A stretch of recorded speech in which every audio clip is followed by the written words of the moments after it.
You are watching the Vodka stream.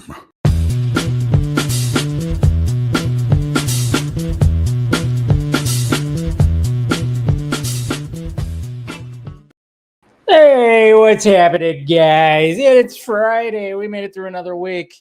How you guys doing? Hopefully you guys are doing good. Welcome to the Vodka stream. Let's have some fun. I don't know what we're going to talk about tonight. It was a slow news week, right? There wasn't really much that happened this week. Oh, wait, there was a ton that happened this week. Holy Lord, there was a ton. Let's get that music going right there. What is happening? All right, guys, good to see ya. Cheers. Cheers to you. Hopefully you got a drink poured, even if it's not an alcoholic drink. It doesn't have to be, as long as it's a drink, as long as you're, getting good, relaxing and whatever. Cheers. Yeah. We got plenty to talk about tonight, of course, that all the Superman madness that's been happening. I tell you, we got like TV spots, footage. We got the final trailer, tickets. Hopefully you guys got your tickets to Superman. I have my early access ticket, which I'm going by myself. And then I bought 6 tickets for, friends and family to be showing up when it comes to Thursday. So plenty of ticket purchases when it comes to Superman. And, I know there's like that stupid, silly fucking I'm just so tired of it for any movie. I hate it when I see it for any movie. When you get these assholes that just, I don't know, like, do you have anything else better to do than to roam movie websites to screenshot screenings that don't have a lot of tickets sold? I mean, it's very interesting. It's very interesting. And it was kind of interesting too, because I had, in the past 2 days, I had 2, and then again, it's like, hey, you got to realize, I mean, especially when it's on Twitter, I mean, they had to be bots. I don't know. It was interesting. I had like 2 of the same kind of style of human being, 2 dudes who don't really have much going up on top, receding hairline or bald altogether. Very conservative, like diehard conservative types, and when you scroll through their profile, oh, it's diehard. That acted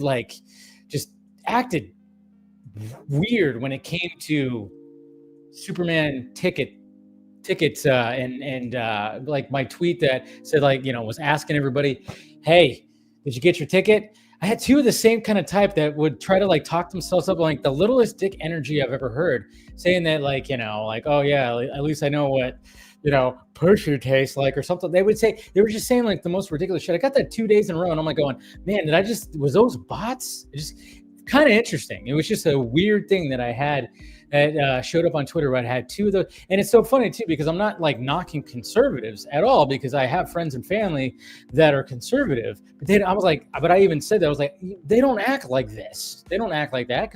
Like, conservatives don't act like this. It was very interesting to see like the weird hate, I guess you could say, from that side. And then, of course, I don't know how many. I think I got called a PDO file sympathizer a couple of times, few times this week too. There's all that stuff, which of course, nobody's talking about the Jared Leto allegations. Just like I said at the beginning of this week, nobody's talking about that.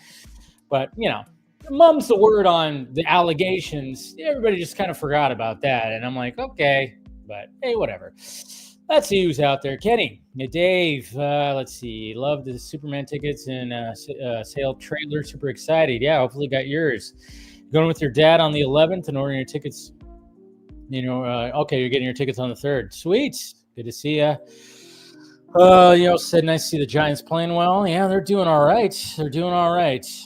I think the Giants play the Guardians pretty soon, if I'm not mistaken. I think when they get back to San Francisco, they're playing. Yeah, I think it's actually about to start right now. But Dodgers and Giants. That's happening. It's happening tonight, this weekend. Dodgers and Giants. Pops Film Junkie. Have a bet with him. So obviously he's a diehard Dodgers fan. So we got a bet going on. Hopefully the Giants can do something. They're right up there. So we'll see what's going on, Lane. Good to see you, buddy.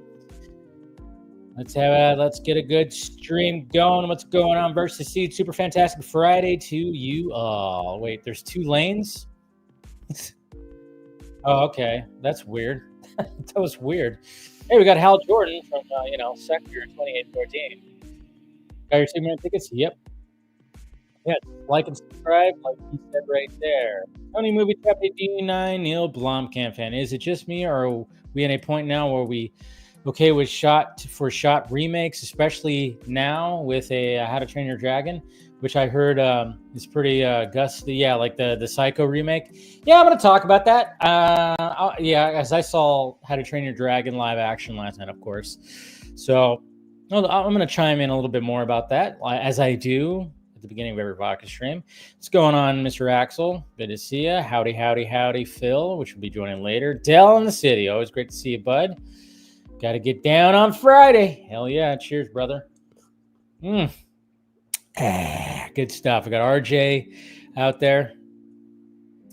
You got your, you got a funny story about getting your Superman tickets. I look forward to hearing that. Johnny Rampage, what's happening? As always, look forward to tonight's discussions. Yeah, it should be good. We got Yara Wayne, who's going to be showing up on the Vodka stream. She's a YouTuber. She's got a channel that obviously a Spanish-speaking channel, and we've been following each other for a bit, and we've had some conversations back and forth, like some stuff on Twitter. And I thought, you know what, with all the Superman stuff, she's very much looking forward to Superman. She's also, had to suffer through the loud side of that, the certain fandom also. So it was only a matter of time before I was gonna get her on here as a guest. She'll be coming later though. It's not going to be after the opening here. She had something to do, so she'll be probably joining in about like an hour or so.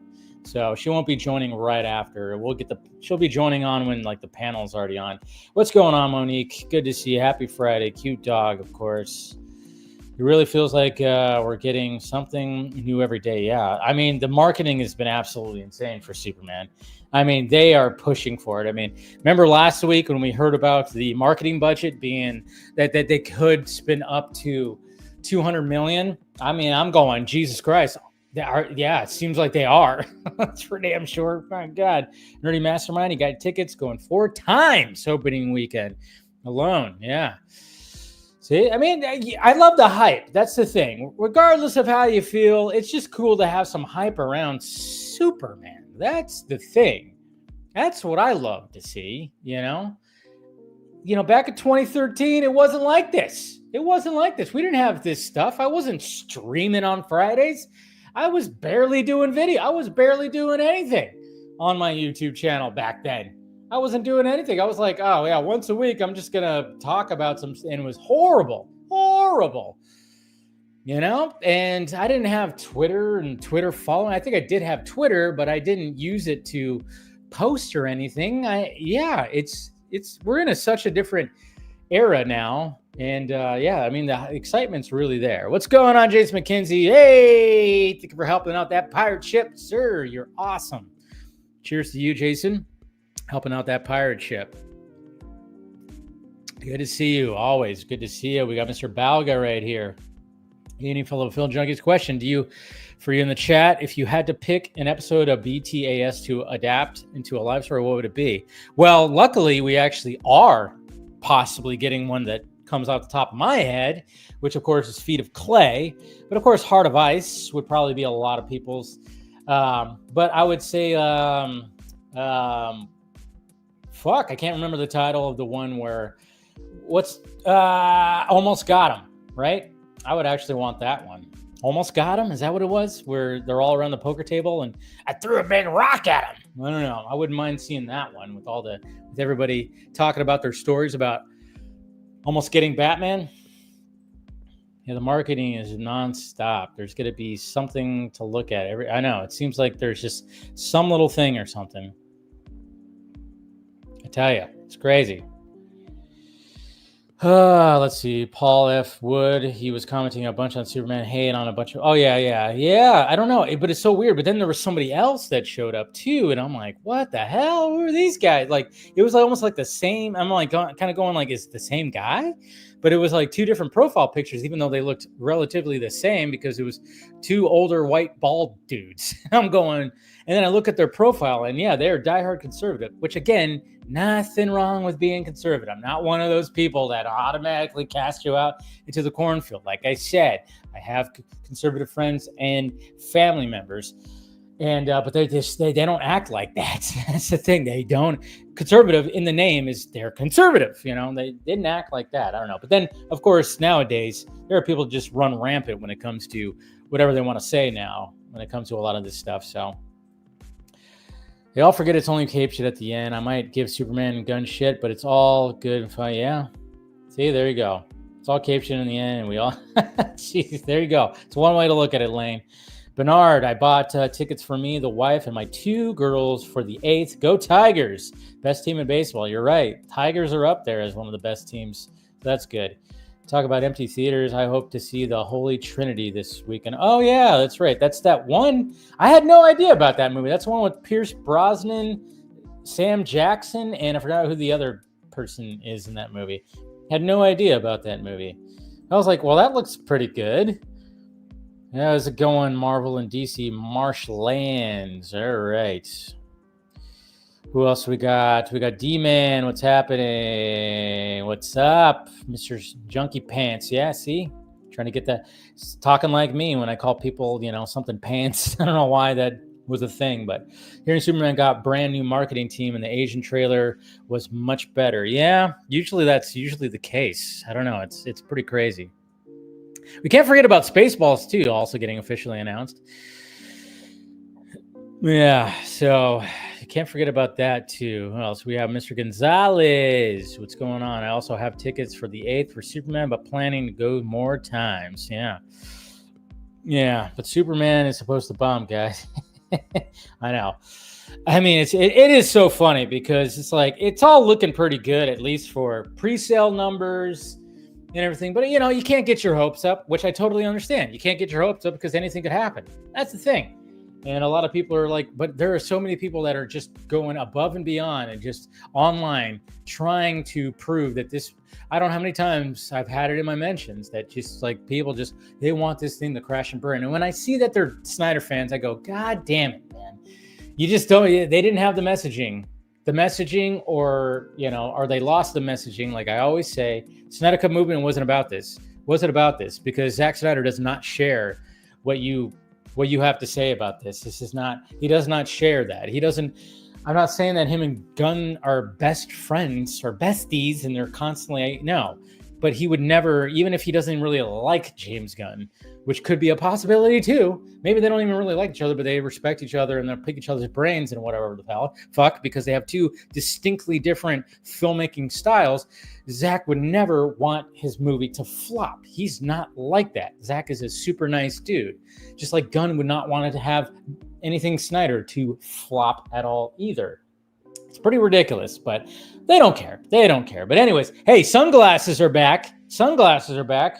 Past couple of weeks, I didn't have the sunglasses. wasn't rocking the sunglasses because I left them at a sushi place that me and my dad always go to when we go to the movies. And the sushi chef there, Jason, which a really nice dude. He's always the sushi chef. He always hooks it up for us too. Gives us a little bit extra. He saw that I left my glasses, so he actually held on to them. And we hadn't been there in a couple of weeks. And then when we showed up there to go watch Ballerina, I think it was last week, right? Last week. So I actually had them last week, but I forgot. So, but yeah, got the sunglasses back. So cheers, guys. But hey, let's talk about How to Train Your Dragon live action. So that's the movie I saw. And I wanted to see The Life of Chuck. Mike Flanagan, Tom Hiddleston. I wanted to see that movie because it looked interesting. And I wasn't really all about seeing How to Train Your Dragon, but I had my battery died. My battery went out in my car, so I had to get AAA to replace it. So I was dealing with that, and then work's kind of been kicking my ass for what I was doing. And the theater that I go to when I go to the movies by myself was not showing Life of Chuck. Sadly, I was like, damn it. And the theater that I go to when I usually go with my dad or anybody else, which is, about 15 more minutes away, it was showing Life of Chuck, but not till 7:10. And yeah, I'm going to sound like an old man, but I'm going, that's too late. That's too late on a fucking Thursday. Yeah. It's just I'm driving it seriously takes 36 minutes to get to that theater. And 7:10, I'm going, man, I'm not going to get back till 10. I'm kind of tired. Work kind of wore me out today. So I just went to the theater that I go to, which is about 18 minutes away. And I was like, you know what? I'm going to go see How to Train Your Dragon. And I've seen the original, of course, the animated version. It's great. And like I said in my first reaction, when I was sitting there for the first 20 minutes to a half an hour, I'm going, why did I choose this? I was regretting it. I was regretting it at first because I'm going, this is playing out. I mean, this is live action, but it's playing out so ridiculously like an animated feature that I just was going, yeah, man, I am not feeling this. I am not feeling this until that cute little fucking dragon, Toothless, showed up. That's what happened. Toothless showed up, and then all of a sudden I started going, all right, this is getting, I'm remembering, the original movie and some of the shots and some of the way that the movie was shot. I went, okay, you're getting me here. Now because I was even getting sleepy for the first 20, 25 minutes. I was getting a little sleepy because like I said, work kicking my ass, a little draining. So I was getting a little oh, fuck. But then, like I said, when you get to that second act, where Hiccup and Toothless meet and they start doing that whole thing where you get kind of a montage of him, learning and helping Toothless, and they're flying around and he's learning the secrets of the dragon so then he could apply that to the training.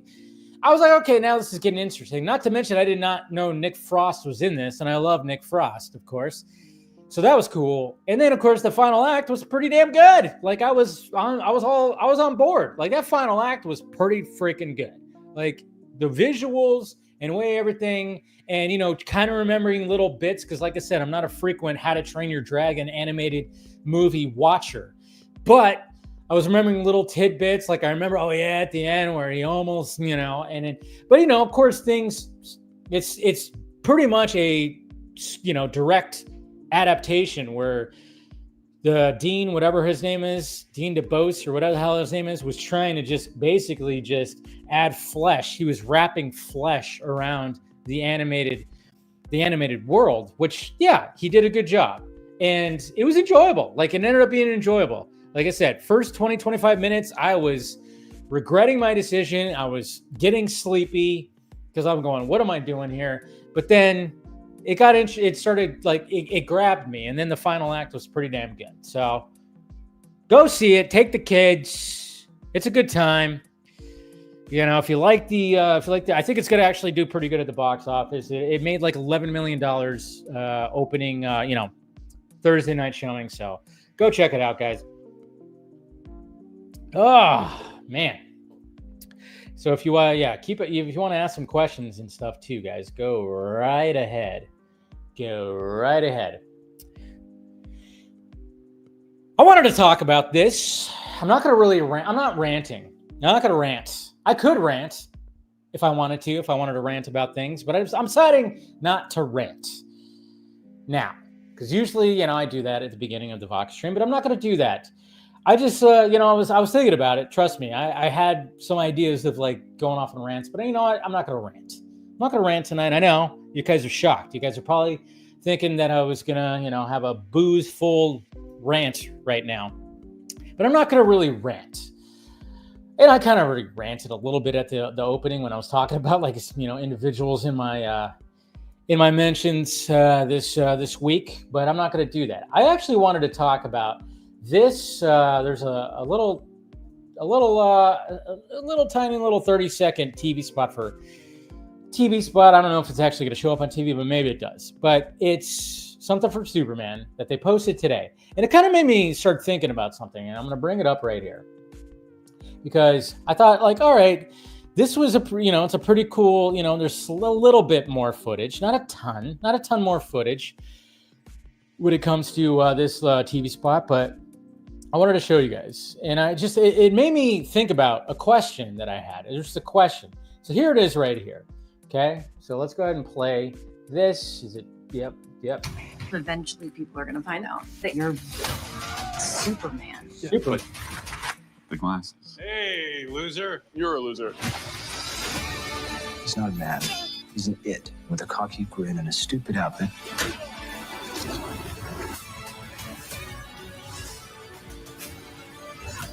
Who's that guy you were seeing?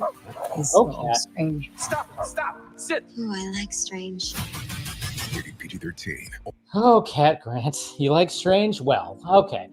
So the thing that I wanted to comment about was actually at the beginning. Eventually, people are going to find out that you're Superman. Okay, right there. That is the thing that I was kind of wondering. Lois tells him, eventually, people are going to find out that you are Superman. And then, of course, Clark makes the joke, like, I got the glasses, which, of course, everybody makes fun of the fact that, oh, yeah, really, people are getting fooled by glasses, which part of me goes, yeah, I mean, if you look like Superman and you're just hiding behind glasses, might be a little bit difficult. Of course, you have to do, at least when it comes to this one and other iterations, they change the hair. That does help a little bit. But I've also said, too, being a glasses wearer myself that wears the black rim glasses, when people have seen me without glasses, they go, what the hell? It's weird. It's weird for certain people. So, I get the glasses thing. It can work and whatever. And then, of course, you just got to suspend disbelief because, my God, we're talking about a guy who could fly in fucking red chonies. What are we doing? But I was kind of like, when I saw this trailer with this little 30-second spot, I went, I wonder if James Gunn has plans to tackle that at all. Because, yeah, I think especially if people are working with Clark, they might just go, well, you kind of look like, and I just kind of wondered about that because going back to what Zach was doing with his Superman, what I really love about Man of Steel is the fact that at the end, you get introduced to the Daily Planet Clark Kent. He took it upon himself to, all right, we're going to get to that point. We're going to earn him becoming Clark Kent, which I loved, to be honest. And I was just kind of thinking about it because I know it's always just been one of those things. And I know like Superman and Lois kind of tackled it as well. And they had their own way of kind of tackling it. But I was just kind of wondering, like, is James Gunn going to ever, would that ever happen where he has to actually go, yeah, you're right, I'm Superman. We're living in an age where, I mean, literally Miss Taskmaster, she is taking a selfie. We have cameras everywhere. Just technology is run rampant. So this is not like back in the day where you could just get away with wearing some glasses and a suit and being like a bumbling idiot and it'd be fun. So I was just kind of wondering if that ever, and then it made me think about when it came to what Zack was doing, when it came to his Superman, obviously with BBS, we got the reporter, the journalist that is Clark Kent doing Clark Kent things, which was great. But then, of course, Superman gets killed, and then we see the obituary of Clark Kent where he died with all the madness. But then when it comes to the resurrection in Zack Snyder's Justice League, I was always wondering, how are they going to explain Clark coming back? And I think Zack and Chris Terrio probably had an explanation. And I'm kind of wondering if even they were going to bring Clark Kent back. And I know that people are going to automatically go, well, we saw the scene at the end where he's walking amongst the people and he's got the glasses and the trench coat and he does the shirt rip. But I'm going, yeah. But did Zack actually want to shoot that scene? Because I don't think that was a scene that he actually did want to shoot initially. I'm not saying that he was like hated that scene. I'm just thinking that maybe that was one of those notes that he got. Remember how he was shooting 2 different movies, essentially? He was getting fed page notes, different dialogue that he would shoot, but then he would not shoot. You know, that guy with the ball cap, Mr. Jeff Johns, was like feeding him things to put in there. And we even saw things in the trailer that ended up not being in Zack Snyder's Justice League. And then he specifically expressed, I think maybe on the Vodka stream, that, yeah, he essentially shot 2 different movies. And I just kind of wonder if like that was like, was Zack, because what I really loved, one of the things, obviously trying to ground it as much in reality, was the fact that Lois Lane already knew who Superman was. She already knew that it was Clark Kent, because he even said in an interview, like, Pulitzer Prize winning Lois Lane would not be fooled by glasses. And obviously and I'm glad that when it comes to this Lois Lane, she already knows too. So it's always just going to be like that topic of conversation in modern day. Can the glasses still fool people? Yes, he's got the hair and everything, and he can act differently and whatnot. I don't know. But I was thinking about, like, man, what was Zack going to actually do when it came to that? Was he actually going to bring Clark Kent back? Because mind you, for anybody who's kind of like thinking, well, yeah, remember when they were moving back into the Kent farm? Remember the house? There was people all over the place. And Clark Kent was walking around without glasses. Remember when he walked up to Bruce and they had that little interaction? I can only imagine some of the movers. I've said this before. A couple of the movers, like moving a couch, and they're looking over going, dude, hey, Bill, look at that. Look at this guy over. That fucking Superman? That's Superman over there in that fucking flannel jacket? That's Superman. What are we doing? There's fucking Superman over there. Yeah. When they were moving back into the Kent farm, he wasn't wearing his glasses. So it almost made me think that maybe Zack was just like, oh yeah, when we bring Superman back, we're not going to bring Clark Kent back. People are just going to know that, hey, Superman is just there. I don't know. It's so weird. That's a question that if I can get Zack back onto this stream again, I will ask. Because I was like, I don't know. It's just interesting. It's just what that little 30-second spot made me think about. So there you go. So not rant, just questions. But I wonder if like Gunn is ever gonna is he gonna approach something when it comes to that? I don't know. Elizabeth Debicki, nah. Keep the glasses on, man. Nobody ain't want to see. Exactly. All right.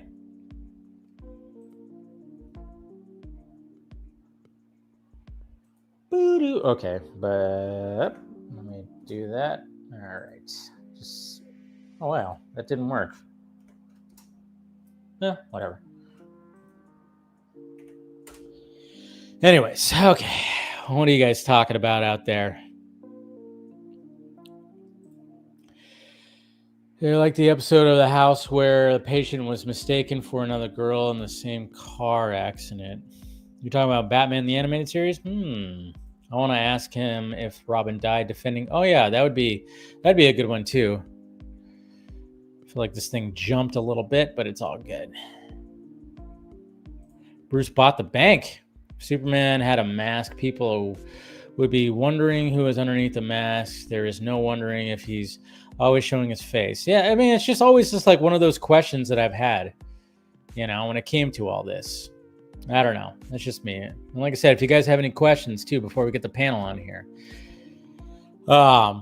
But yeah, it was just always just one of those things where I was like going, you know what? Like what was Zach's plan when it came to that? But that's also a good one, Phil, too, is like, you know, I think we briefly, the thing that Zach talked about on here was the fact that, you know, the reason why his dead Robin is actually Dick Grayson as opposed to Jason Todd.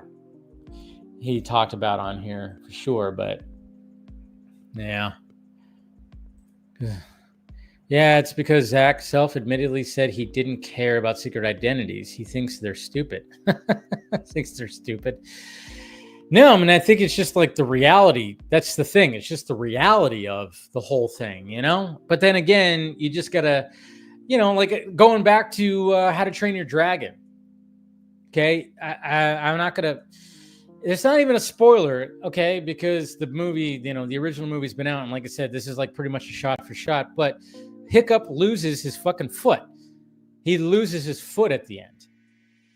Okay? And he wakes up in his bed and he just looks the same. And then he just gets up and it's like, oh, now I got this little, you know, metal kind of foot thing that so-and-so made for me. But I'm just kind of going like, yeah, you know, you just accept it. It's like, oh yeah, that would probably be very painful.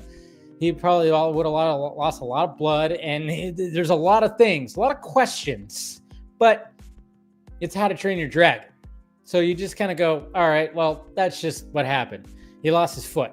You know, he just lost his foot and you just kind of move on. But, you know, when you're watching animation, it's easier to accept an animation. Sure. Live action, it's a little bit more, oh, okay. So he just lost a foot and then he just woke up, 2 weeks later?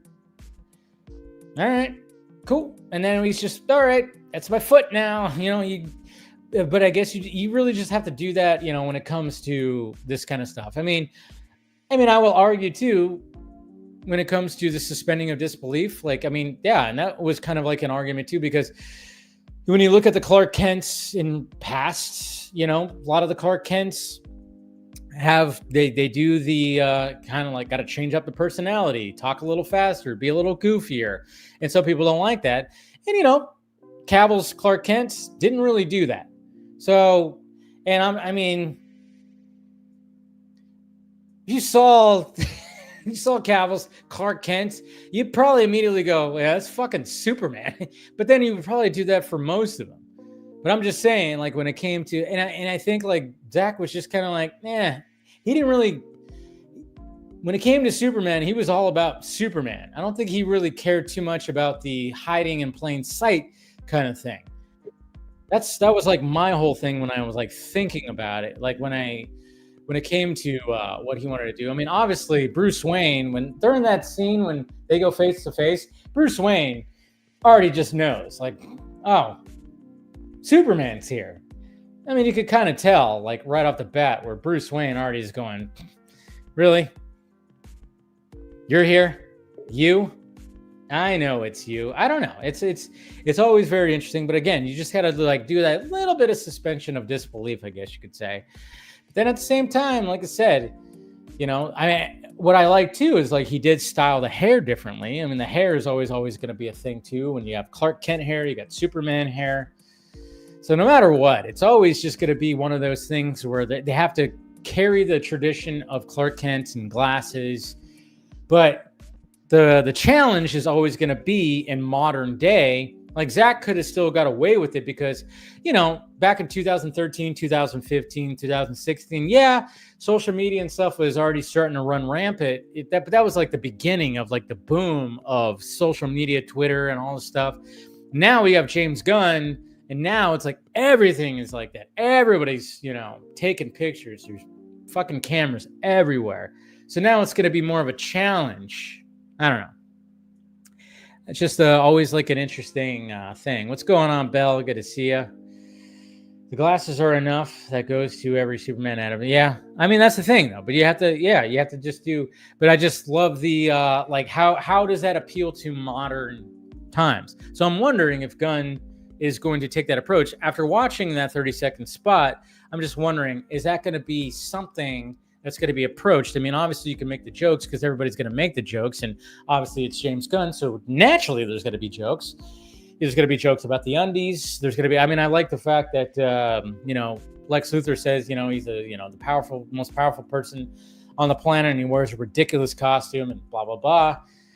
But I mean, yeah, but it's always going to be a thing, which I'm like perfectly okay because, I grew up with Superman, the glasses of Clark Kent. It's always going to be a thing.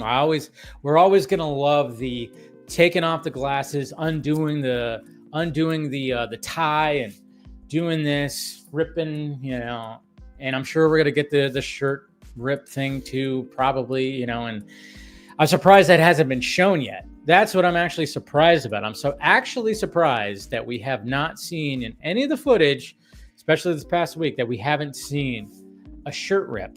Kind of interesting, right?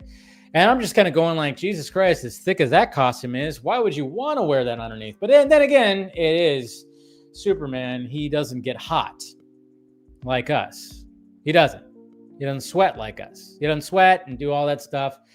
There was a specific episode of Lois and Clark that I remember there was a heat wave, and everybody in Daily Planet was like getting all hot. Everybody was like practically half naked, which was great. But of course, Clark is like still wearing his suit and his jacket, not sweating at all. And it was just kind of funny. But anyways, okay, I think I've rambled on enough when it comes to this. See, glasses off. Do I look different? Of course I do. Probably for some. See, if I furrow my brow. Anyways. See, and now I'm Clark Kent. See, it does for a little bit because people like if they're not used to you without your glasses, they're like, what the fuck is wrong with your eyes? Why are your eyes so close together or whatever? It's funny. It's funny how that is, but hey. But see, like my friends and family, my close friends and family, they've seen me enough times with without the glasses and stuff like that. So they're used to it. All right, let me turn off the music. Turn off that mood music right there. Start bringing some peeps on. Put the name up. All right. What's going on, William? Hey, what's going on? Let me know if I buffer because we're having internet issues here in the heat.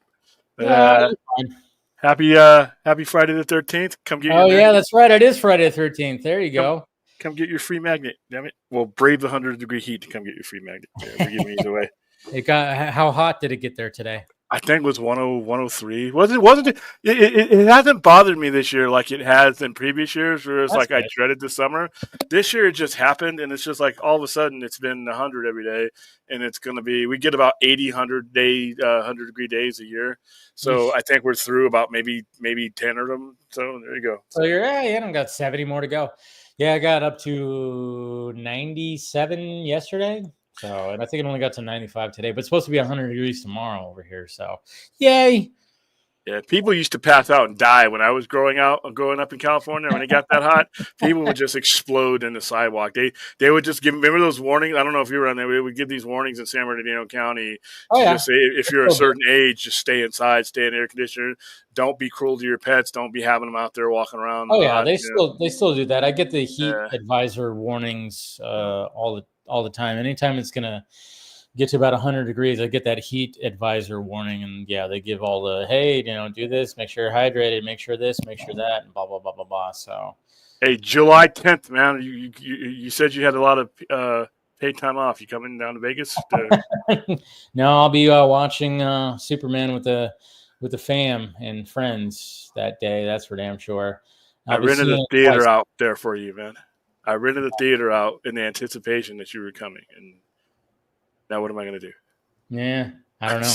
I didn't rent it out for you. You wanted me to be your special guest? Is that what it is? Yeah, I'd be like, who the hell? Like, no, it's Superman. Wear that shirt. It's him. Yeah, I got a red. exactly. Just I got show a up, red yeah. cape for you. Yeah, Now I'll I'm dress gonna have up. some contests. I Yeah. told people, I'm gonna do a lot of things to give away the seats. But like I told, if you come down dressed as Crypto, I'm gonna put you in. First people to do it. Then a lot of easier ones. If you have a dog, you bring him down and dress as Crypto, I'll put you in. And I got a couple other incentives that we're gonna do to fill it up. But I don't think I'm gonna have a problem filling it up. So. That's good. Yeah, you should be fine. You should be fine. It's funny because Belle Reeve, she actually says heat trumps cold. I actually agree with that. I actually prefer the heat over the cold. I'm one of those where, I don't know, maybe I've been living in California way too long that, I don't know, there's something about when it's like deathly cold, when I've been in spots where it's cold, I hate, because when your body's like shivering, it's just you just can't do anything. Like I could still do things when it's warm. I could still... she's been deployed too. So when you've been deployed, I don't know where she's military, huh? Yeah, she's been deployed. Once you've been deployed to the other desert, you come back here and it's hot, but you will never be. I have my cousin and my dad. They both been deployed, and they've been in like full on gear, 130 degree. Just dying in that shit, dude. I mean, I can only imagine what that. Oh yeah, I've also had my one of my really good friends, Kyle. Same thing. He got deployed, and he was like, "Oh yeah, you're just sitting there. It's 130 degrees. You're full drinking as much water as you can because you're losing it faster than you can." I'm like, dude, okay, what's this protecting me from? Because I'm pretty sure this heat is going to boil my inside before anything that will push my arm away. Can I take this off? Jesus Christ. Yeah, I can only imagine what that's about. And we got Phil Kent right here. Oh, that's hilarious. You threw on your glasses too. I did. See, you look totally different, Phil. You look different. The shorter hair is what different. I know, the shorter hair. Yeah, exactly. That's what. Yeah, but summer heat, California heat, it's just not the business. So I was just like, whoop, gone. Did you get the Batman Beyond Batmobile? Yes. Yes, you did. That's been there, huh? Has that been there? Have I just the first time I've noticed that? And that picture up there is Batman Beyond, drawn by Brandon McKinley. Nice. I just like all of a sudden I'm going, wow, you got the Batman Beyond Batmobile. I mean, I can't wear these for too long. No, these are nearsighted glasses, and I'm it's not far. Yeah. Oh, I didn't even think they had lenses in them. I thought you were just. Well, the ironic part is, I much like my grandfather, we not only share a birthday, we share the same exact vision. So I lucked out and got his old glasses. Nice. Jeez. Yeah. They're showing the Superman commercial now during the NBA Finals. Oh yeah, they've been showing those during the NBA. Oh, well, it's free. Well, no, it's not. No, this is on ABC. It's free when it's on TNT and TBS and all the other ones because they own those networks. Okay. So there you go. Interesting. But here they had to pay. Yeah, they went all in. See now, because remember, I was concerned about, okay, usually you spread these things. Not only did they compress this, they've spent a lot of money. They're going all in, which answers one of my questions is like, are they going to be reactionary to how much money they spend versus how much they get back? And judging from what they've been doing, it looks like it's the latter because, this is what having a studio does for you. Yeah. This is what having a studio, and I told people on our show, stop the stupid ass comparisons between the Cavill and James Gunn's version. The only thing that you really need to start with is this studio. Because once you have a studio head, you're guaranteed a certain amount of things that they are not going to touch because you signed that into a contract. So the reactionary, and I guarantee you that this amount, because this is a big amount that they're putting out. Really? And granted, some of it's coming back because Amazon is paying for those, that they're paying for the right to promote that in popcorn. But so they're getting some of it back. But even then, they're going all in. They could possibly say the movie makes $600-700 million with the amount that they're spending. They've basically said fuck it, which is the right answer. I kept seeing like, oh, it needs to break even. No, they need to go all in. Because it's not just about one movie. It's about the first step in an entire thing that you're doing. Yeah. And there's a lot of writing on this. Yeah, you can't flinch. Nope. You can't blink. And they've been pretty good. Yeah. Everything's been pretty good. I mean, they released a Father's Day little promo that shows Clark and his Yeah. dad. You hear his dad talk, and I'm like, all right, yeah. I mean, whoever's handling the marketing, they're doing a pretty fucking stellar job with everything. I mean, they've been given a Brinks truck. Yeah, they just Given a Brinks released like truck to do Jimmy it. Olsen, like, hey, here's Jimmy Olsen at the Daily Planet, and Skylar just talk, and they literally, I mean, they were obviously this was shot when they were shooting those scenes, so this was shot last year, so they already had it in their brains, like, hey, we got to like appease, you know, the TikTok audience and stuff like that, so we have to shoot something like this, shoot the young kid, the Jimmy Olsen character, and then they showed, like, you know, you see Lois, you see Clark, you see the whole Daily Planet. And I'm like, all right, yeah, this was really smart. Like what they were doing, like in between setting up scenes and shooting scenes for the movie, they're going, all right, while we're waiting for that, let's shoot this like fun little video that we're going to post on the social media during the marketing right before the movie. And I'm like going, yeah, smart. Whoever the marketing team has been pretty fucking stellar when it comes to this. Yeah, I can't really disagree with any of that. It's funny because, like, you know, I think they just have the benefit of having a pretty solid release date in July 11th. It's the middle of July. Yeah. It's the week after 4th of July. It's the week after Jurassic Park. It's 2 weeks before Fantastic Four. And your month before your movie comes out is usually when the biggest marketing push happens. And having all of this and having, again, it's a case-by-case basis for any movie. But the fact that you're having a Superman movie come out in July and you have the presence of both Martha and John Kent, and especially like the emphasis of Pa Kent that we have seen in this film, it feels like we're seeing more of a Jonathan Kent, Clark Kent relationship more than we've probably ever had in any iteration. He's a prior. No, I wouldn't say that. They're gonna get him. They're gonna get you attached to him, and then they're gonna be like, "Pop." But like, well, I mean, just that Father's Day bit of like, you know, we're getting the reiteration of like, you know, your choices, your actions makes you who you are, and I am so proud of you. And he goes, "I love you, Pa." Like. Yeah. Anyone who's a fan of Superman and the Pa Kent relationship is probably going to look at that and probably shed a tear.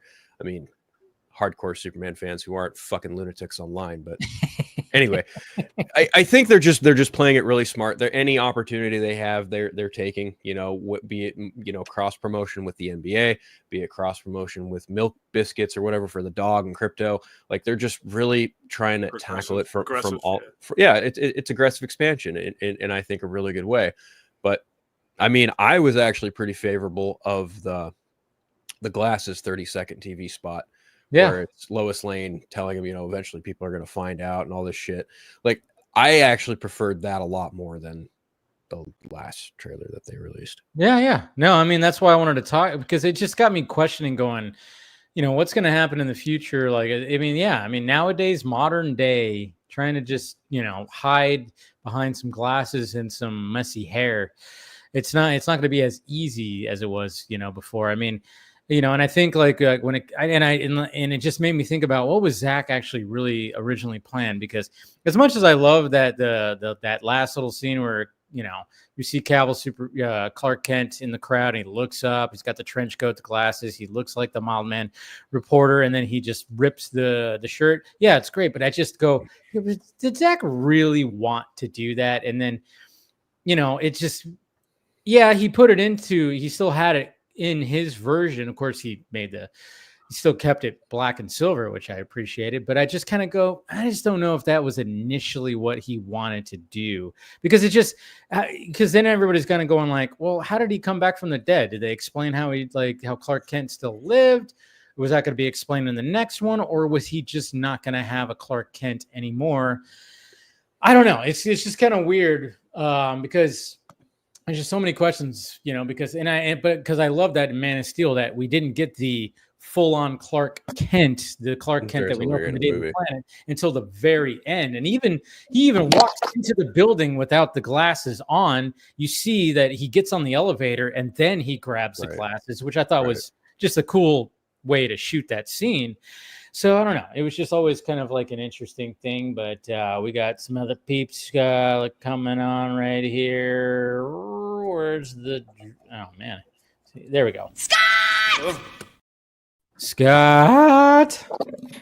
Hello, guys. What's happening? No camera today, huh?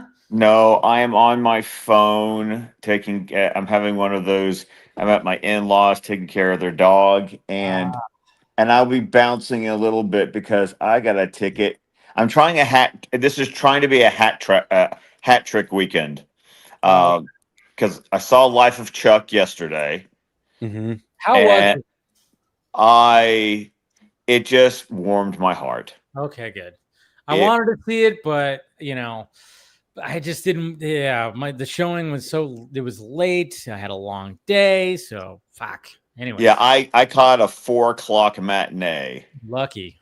Well, it was a long day because the night before, after podcasting and recording the ballerina review that came out today from the 602 Club, and then doing DC Fanimated, and as you are aware, both of the boys that were at home, were still awake. I got 2 hours of sleep before. So I had been up since 2:15 in the morning. Got 2 hours of sleep to go back to work. When I left work, I had a doctor's appointment, and I left the doctor's appointment and went straight to the movie theater to see that 4:00 showing of The Life of Chuck. And I would be honest, the first 30 minutes before the monster kicked in, I was like doing the hard blinks, like, you're like, oh fuck, don't go to sleep, don't go to sleep. I was actually feeling like that for like the first 20-25 minutes of How to Train Your Dragon. I was going, oh man, why did I choose this? Because I just wasn't, it was too like, oh wow, you guys are really this is a live action, but you're not, it's not grounded in reality. This is still very much how like the animated, the whole thing was, and I was going, but then as soon as the whole toothless and hiccup thing started happening, go, okay, now it's starting to get more interesting. But yeah, I was starting to doze. I was like, and I didn't get 2 hours sleep like you did, Yeah. So then tonight I got a ticket to go see The Materialists. Okay. Yeah. And then if I can swing it on Father's Day, because they're only doing like 2 showings a day. I want to try to catch The Unholy Trinity. Oh yeah, I had no idea about this movie. Who's the third person? The one who the son, really sort of the protagonist. I don't know who that is. So because it's Brosnan and Sam Jackson. Yes. Right. Yeah. Yes. And then it's like a third dude. I was like, oh, who the hell? I didn't know who that was. I don't know who he is, but I've seen the trailer 2 or 3 times from my movie viewing. So I already knew about it, and then it was one of those movies where advanced tickets went on sale, and none of my theaters had it. And then like the weekend before it comes out, suddenly a couple of theaters like pick it up, but it's one of those that's like it's going to be in the side theater, and they're only showing it like twice a day. So it's one of those that like I've got like 5 days to try to catch it, and if I don't, I'll probably miss it. But I'm hoping to catch all 3 because tonight, since I'm a AAA 24 member, my ticket tonight's free because I get it for just being a member. That's pretty awesome. Love that. And then we got Mr. Balga with the freaking black and silver freaking. Yeah, I got to get that one. Got to get that version. Ben Ward and I said, I don't have the theatrical one, so I need that. I'll be right back. And then saw him wear that. Said, okay, that's going for a 2-fer. Nice, like it. I like it. How you doing, Chris? I'm doing well. Enjoying all the the little bit of promotion. The little bit of promotion, yeah. Okay, yeah. So this is funny, guys. This is because I'm here. I'm going to provide a different perspective because I'm kind of the guy that's like, I don't watch live TV, and I work a lot. So unless I catch something like on Twitter, I'm not seeing it. And so I'm not saying it's not there. I realize it's there.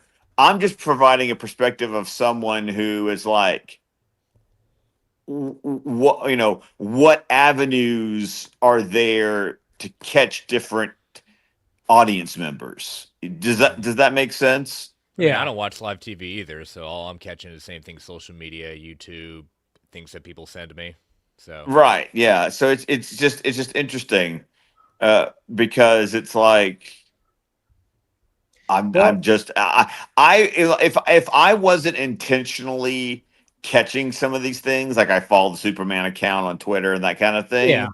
Like nothing in with the exception of at my second job, they did release in magazine form, sort of like a little anthology book of like stories that inspired the movie. And so it's one of those, it's like those 100-page spectaculars that Walmart used to do, where it's like, yeah, there's like an issue of All Star, an issue of Superman for All Seasons, an issue of Lex Luthor, Man of Steel, in a little combo magazine size thing. And so that's what I've kind of seen out, quote, in the real world. Yeah, well, I think like what I've seen most is anytime that the Superman, especially Superman, and even James Gunn, when they promote something, it's in portrait mode.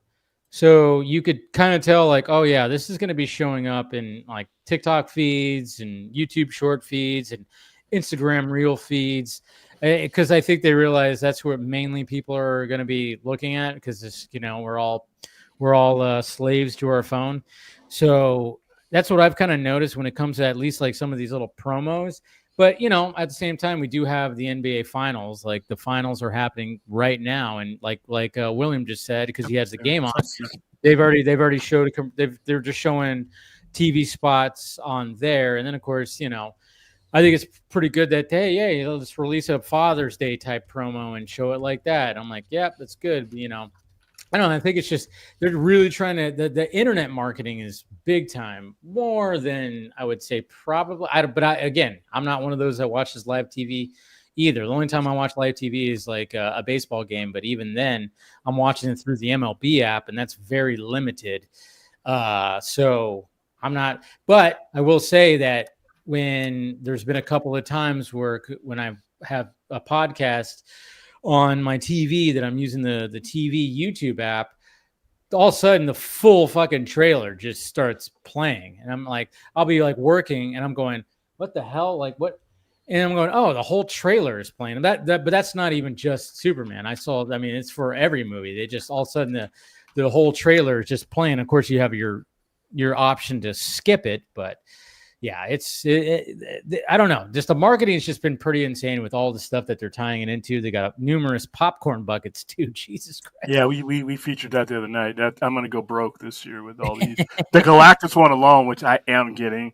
That's going to. You're going to spend $80 on that thing? I have waited my entire life to see the proper Is that the one? Galactus. Yeah. The Galactus one? Is that the Galactus one that you're with getting? With the light up eyes, yeah. Oh my god. And knowing that it's $80, I don't have to like fight little kids and run off with their popcorn bucket and leave them $80 or leave them, this one, I don't think mom and dad are going to be like, hey, what do you want to buy? It's either going to be that little $5 plushie or crypto or the $80 Galactus bucket. I think I'm in a good spot in being able to snag one of these. But yeah, I'm going to grab that. I'm going to grab the crypto one. I refuse to get the dog dish because I'm a human and not a dog.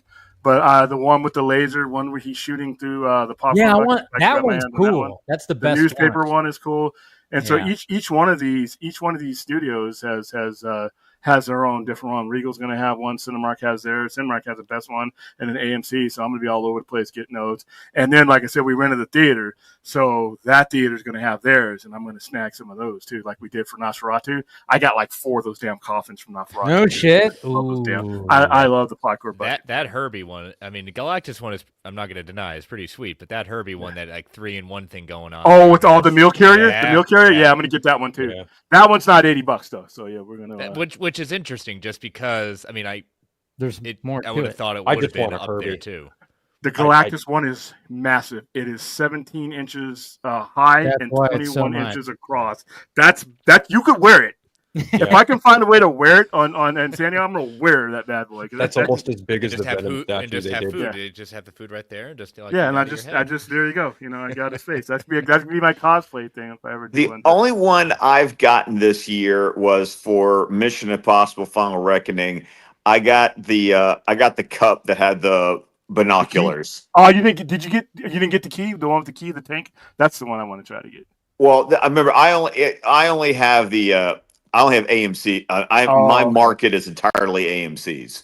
Okay. So I got the popcorn tin, and then I got the cup with the and they're actually like legit working binoculars and everything. Like they even have the little, the little dial that lets you adjust the focus and everything. So I was like, oh, this isn't just some cheap toy. Like these are like legit binoculars. This is kind of cool. So that's all I've gotten. Nothing else has really been, screaming at me this year, except, I kind of now I've got to the point now that when I go to the nice movie theater over by my house, it's got the bar. It's always like, do they have a themed drink that I want to try? Because I did get the drink for The Accountant too, and that was good.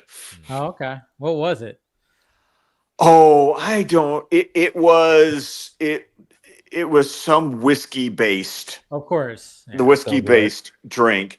It was, I think it was called like the Black Book. They did like a ledger. It was like the Black Ledger or something. Like they made they did an accountant theme. Nice. So that was fun. It was delicious too. Sure. But that's kind of what I moved to. But like I said, I got the binoculars.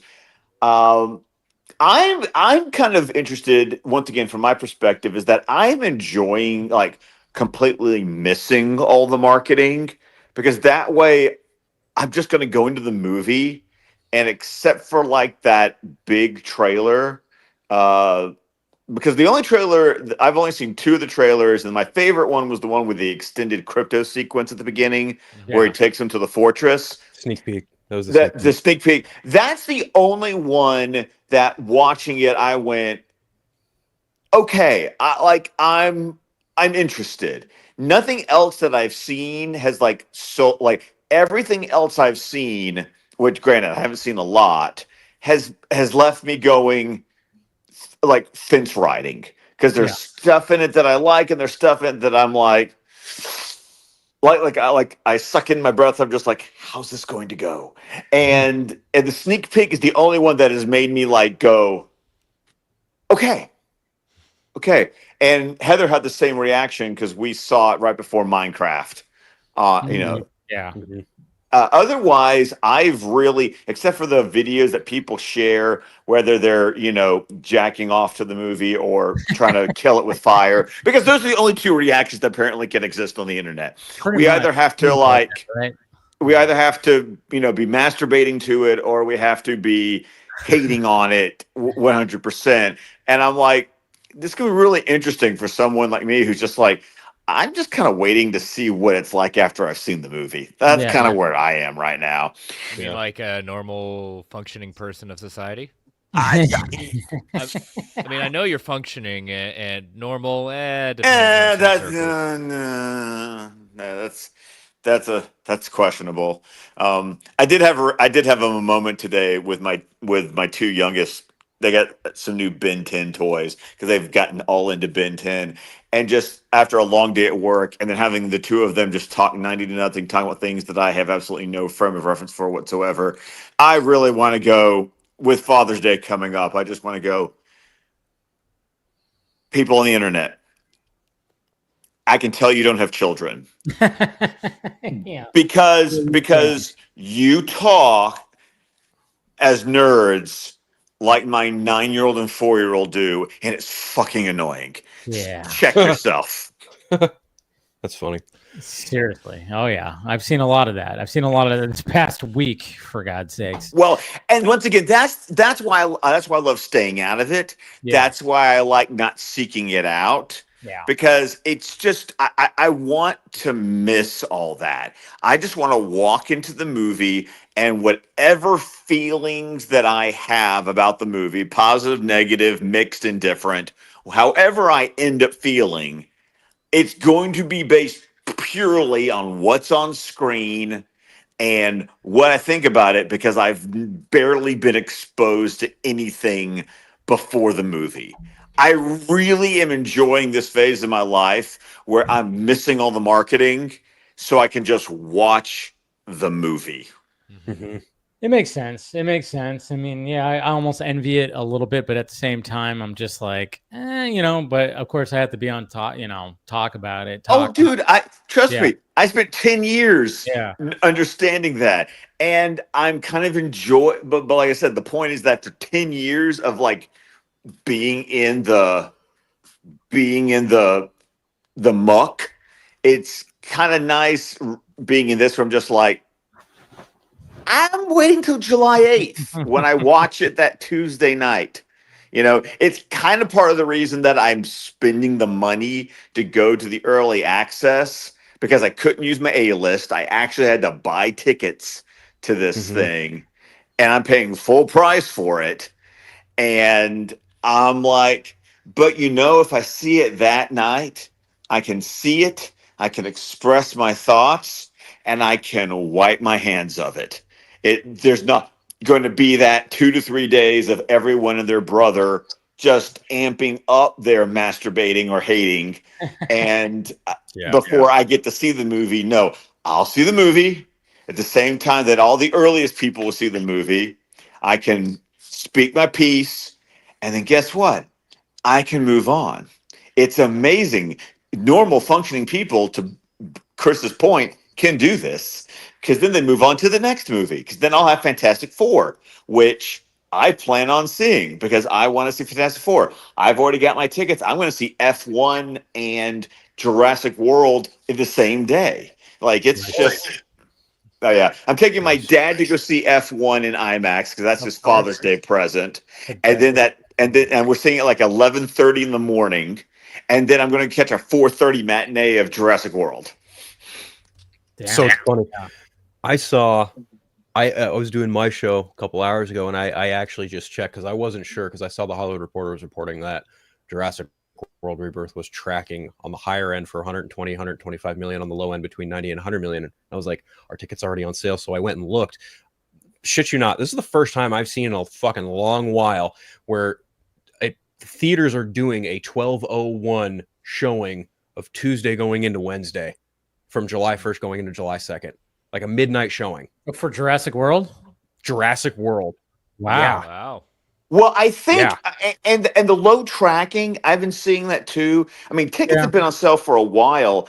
Just with my work schedule, I can't buy these advanced tickets like I used to because I don't know what my schedule's going to be yet. So it's like I have to hold off. But I think the movie might be tracking because it is 4th of July weekend, and some people got to realize. People go out of town for 4th of July. They don't stay in and watch a movie. So it's that's why the Superman weekend is kind of the sweet weekend because it's after the holiday. Yep. And so you get that plus the fact that Superman's coming out on my wedding anniversary. So that was kind of another reason to see it at the early showing was, there you go. Didn't want to peace out on my anniversary to go see you bring up a good point though. It's like, I mean, 4th of July, people, you're right. People leave. I mean, it's you think it, and with 4th of July actually being on a Friday, which, for anybody who works Monday through Friday, it's like, thank you. It's not going to be during the right smack in the middle of the week. It's on a Friday. So it's going to be a nice little 3-day weekend. Yeah. But I mean, you're right. I mean, it's like, we're probably. I'm not gonna have a Vodka stream on that Friday because I'll be, go and see some fireworks of friends and something like that. We might have to do a Saturday Vodka stream or something just to make up for it. But I'm already saying that right now that I'm not going to be home because I always, friends of mine, they always throw a barbecue and then we walk over to where there're going to be some fireworks. So.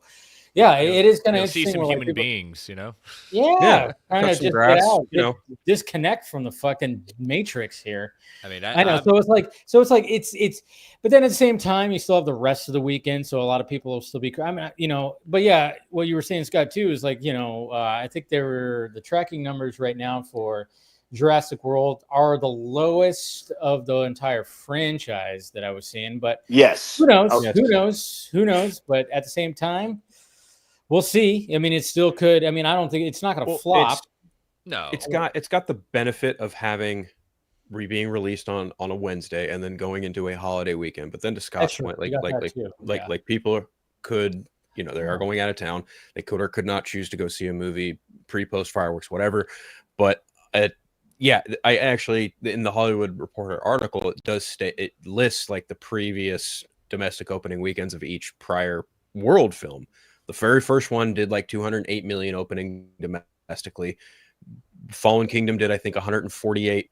Dominion did 145. So even on the high end of this tracking, if it does end up being the case, tracking's never accurate. It's never 100% accurate for any movie, period. And then some of those still made $1 billion. So it's right. So when it comes Fallen to Kingdom make $1 billion? Which one? Did Fallen Kingdom make $1 billion? They all made $1 billion. Yeah, they all made $1 billion. Yeah, all three of the world films made $1 billion. I wasn't sure if the second one did, because I know that was like the Last Jedi version, where everybody's kind of like, "What's happening here?" And I fucking thought Fallen Kingdom was like the best one. When I saw the tickets that were on sale, I was like, "Oh, cool." I'm probably still going to end up seeing it on Thursday because like our company is doing a company picnic, but I'm not going to stick around for it. So I'm just going to like dip and go see the movie. Good excuse to get out. Oh, guys, I got to go see a movie. Yeah, sorry. Time to be hitting the old. It's like, hey, I got a family obligation at the movie theater to go see some dinosaurs run around rampant and shit. So, yeah, bye. And plus, we have the Friday off anyway, so there's that too. Yeah. So, yeah, but that was kind of my thought process. It's kind of a gamble of what's going to happen with Jurassic World, but I am 1,000% in the camp of like once Superman comes out, its box office is going to dip dramatically. Oh, absolutely. Yeah. Well, also it's not getting it. I talked to some other people. It's like, it's not getting an IMAX release. No. And it's because, well, it probably wasn't shot in IMAX. No. And then F1, none of the previous ones did either. No. Well, and then if you look at it, what's got the IMAX screens in July? F1, Superman, Fantastic Four. Right. It's you've got to realize that, guys, it's hard with these IMAX releases when you might get a week before the next movie takes it over. And occasionally what my IMAX theater will do is they'll split the difference. Like all the matinees will be this movie, all the evening showings will be this movie. You know, they've done that before, like when they have like an IMAX family movie and an IMAX adult movie, like make the matinees the family film, make the evening shows the adult film. It's really hard if you have an IMAX screen at all, you've got one in your entire city. Yeah. And so that's why there being a 2-week gap between Superman and Fantastic Four is so important for Superman, because I'll tell you, when I went to go see Thunderbolts in IMAX, they've even AMC's IMAX whole setup where like all the commercials are centered around it being IMAX. They all were Fantastic Fourized. Like they've made specifically Fantastic Four versions of IMAX commercials for that movie. So like, once again, that Disney Marvel money is being spent in that way. Yeah, I can't even, I mean, I'm out of town the week of Superman, so couldn't even, the closest, I'm going to Hilton Head, so I can't even, closest one is Savannah for the screening. Can't go Thursday night. It's the last night we're there. So I'm seeing it Friday at 6 p.m., but so I'll still see it, but I'm going to have to be the responsible one and just stay in group chats and off of social media as much as possible, which is not too hard when you're on vacation and going to the beach. So yes, it's true. Disconnect. I mean, it's going to that week. I mean, it just seems like there's just weeks where we go, oh man, this week's going to, I mean, I knew this week was going to be insane, just, because I knew of some of the tickets going on sale. And then just learning on, I didn't know that there was actually going to be like a full-on final trailer. I just knew there was going to be like, there's going to be spots with new footage. But the fact that it was like, here's a whole new trailer. It was like, oh shit, didn't think that was going to be something real quick. But at the same time, it's like, okay, so like when it comes for me, Obviously, I'm seeing it by myself on that Tuesday in IMAX because it was just I could just start texting people. Then you have to wait. And I'm like, I can't do that. I was like, oh shit, I didn't even like think about it. It's a Tuesday. It's right in the middle of the week. So I was just like, the only person I really texted was my cousin, who's like a diehard Superman fan, but he was like, he wasn't really responsive. So I was like, all right, I'm just going to buy my ticket, see it. And then I'm going to buy a bunch of tickets for Thursday and see it with everybody else. So I'm going to see it twice that week. But at the same time too, like another thing that was out there, some people are confused that there was a lot of people that are confused, when it came to Flash and the fan screenings, they're thinking that this is kind of the same thing. And I'm like, ooh, wait, whoa, they're not fucking that up again. You actually have to buy this ticket. You pay money for this. The fan screenings were first come, first serve. And that was stupid. And I was stupid enough to do 2 attempts. I still I can't even believe I actually tried it. I went to the second attempt. Of course I got in. And, I still enjoyed the movie and I still watched it again that weekend. But that was just stupid. They did 2 weeks of just free screenings, which was, they'll never make that. Give it away. Yeah. Yeah. There's a, you know what? Never mind. I may have heard something, but that's neither here nor there. When I told you I had a funny story about my Superman ticket. So I was in your chat on Monday for your Monday show. And I was like, I'm really not in any hurry to go get a ticket because of things that I had told you and told Scott. And the next morning at like 4 a.m. my time, I wake up, do my normal Pokemon sleep thing. And I fucking open up my Discord to see if I missed any messages from some guys that I'm cordial with on the Council Creator show. And apparently the Amazon link went live. And I was like, oh, okay, well, I'll just look just for curiosity's sake. My theater that I've been going to for like 25 years for the majority of comic book films and like just movies in general that I've seen, 7 p.m. showing. I was like, well, is my seat open? It was. So I was like, okay, fine. So I'm seeing it July 8th that day. Nice. Whether or not I see it on the 10th is yet to be determined. I don't know if I'll watch it twice because man, that last trailer was something. Yeah, we'll break it down as soon as we get our guest in here. She's running a little late, but she had something to do, so I was like, all right, well, we'll start breaking down. We'll go through that trailer when she gets here and get to know Yara. So looking forward to talking with her. So that's why we haven't dove into that when it comes to that. But yeah, it was kind of interesting because at first I was going, okay, yeah, do I want to? Do I not? Because I'm like, I want to see what. But I do appreciate, especially with a movie like this, especially since it's big movie, it's DC, it's Superman. I mean, obviously it's always like the main topic of the shows and this whole new universe. So I actually do appreciate that I get to see it by myself first, where I can actually just take it in. Because sometimes, I think Scott and I we've talked about it too, where it's like when you see it with somebody else, you kind of want to gauge their reaction too, which can be like, can be something where, it kind of could change your almost perspective too. I don't know if you guys feel like this. Anybody else feels like this? Is like when you see it with like a group of people or you see it with somebody, sometimes, there's just a reason like where certain movies I like to see it by myself because then I could I'm not talking about it with anybody. I'm watching it. I'm just holding it in. I'm thinking about it. I'm not letting anybody else, it's just my thoughts by myself. And I'll do my first reaction without having a conversation unless I have some random conversation with somebody at the theater. But I do kind of like that aspect, like even when I saw How to Train Your Dragon last night, I mean, when I see movies by myself, and this is a movie that I was not really wanting to see.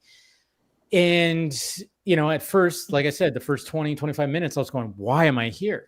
I'm like, there's no reason. I'm like, this is not a type of movie that I want to see. The animated movie was fine, but it wasn't like I'm an avid watcher of those movies. But then I, halfway through, I went, okay, I remember these little beats. Oh yeah, okay, yeah. Oh, and I started enjoying it, And then the final act, I was like, it's pretty badass. They did a good job with this final act. I mean, this is like pretty. It looks good. Visual effects look good. Visually, it looks good. I mean, I was like going, I was actually pretty impressed. But at first, man, I was like, what, I was struggling to stay awake. Well, I think, Dave, to your point, I think it really, for me, it matters more if I'm seeing it with somebody else when I'm seeing a movie for the first time. It is more of a case of who am I seeing it with? That's true. Yeah. Because if I go see a movie with my buddy who we haven't seen movies together in a while just because adulting sucks and we don't go to the movies together like we used to, or I go see a movie with my dad.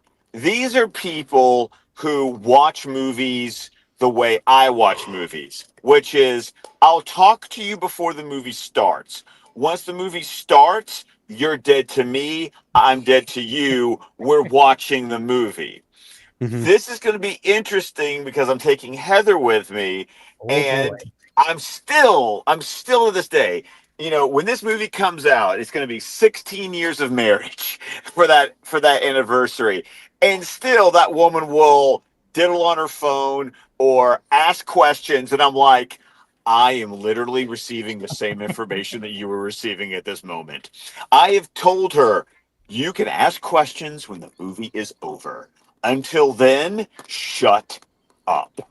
And we will talk afterwards. It's either that, or that's why I go see the movie by myself, and then I will then take her on my second viewing, because then it's like, interrupt me as much as you want. I've already seen it. We're good. It's why, to this day, I've seen Mission Impossible, and I've seen Ballerina, and she hasn't, because I went and saw it without her for my first time viewing, and we haven't gotten around to seeing it, me seeing it a second time. So it's kind of like, that's them's the breaks. I offered before the tickets went on sale, because I've seen Mission Impossible and I've seen Ballerina, and I haven't taken her yet for that second time. Superman kind of felt like that olive branch of, do you want to go see Superman with me? And she was like, yes. I was like, okay. And so, but she saw that sneak peek trailer in front of Minecraft like I did. She said, oh, this actually looks good. That was her words. That's good. And so I was like, okay, I'll see this with you.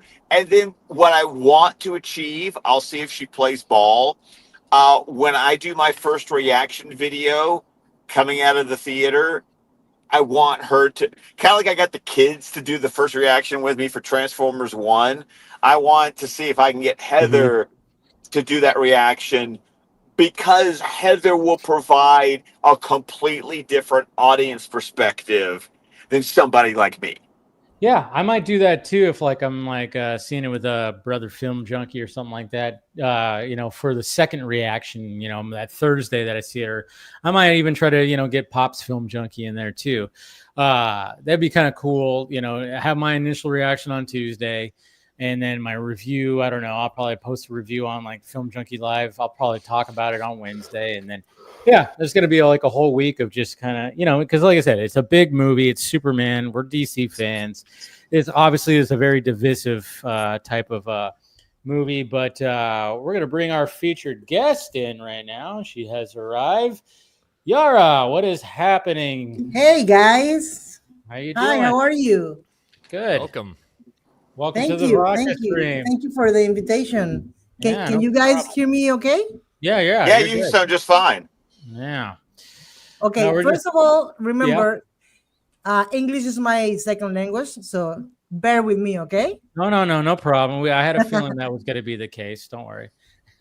We got you. How's everything? You're talking about Superman or what? Well, we're talking about we're talking about just going to the movies in general and seeing movies by yourself as opposed to seeing it with people, I guess you could say. That is a very good experience, actually. Yeah, it's a different kind of experience because I'm going to see Superman for the first time by myself, and then I'm going to see it with 5 other people on on that following Thursday. So it's going to be kind of interesting to take it in myself, and then when I see it with people and see what their reaction is going to be. So yeah. Yeah. It's a good Did plan. you get your? I don't because you're in Colombia, right? Right? Is that what you Panama? said? Panama. That's Panama. right. They just released the pre-sales, Okay. and there is like 2 showings on July 8th, but I haven't buy those because it's 3D IMAX, and I don't like 3D. I mean, Well, you don't want to see maybe I those. will try it. You see those teeth hit you right in the face. Yeah, and I use glasses, so I had to put the thing, on top of the glasses.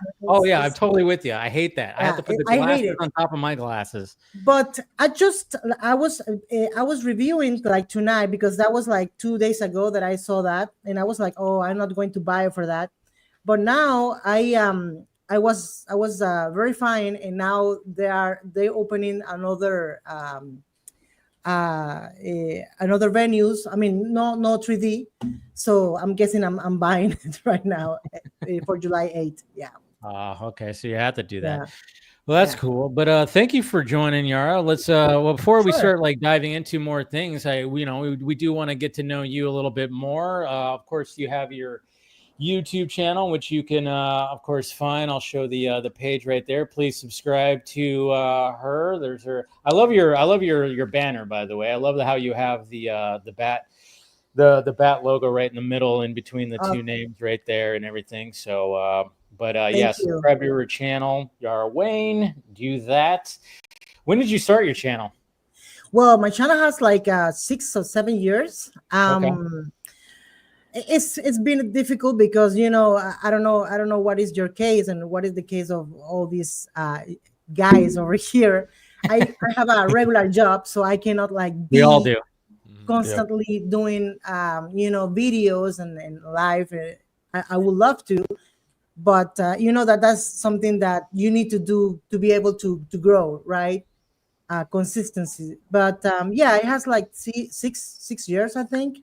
Okay. And I opened the channel because I wanted to talk about movies, and that's it. I love movies. I love DC, and I wanted to do it, and that's why I opened the channel. And I'm from Panama, Central America. Nice. And I get the hate from the Spanish fandom. Because so you get it from the Spanish fandom. I mean, there is hate on the English side, I know, but on the Spanish side, you don't imagine. Oh yeah, secondly, I would like to talk about that a little bit. And by the way, Scott had to go. He has a movie to catch, so he had to duck out real quick. He didn't want to interrupt, so that's why Scott just left right here. So yeah, he got to catch his movie. He's on a very short time span and everything. So bye, Scott.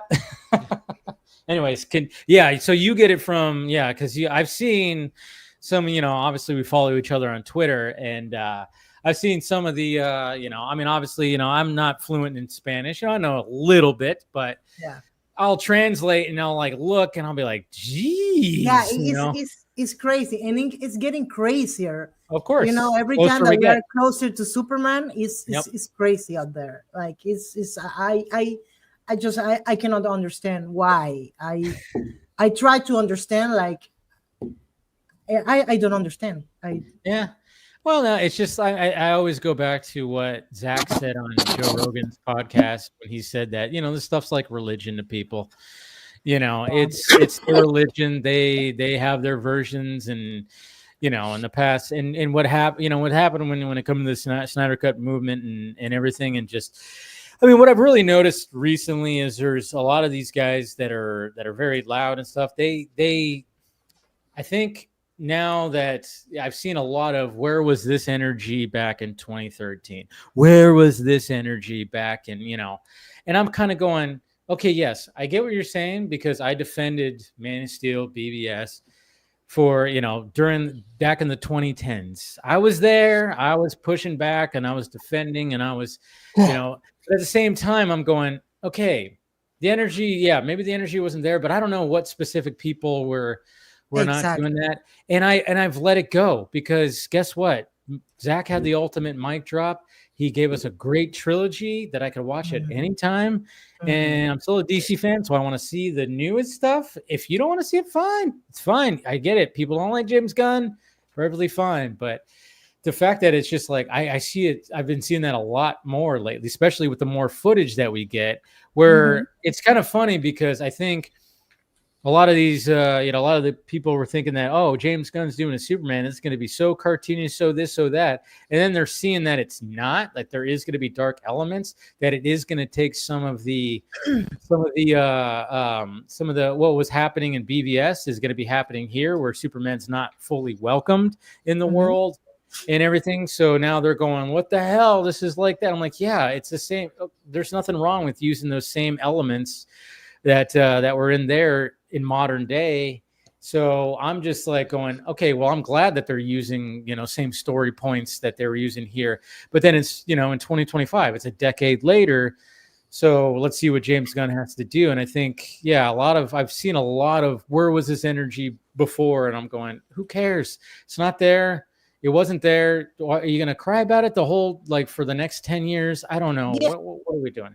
Yeah. I mean, I really don't understand.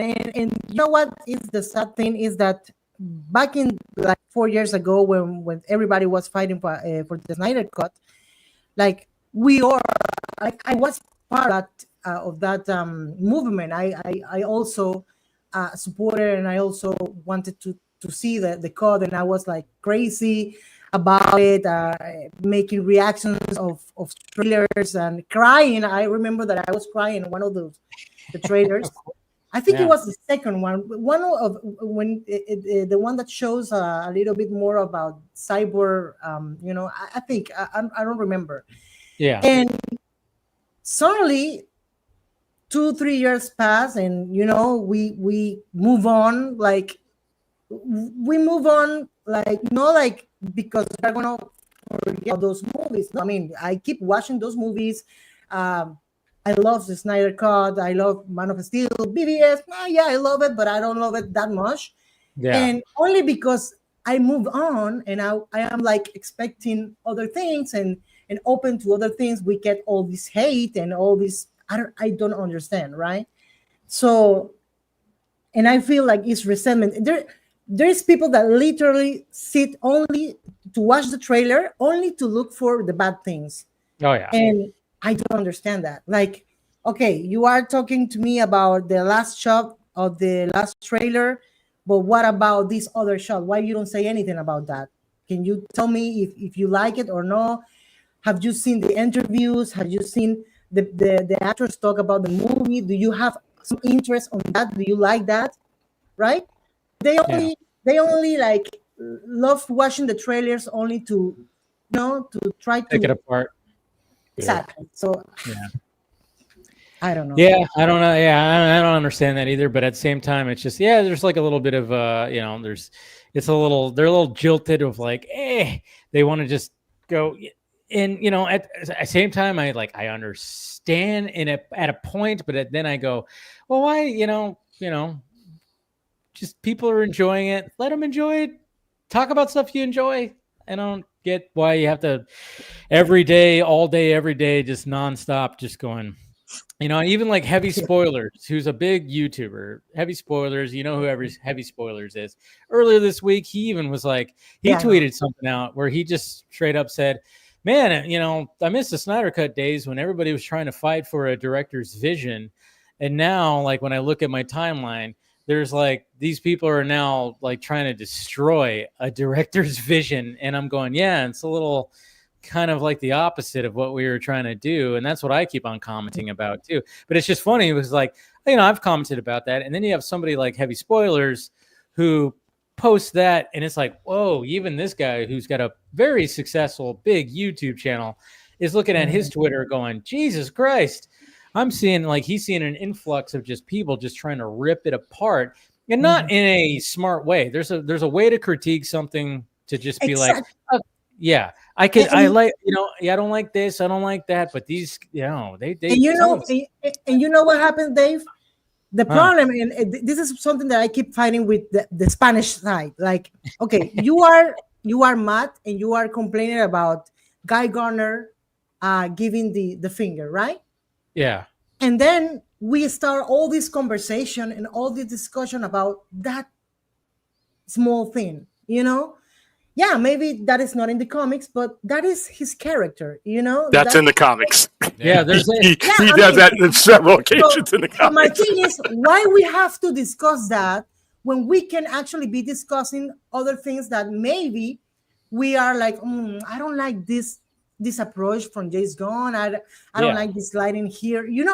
Like important stuff. So, and then we get our side get like, oh yeah, you are defending James Gunn. You are defending James Gunn. No, we are not defending James Gunn. The thing is that you keep complaining about absolutely everything that you make us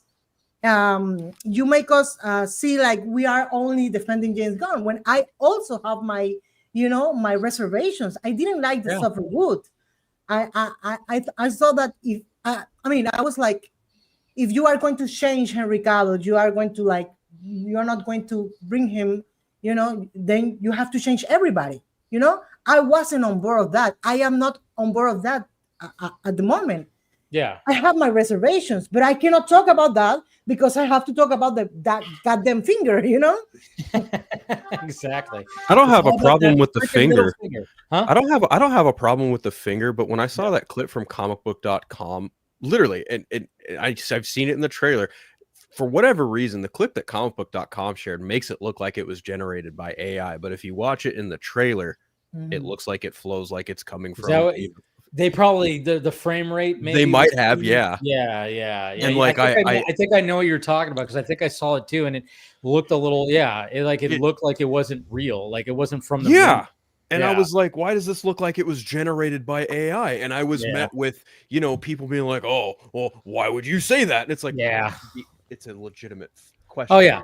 That's the other side of it, is right. when you start like going, hey, wait a minute, then all of a sudden because I get that too, or and then I start getting the name calling from the diehard Gunn side, where they're like, oh, you're just a Snyder, cunt or Snyder tard or whatever the hell they say, all that stuff too, where I'm like Jesus Christ, and then of course I have to like defend that, and it's on both ends, but I mean obviously it's stronger from the other side, because the closer we get to the movie, it just doesn't get crazier, but it's just it sucks when people make like, oh, this is not Superman, this is not this is not that, and then people start going, well, actually, it is like just like what William said. When it came to the middle finger, he's like, oh yeah, he's done that in the books. Like that's Guy Gardner to a point. Like that is, you might not like it, but that's who that character is. He would do something like that. Yeah, you might not like it, but if most of these guys read comics, we wouldn't be having these conflicts. I don't deal with people on a daily basis that try to say something on the shelf isn't Superman. That's only stupid ass movie fans that say stupid shit like that. Because if you understand the character and the different dimensions and different writers of the characters, especially over 85 years, whenever I hear somebody say, well, that's not Superman, I really want to just launch them to the sun. Seriously. and let them slowly roast there. Because the only people that define Superman are the people that are telling the stories. That's it. Exactly, and that's a good point right there too. And when I was seeing people like who have YouTube channels saying this is not the Superman I grew up with, I'm like, what did you grow up with? Like I grew up with so many different versions of Superman.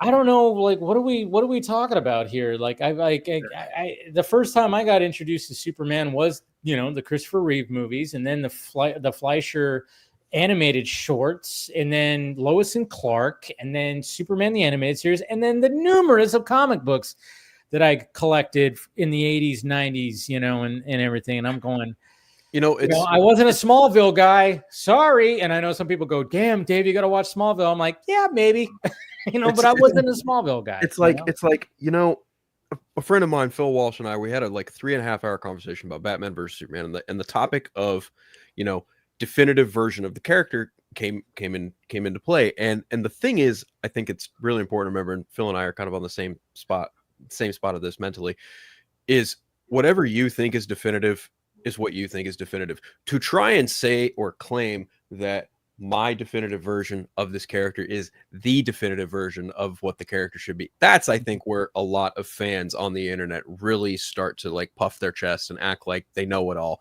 and act like they know better and act like they think that whatever they feel is to be the case. And I think that that goes both ways, both for the hardcore James Gunn fans who are, in a sense, probably coming from a mindset of being, you know, kind of a Christopher Reeve purist, and they want kind of maybe a redux of that, and that's what they're honing in on for this movie. But then you also have, like, you know, the Snyder cult who's just spending every waking moment of their day on the internet just bashing the absolute shit out of this movie with, you know, no rhyme or good reason and good faith either. Like both sides are pretty insufferable, but I wouldn't disagree that, you know, probably on Twitter, I would say the Snyder cult is probably more vocally loud. In my time on Threads, I've seen more people just be vocally anti Zack Snyder and very pro James Gunn. And, you know, that's the thing, important thing to remember too. This is just the internet. This isn't people we talk to on the regular. Exactly. This isn't real life. They don't even know. This isn't real life. Yeah, this isn't real they life. don't even know. No. They don't even know what's going on in Twitter. Right. No. Here's the thing, though. This is what drives me crazy. And I mentioned this the other night. I need the world to understand I don't give a fuck about your childhood, and you shouldn't give a fuck about mine. I don't care what made you feel good when you grew up, and you shouldn't care about mine. And neither one of us should be trying to impart that and hold that as a standard for 2025. Guess what happened between our childhood and now? We grew up. Yeah. Exactly. You know, so it drives me crazy because, yeah, I'm happy you had a good childhood. I'm happy you got to sit down in front of the TV screen and had a good time. So did I. Yeah. But I don't need, as much as I enjoyed Superman 2, seeing that in the movie theater, it's 2025, not 1980. I can't bring that energy over there and expect that to be, you know, and I shouldn't have any expectation that anybody else should care about that, you know? It's just so silly. But it's every single fandom, no matter what. It's a fandom, whether it be Star Wars, Star Trek, DC, Marvel, even the James Bond, like Alien, like name it. Back to the Future. Yeah, not ma. Yeah. Again, that's okay. It's not yours. Great. Don't watch it. You got the stuff. That's how easy it is. Don't watch it. But here's the thing. They won't do that because they want to be a part of the conversation. They want to say something. I guarantee you, most of the people who are hating on whatever movie it's going to be, they're going to want to see it. Why? Yeah, so they can trash it and say, well, it wasn't my thing. Guess what? That you're entitled to your opinion. I'm not going to go. It does me nothing, absolutely nothing to like tear someone down for having an opinion necessarily. We all can disagree with each other and how we feel about certain things. That's fine. Guess what? Most of us are rational human beings, you know, at that point that can have a discussion. But what are you gaining outside of like, hey, I bashed this person and made them feel bad about themselves? Well, you're a really cruddy individual for doing that. How dare you? You know? Yeah. You know what? There's a certain type of that I come to be like, oh man, this type actually gets this type of kind of fan that I've like come across, which kind of makes me go, oh my God. It's the type of fan that like is not so over the top. Like those ones are just ridiculous and you just can all right, well, I'm just going to ignore that, or I'm just going to block it, mute it, or whatever. It's the ones that like will show up in my mentions all the time and they sound like, oh yeah, I'm trying to be reasonable. But then you start picking up on like they start being condescending about certain things. And then you start going, wait a minute, are you really trying to have like a actual good, like, you know, argument about certain things? Or are you just trying to prove to me that I am wrong and you're right?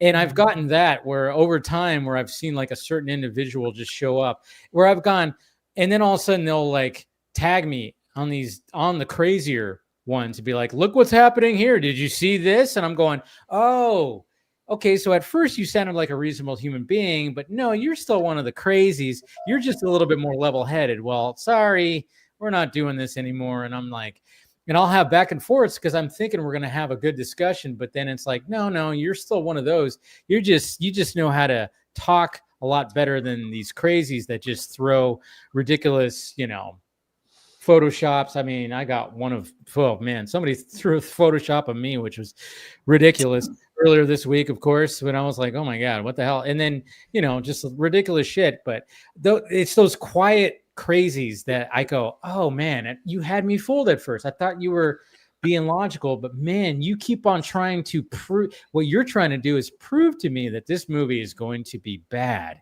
All right, stop it. You just slowly did it. You didn't just go full force like your buddies over here.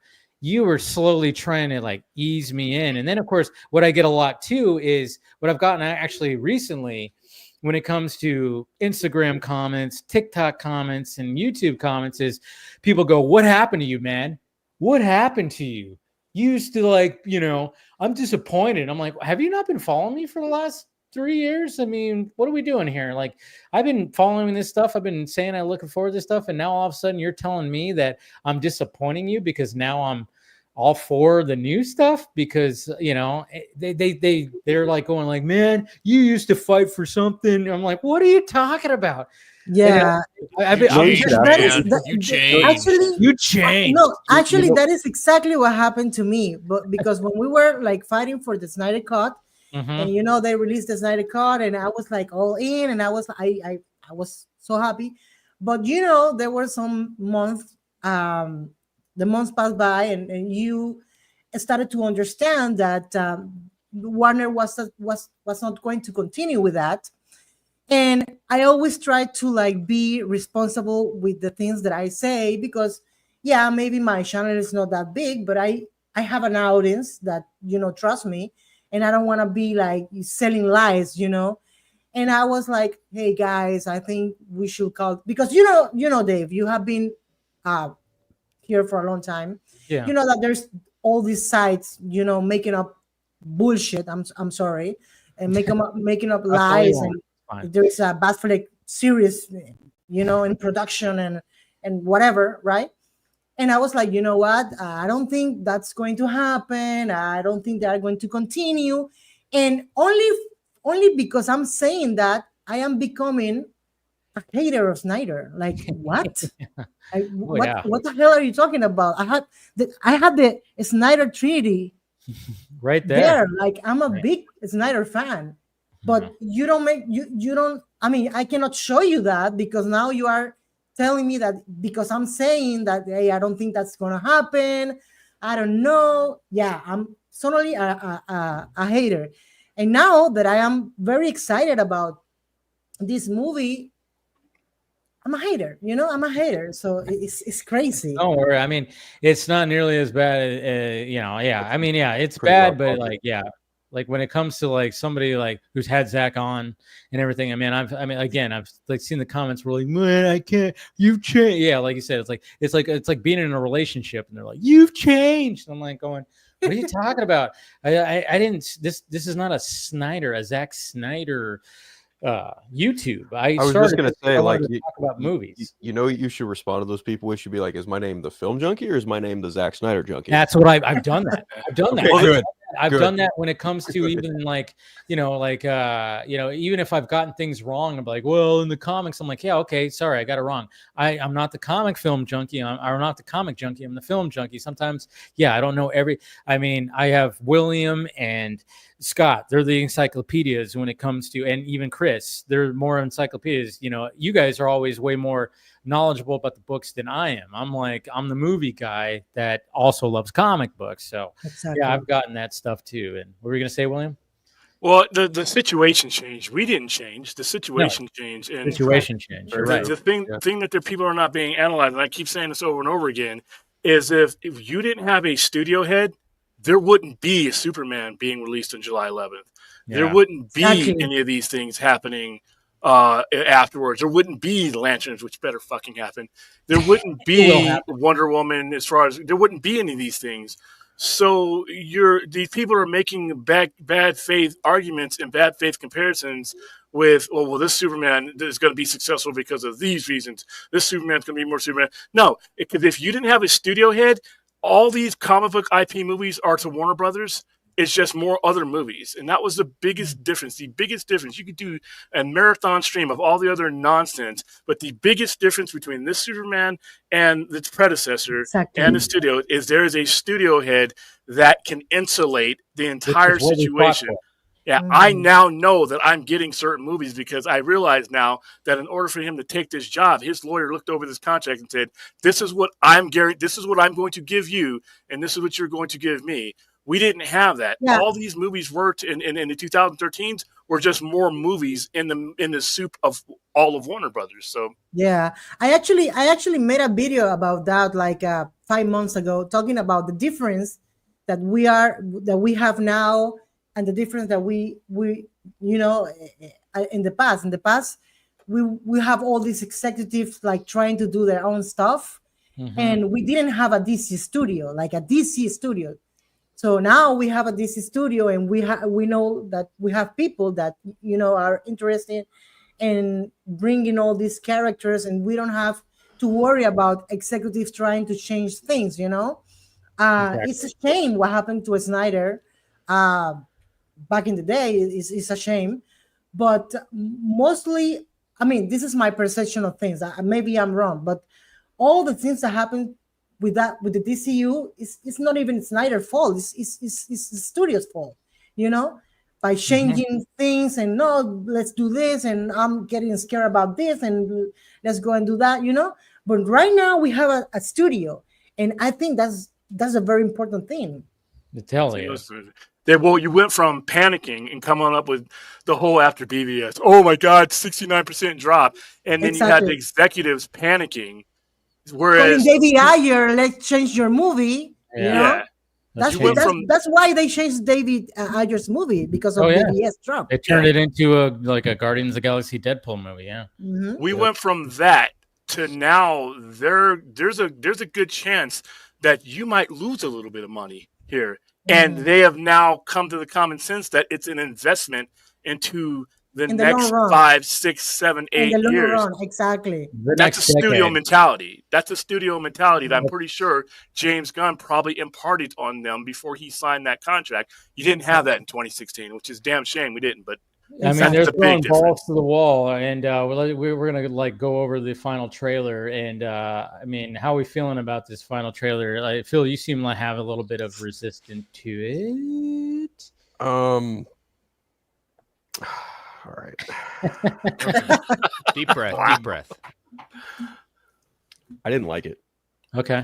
I'm being brutally honest. I really wasn't a fan of a lot of what was shown. I think there were certain things in it that I thought the opening with Superman stopping the building, saving the woman in the car, that was probably the only time that I thought, okay, this is something I'm familiar with. This is what I can appreciate. The moment, but a lot of it really just felt really sloppy.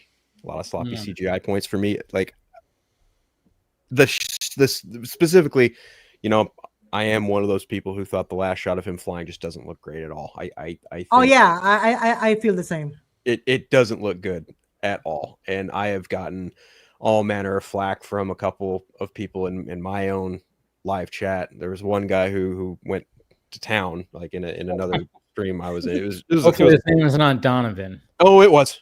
Oh, it was him. Of course. Of course. Right. Yeah. He had a giant hiss fit. Told me I was objectively wrong. I was like, that guy. I was like, dude, you don't know how to use that word. But anyway, I really wasn't feeling the whole Lex Clark conversation of him just, kind of telling Superman, oh, we meet. Now I'll destroy you. Oh, that reporter you give all the interviews to, I'll kill her too. Who raised you on a farm? I'm just like, man. Lex is Al Capone, right? And Touchables, because that's maybe, I don't know. I think for me it's more like the line delivery, because in the previous trailer, he goes, Superman, the world's biggest, he's this become the focal point of the world's conversation, and I cannot accept that. I was like, okay, I like that. Then we jump to this, and I was just like, God, I don't know what it is about this, but I'm just not digging it. And it could be the fact that because we're just hearing this conversation muddled with a bunch of action sequences and not the actual context of which we're seeing this conversation. That could be it. Yeah. But then we've got David Cornsweet, and like he's telling you, no matter what you do, Luthor, your plan won't work. And I'm like, Basically, I think if I had to summarize how I feel about this trailer and why it kind of moved the notch back just a bit for me, is it reinforces everything that I do not like about James Gunn as a filmmaker, in that he has his own quirks, he has his own tools that he utilizes in his own point of view that I'm honestly just not a fan of. Like the whole Superman punching a dude and having the teeth spit at the camera. It's a fourth wall break to a degree, and it also just, again, doesn't look that great. If I'm being brutally honest, it kind of gives me like Flash Hospital Baby vibes, just a little bit, not to the fullest fakest degree, but it's the same cinematographer too, so keep that in mind. But ultimately, like, there are just things that James Gunn, visually does and writes where I was just like, I think he's kind of a nice guy, but overall, like, when it comes to filmmaking and projects and being a creative person, I'm literally 50-50 on him. And I've said this here and I've said this other place. Like, I like Creature Commandos a lot. I like Guardians 3 of the 3. I like Guardians 1. Don't like Guardians 2. Don't like Suicide Squad. I'm not a fan of Peacemaker. And to me, there's just a couple things in this trailer that just really remind me of what he does as a filmmaker. And I'm just like, okay, yeah, this is okay, deep breath. And I just have to kind of level myself and level my expectations and just kind of go, I'm just waiting for July 8th so I can go see the movie, sit with it, and then I'll do my review, and then I'll move on. Yeah, it'll be there and done. And I know there are people out there who are over the moon about this movie. I know there are people who are very excited for this movie, and we have friends who are very excited for this movie. And I would never intentionally just be like, "No, you're wrong for liking this," or "No, you're wrong for being excited." You are not a Snyder cultist. No, not at all. And I would certainly hope that our friends come to that same sensible conclusion. And I would just I'm happy with using what Chris loves to say all the time. There are just certain things in this trailer that were just not my tempo. Yeah. How are you feeling about it, Chris? It just gave me some more scenes that, I hadn't seen. And that's the tough part. Like we're saying, like, certain things are just, when they make any trailer, things are out of context. It's very splash oriented. I kind of call this the villain trailer. Totally is 100%. Great description. Which is an interesting take for a final trailer, because we've said we really haven't seen too much of Lex Luthor until this trailer. Like, he's been there, we've heard him say a thing or two, but really haven't gotten some ideas. It was interesting, kind of, we have seen now the sequence when they go into the fortress and the engineer just goes to town on all the robots. That looks good. Yeah. It's not going to change my opinion on the sense of, like, I'm going to go see this movie. I'm going in with the attitude of just like, all right, new Superman movie. Entertain me, give me a different perspective, give me a different idea of what you're doing. I've said it before and I'll say it again. There was a reason why this movie was originally titled Superman Legacy. This is a nod to the hat, a tip of the hat, an homaging of the legacy of the character. I don't need to see Henry Cavill Superman back on screen with this movie. I don't need to see Christopher Reeve. I don't need to see George Reeve, Tyler Hoechlin, Dean Cain, everything. I'd see tips of the hat of what the essence of the character is. And we haven't seen, how many different iterations of Superman on the big screen have we had compared to Batman? Not a lot, Yeah. And so this is just another take. And yes, this is meant to, again, get the general audience excited for a Superman movie, which they haven't been in a very long time. When it comes to box office and what they're doing with the tickets, great. I want to get a different interpretation, because I want to see, okay, is this going to exceed who I think was the best Superman, or is it going to give me saying, yeah, it's a good Superman, not my favorite, not the worst.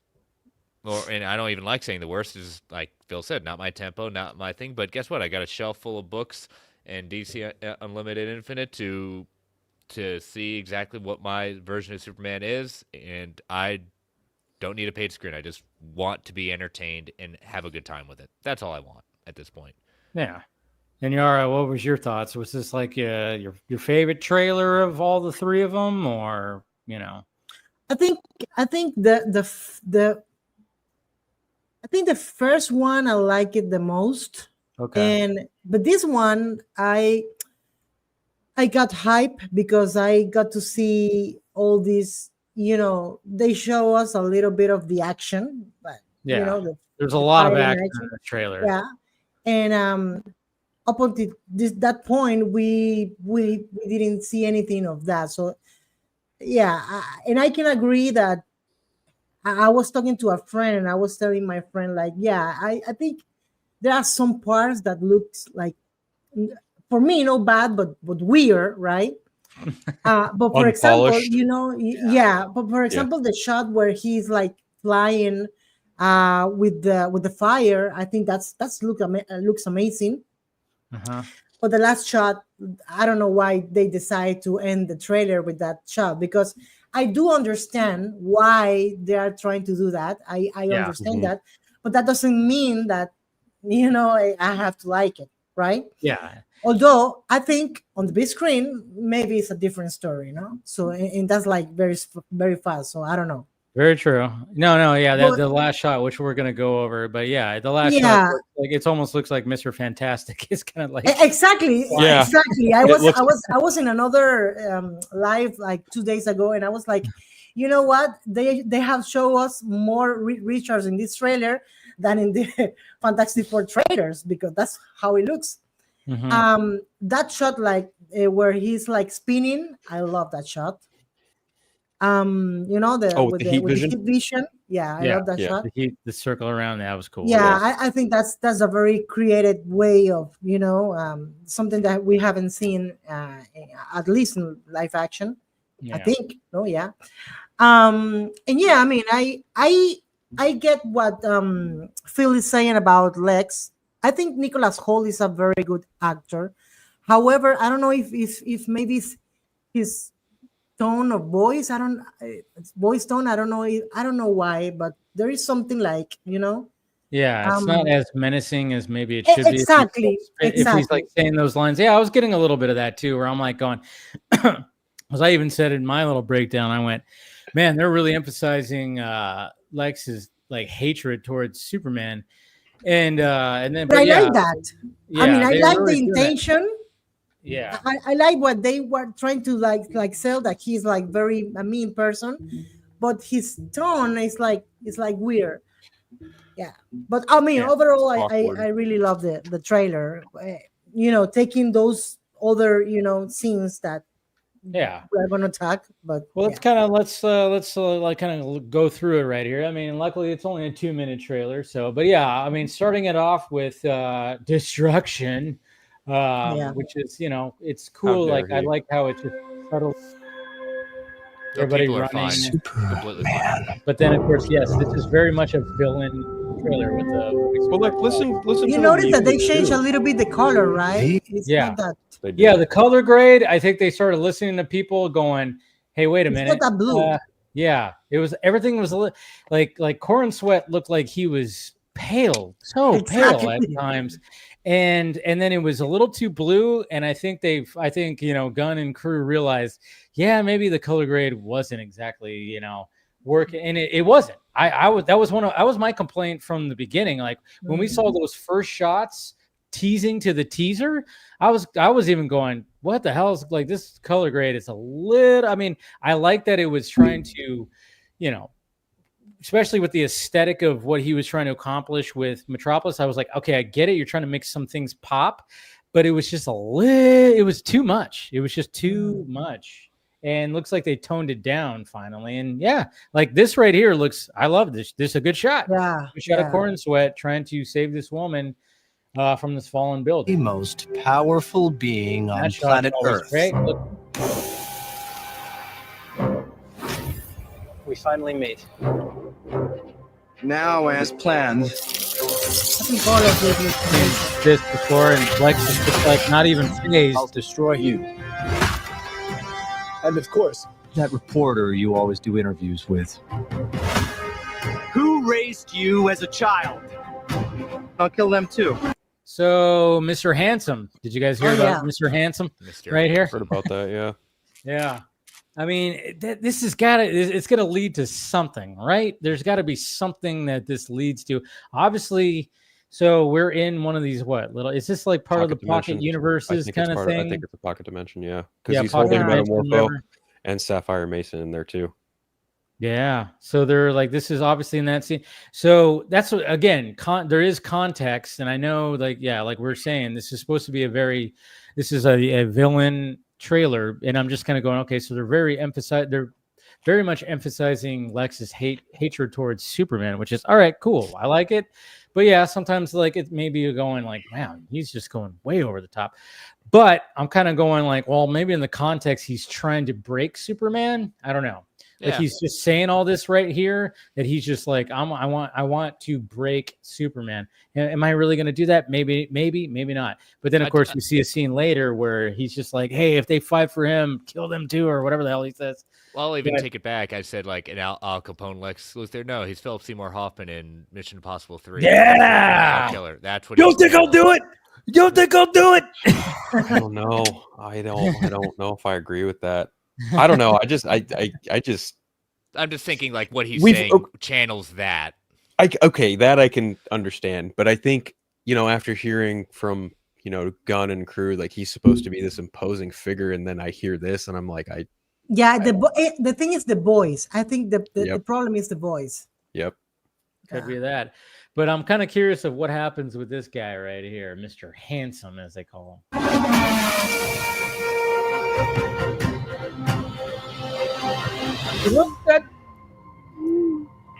He does smug good. I'll give him that. Yeah, he does.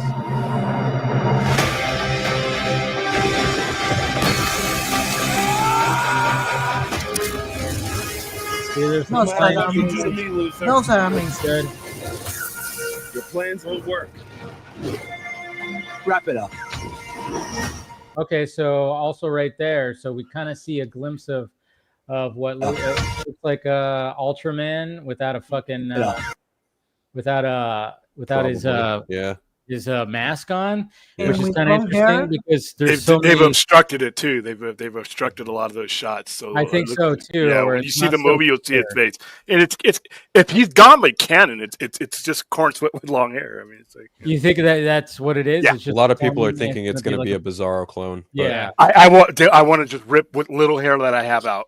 Why do they always go to Bizarro, and there's the circumstance, there's no similarities, none, zero.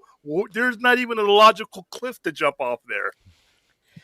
I don't know. I'm hoping there's going to be a curveball. I'm hoping there's going to be a curveball because I know like there's well, James Gunn there usually is. Yeah, it's his story. He can know that curveball, but I mean, I would not be surprised if it's Corn Sweat with because what he's done there is he's probably accessed the Phantom Zone, and he's probably messed up some things, trying to do some things. And I think at some point during this movie, he loses control of those barriers. He screws up because he doesn't know what he's doing.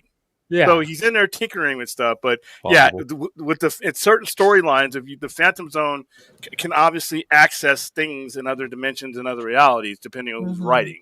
So because if you look at the John Byrne era of Superman, where those Kryptonians were trapped in a Phantom Zone, even though the Time Trapper had separated that slice of time for Superboy and launched it into the Legion of Superheroes. So the Phantom Zone has access to different realities and different things if he wants to write it that way. And I think that's how he got that Ultraman. Okay. That's possible. That's certainly plausible. I think it's going to be interesting to see how that whole outcome is. But I mean, Ultraman looks he looks bigger than Superman, which is kind of interesting. But then again, could be the costume. That's gonna be good luck with that. I love this shot. I don't know. This shot just looks really good. This shot looks really good. And hey, Ben is joining right in the middle of this breakdown right here. Hey, what's going on, guys? What's happening? I'm here to cause chaos. Why's the chaos? But no, this shot right here is just, I don't know why. Like when they showed the still shot on Entertainment Weekly, I was going, all right, that might be the best shot that I've seen in this whole thing. I don't know what it is. It just looks.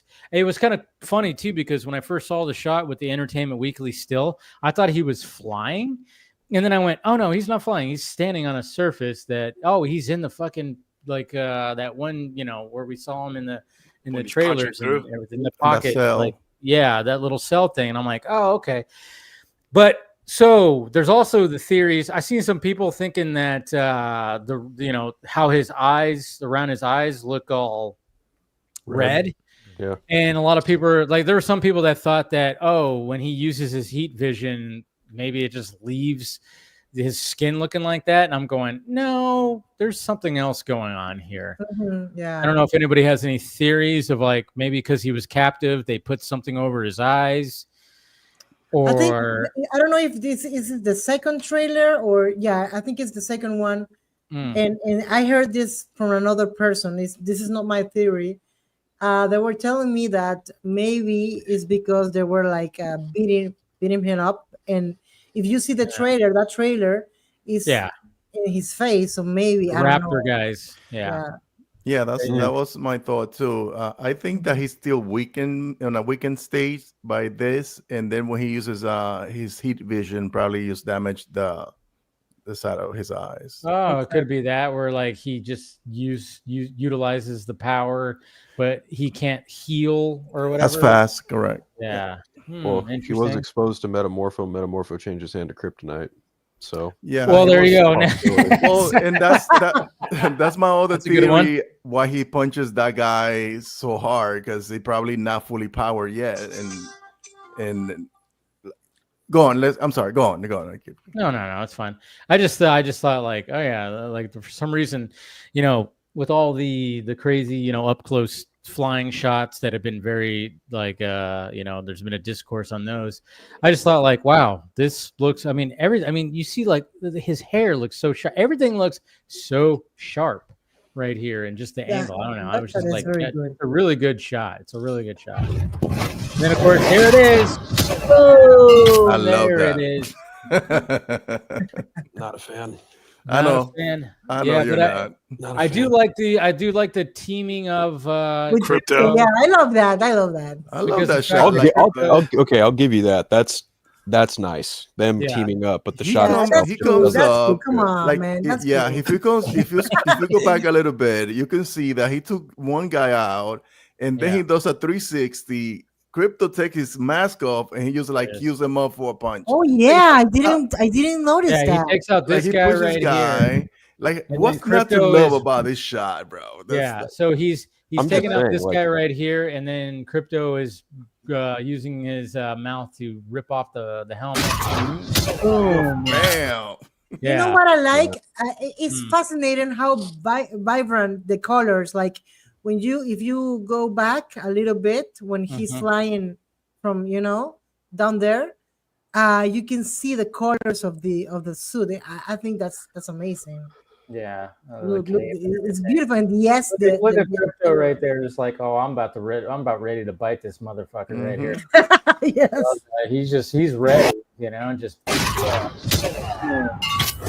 So yeah. All right. I could see. 3D. That's gonna look pretty insane. And then some people are even thinking like, oh, maybe it doesn't hit the. Is it actually hitting the camera? Is it hitting something else? I'm like, no, I think that's just one of those 3D shots that's gonna look good.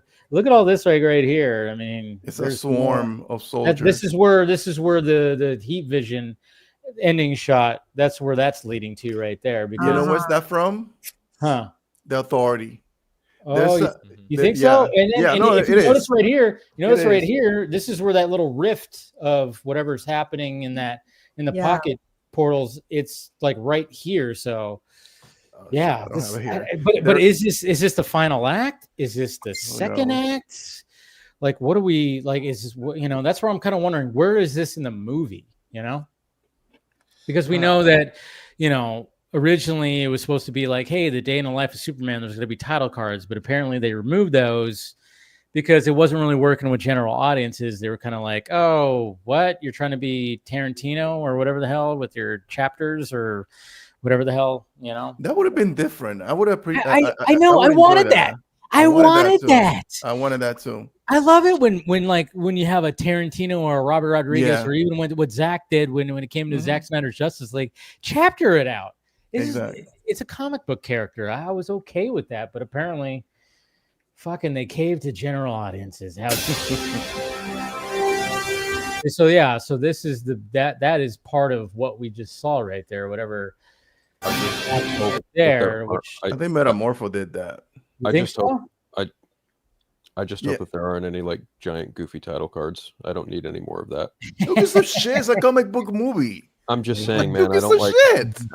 Okay, it's a dude, comic book movie. Okay, and I'm just like saying, you're taking this shit too serious, bro. No, I'm not. Jesus fucking Christ. I'm just saying, man. Like this isn't exclusive to Marvel or DC. Like those, I just don't like giant title cards in movies. They think they're kind of distracting. Okay. Make a move, please. And then of course we got this ugly motherfucker. Yeah. But I like this. I like this right here because I'm like wondering, like, I mean, obviously Superman wants to punch him right here, but it's a good shot. Guy's the leader of his own team and doesn't like Superman trying to cut in on his action. Yeah, how Guy Gardner it is for him to think that he can take on Soups. Yeah. That's like so. That's Guy Gardner, though. That's Guy Gardner. That's who he is. Yep. Yeah. That is so on brand. Yeah, very on brand right there. But yeah, it's a good shot. Good shot of them. Yeah, it is. And then of course, body slam, wrestling man. And then of course we have this shot right here with Baby Joey. Okay, so there is something over here. Is this that Yeti? That's a dog. That's no, Crypto. That's Crypto. Yeah. Is that Crypto? That is Crypto. Huh? It's his paw. Okay. Yeah. Okay. He's got Baby Joey in his hand and Metamorpho off to his right. Oh yeah, because there's and then of course I know I saw Metamorpho, and then of course he's holding Baby Joey. This is a pretty crazy shot. Like, what the fuck is? And you know what's so funny too is when this came out. I mean, I should like the episode that Scott and I talked about on DC Fanimated was the Unity episode, which has to do with like this creature that takes over Smallville and puts a parasite in everybody's fucking brain, so they literally have tentacles coming out of their out of their mouths and stuff like that. I just thought it was kind of funny that was the episode we were talking about, and we have Superman wrapped. Obviously, it's Metamorpho that's like doing it, but I'm like going like, wow, it was just kind of funny how we just were talking about that episode the same day that this came out. But I mean, it's like, what the fuck is happening right here? But beautiful shot, I will say that. Of course, the cape being the best part of the very Guardians of the Galaxy. It's very Guardian. Thank you. Very Guardians. Yeah, very Guardians. I mean, I love it how people are like, Jesus Christ, what in the Guardians of the Galaxy is this? I'm like, it's almost like it's the director of the Guardians. I know, right? Exactly. Like you can see his thing on the work. It's almost like, sometimes filmmakers kind of, have similar vibes. Yeah, like. And then, of course, obviously, this is very Guardians of the Galaxy. Yeah, I love that Pear's got the stogie there. Very, it's still holding on. Dude, this is the best character is Perry Y over there. Yeah, exactly. Perry is just like he's literally like Sam Jackson in Jurassic Park. Hold on to your butts, and he's just got the cigar in his mouth. But I love how Tony has his laptop. Jimmy has his laptop with his pen in his mouth. You got a little little board right here. Yeah, it looks like they were putting something together. Oh, they're trying to figure out something, and then of course, look in the back. He's going to take charge and try to be the pilot. She comes from military. Oh yeah, her dad. Military. You've got Cat Grant and Ron Troop in the back too. Yeah, they're both back there too, just going, "What the fuck are we getting into?" Jesus. Makes them turn around and said, "Hold on to your butts." Yes, exactly. Boom. So that's him kind of just taking on. Is it Ultraman again? Yeah, it is. I gotta be honest. I wasn't digging this shot either. It doesn't. There was somebody who posted something on my feed, and I did a little research on a character from the New 52. Oh, the Hell-El or whatever. Hell or Hell, whatever. Hell-El or something like that. Yeah. So bad. That'd be interesting. I mean, I wouldn't put it past Gunn. I wouldn't put it past Gunn to just like do some random shit that people aren't really gonna know about. But then, of course, more extension of this scene. They chose him. Let them die. Let them die. I like how he put that right. Hey! And then, Quit messing around. I'm not messing around. I'm doing important stuff. okay, so some people didn't like this. I saw because it's too comedic and It's stuff. too I'm like, comedic. It's too But funny. we haven't Gaff- seen anything like comedic in all those trailers. Like yeah, No. The Boy this is the Scout first time guys that we who's- see Superman like saying, this is a You know? tired, half-powered Superman that's Mhm. got. yeah, Obviously, we got the portal thing that's happening right there, and he's just like, I'm fucking dying right now. So, but I, Take a but of break. course, I get it. Some people don't like it. It's fine. But at the same time, when I was seeing people saying like, this is not Superman or Superman wouldn't say this, I'm going, okay, fine. But this portion of Superman, okay, I don't know. Did you not watch, Superman the read a animated comic? series? Or read a comic? Yeah. Or read a comic or watch any of the Superman films. Like what? He's supposed to be stoic. I think it's just people that weren't exposed to specific Superman, and that's it. And they believe that's the only. Like Superman is not a monolith. It's not a one thing. Like he's been many things throughout his existence. Yeah. Like it's a vulnerable Superman. Even who's when just- he's been in Soviet Russia and Red Sun, They- he still had comedic Like moments. comedic, in it. yes, that is saying. true. That banter with him and Batman and Wonder Woman. Yeah. Yeah. Look at these that. people don't text- want to have joy in their life. That's it. Oh no, they just want to be miserable, right, Phil? You know what?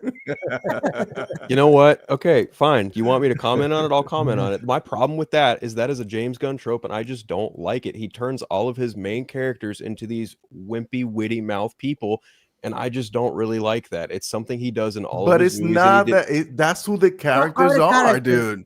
dude. You just don't like his style of directing overall, but this is what these characters are. So, like, if you said that you don't like the film, fine, that's fair. If this is not for you, that's fair too. But you're just making these assertions based on I'm not the making an director assertion, when man. the I'm just- characters in actuality this way. It Well, just doesn't like.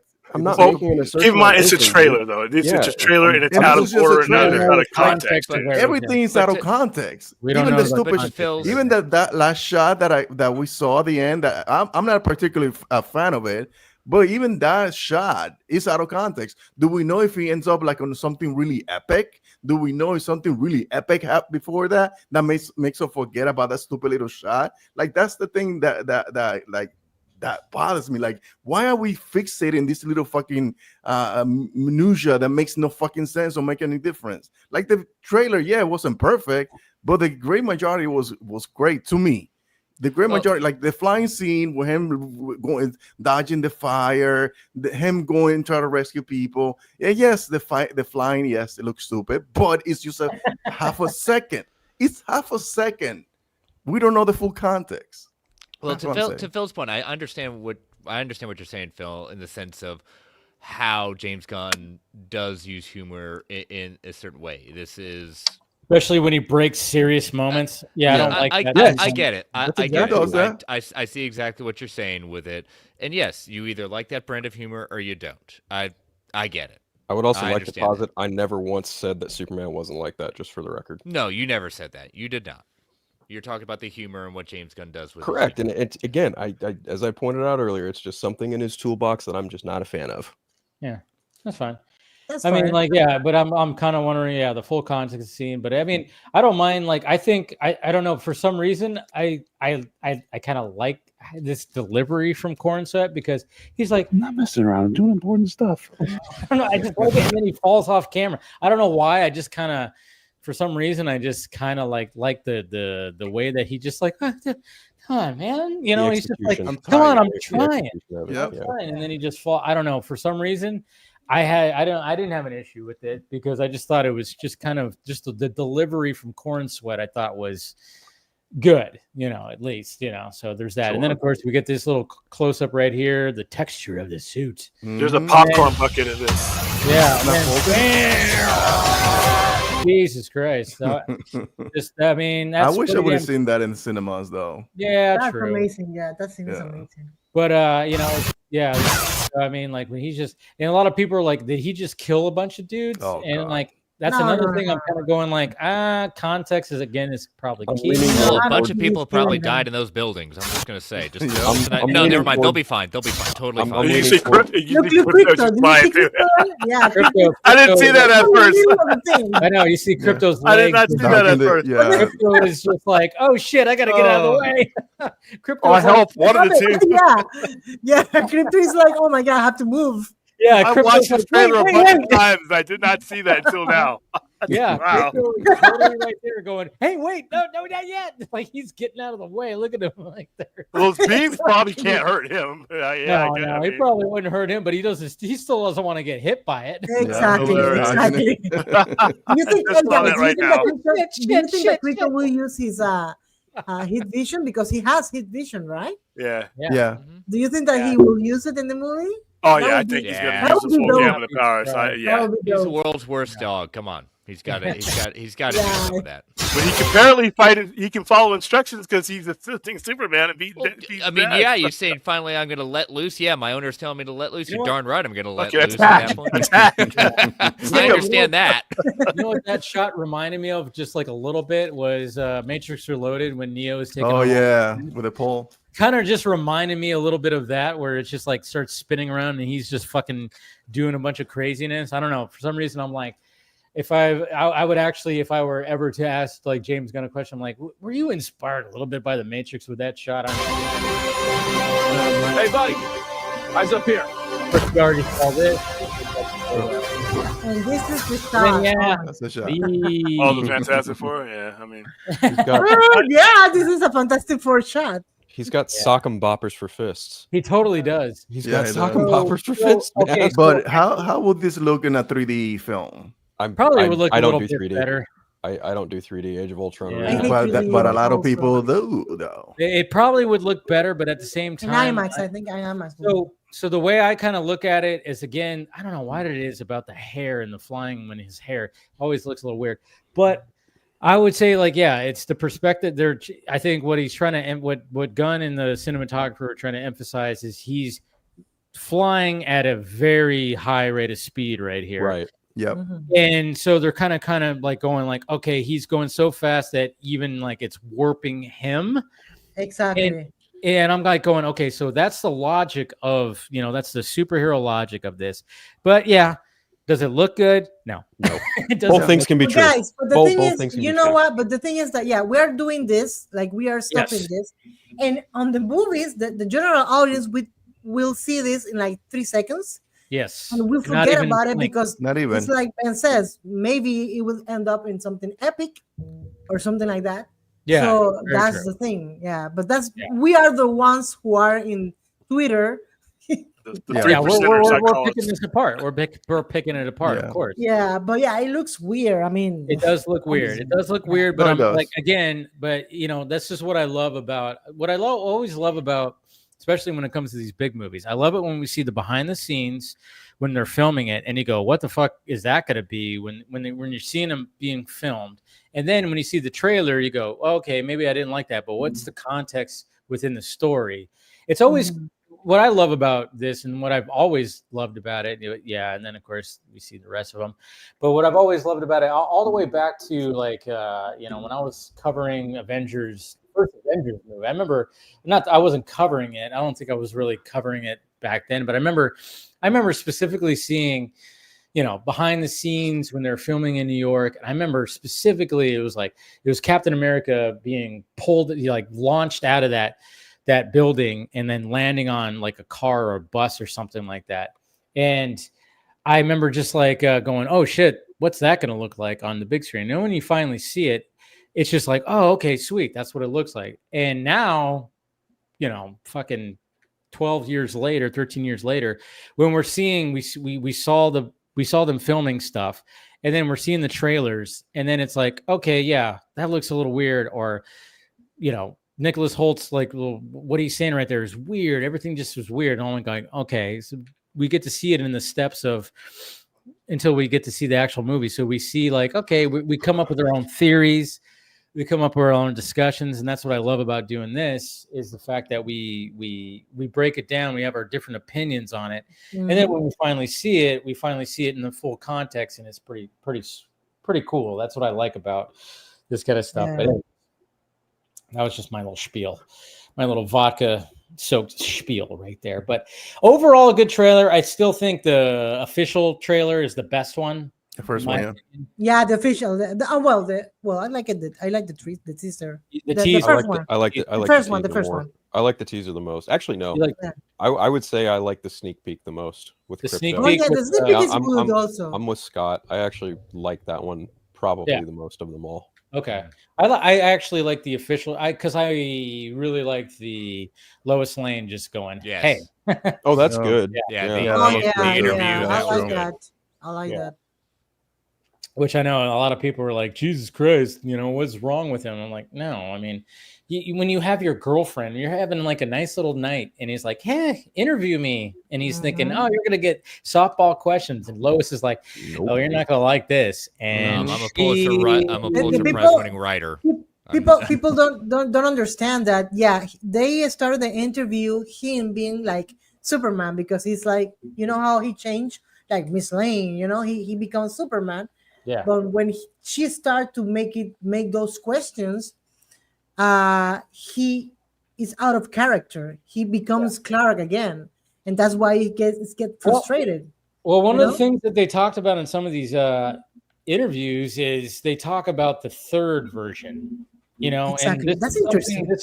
This is something that is even that you could apply this to Batman, and Scott and I talked about this when we talked about the Two-Face episode, because you really see not just the two identities of Batman and Bruce Wayne, but you also see the real Bruce Wayne.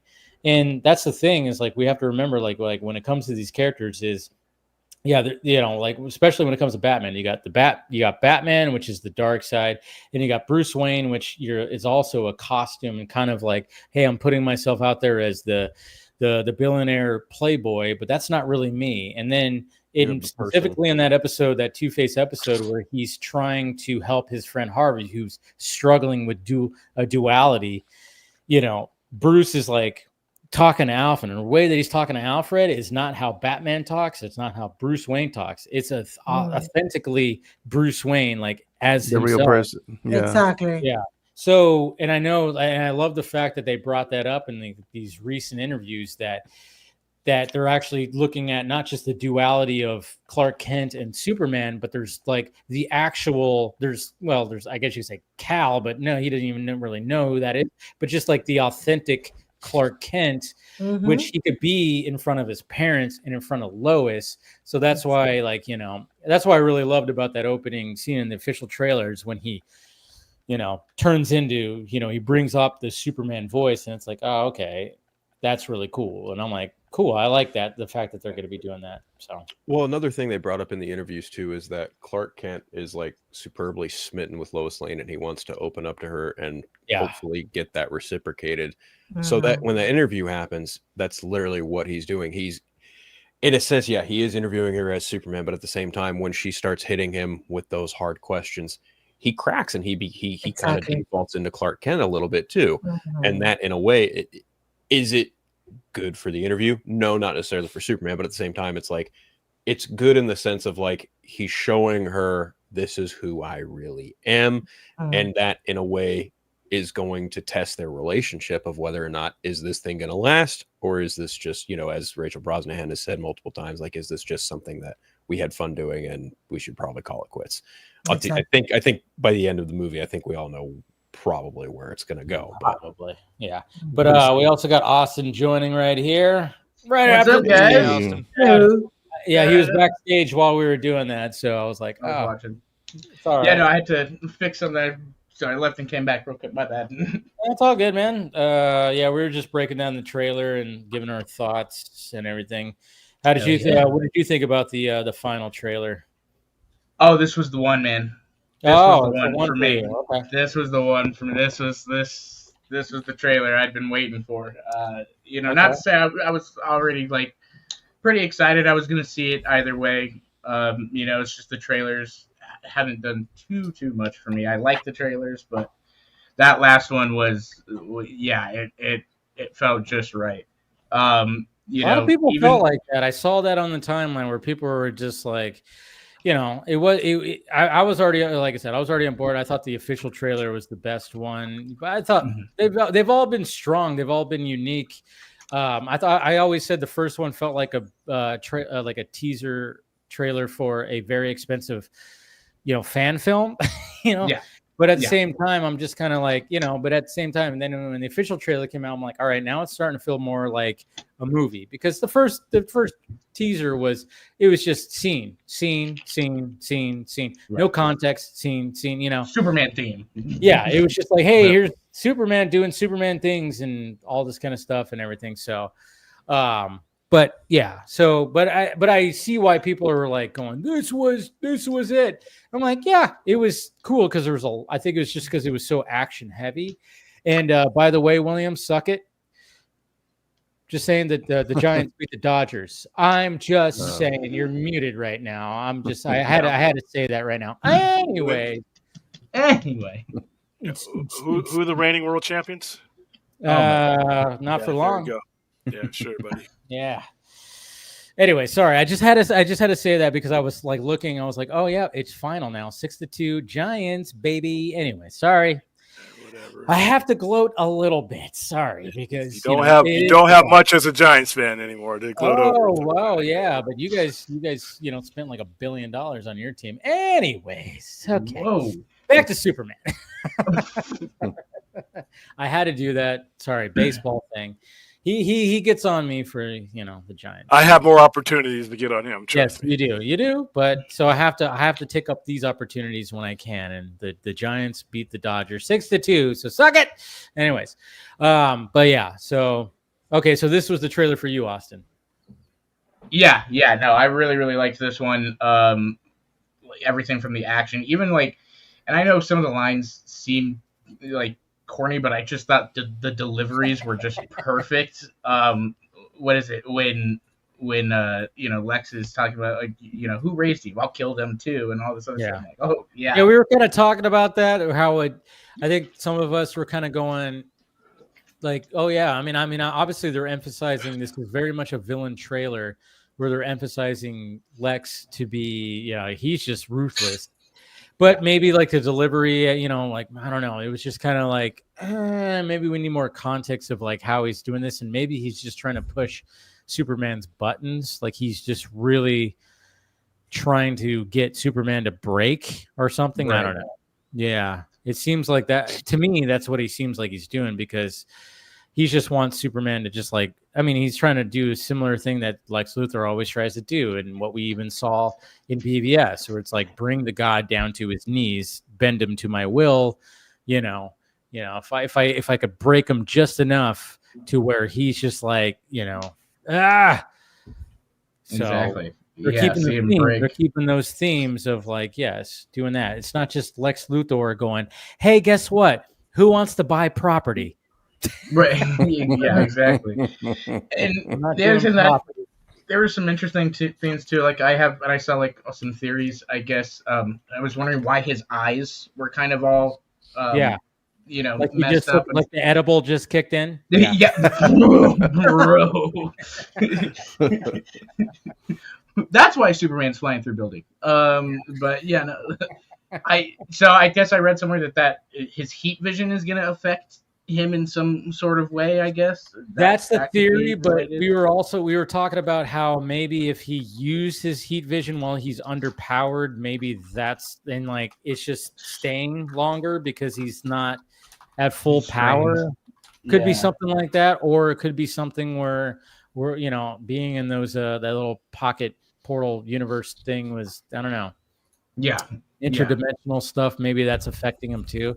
I just love how people are doing a side by side between him and Robert Pattinson with his makeup black eyes, and I'm like, yeah. Which of course people are still pushing for that fucking for Robert Pattinson being the DCU Batman. I'm like, stop it. Yeah, I don't want that. Stop it. Yeah. So well, if he's in the Phantom Zone, by the way, there's a chance that his powers may not work because of the properties of the Phantom Zone. They also use that to imprison. They use that to imprison other Kryptonians. Yeah. So he may be having problems using his powers there. And maybe like when he tries to do it, it just like singes around his eyes. Ooh, that's a good thing. Yeah, it will be like, they won't come out. strain. Yeah. Yeah. Wow. Geez, man. Yeah, that's a good one. I like that. I don't know. There's a lot of like I said. There's so many theories when it comes to all this. I'm still wondering, like, that shot with him holding baby Joey, and Metamorpho. I'm like, what is happening right there? I'm sure that's going to be a very beautiful and weird looking shot that's going to be happening for sure. Like saving the kid. I mean, James Gunn is really good at trying to make weird, kind of like small, kind of cute characters try to be popular. I don't know if Baby Joey's gonna, make it. Baby Yoda's gonna be the next Baby Yoda. the new Grogu.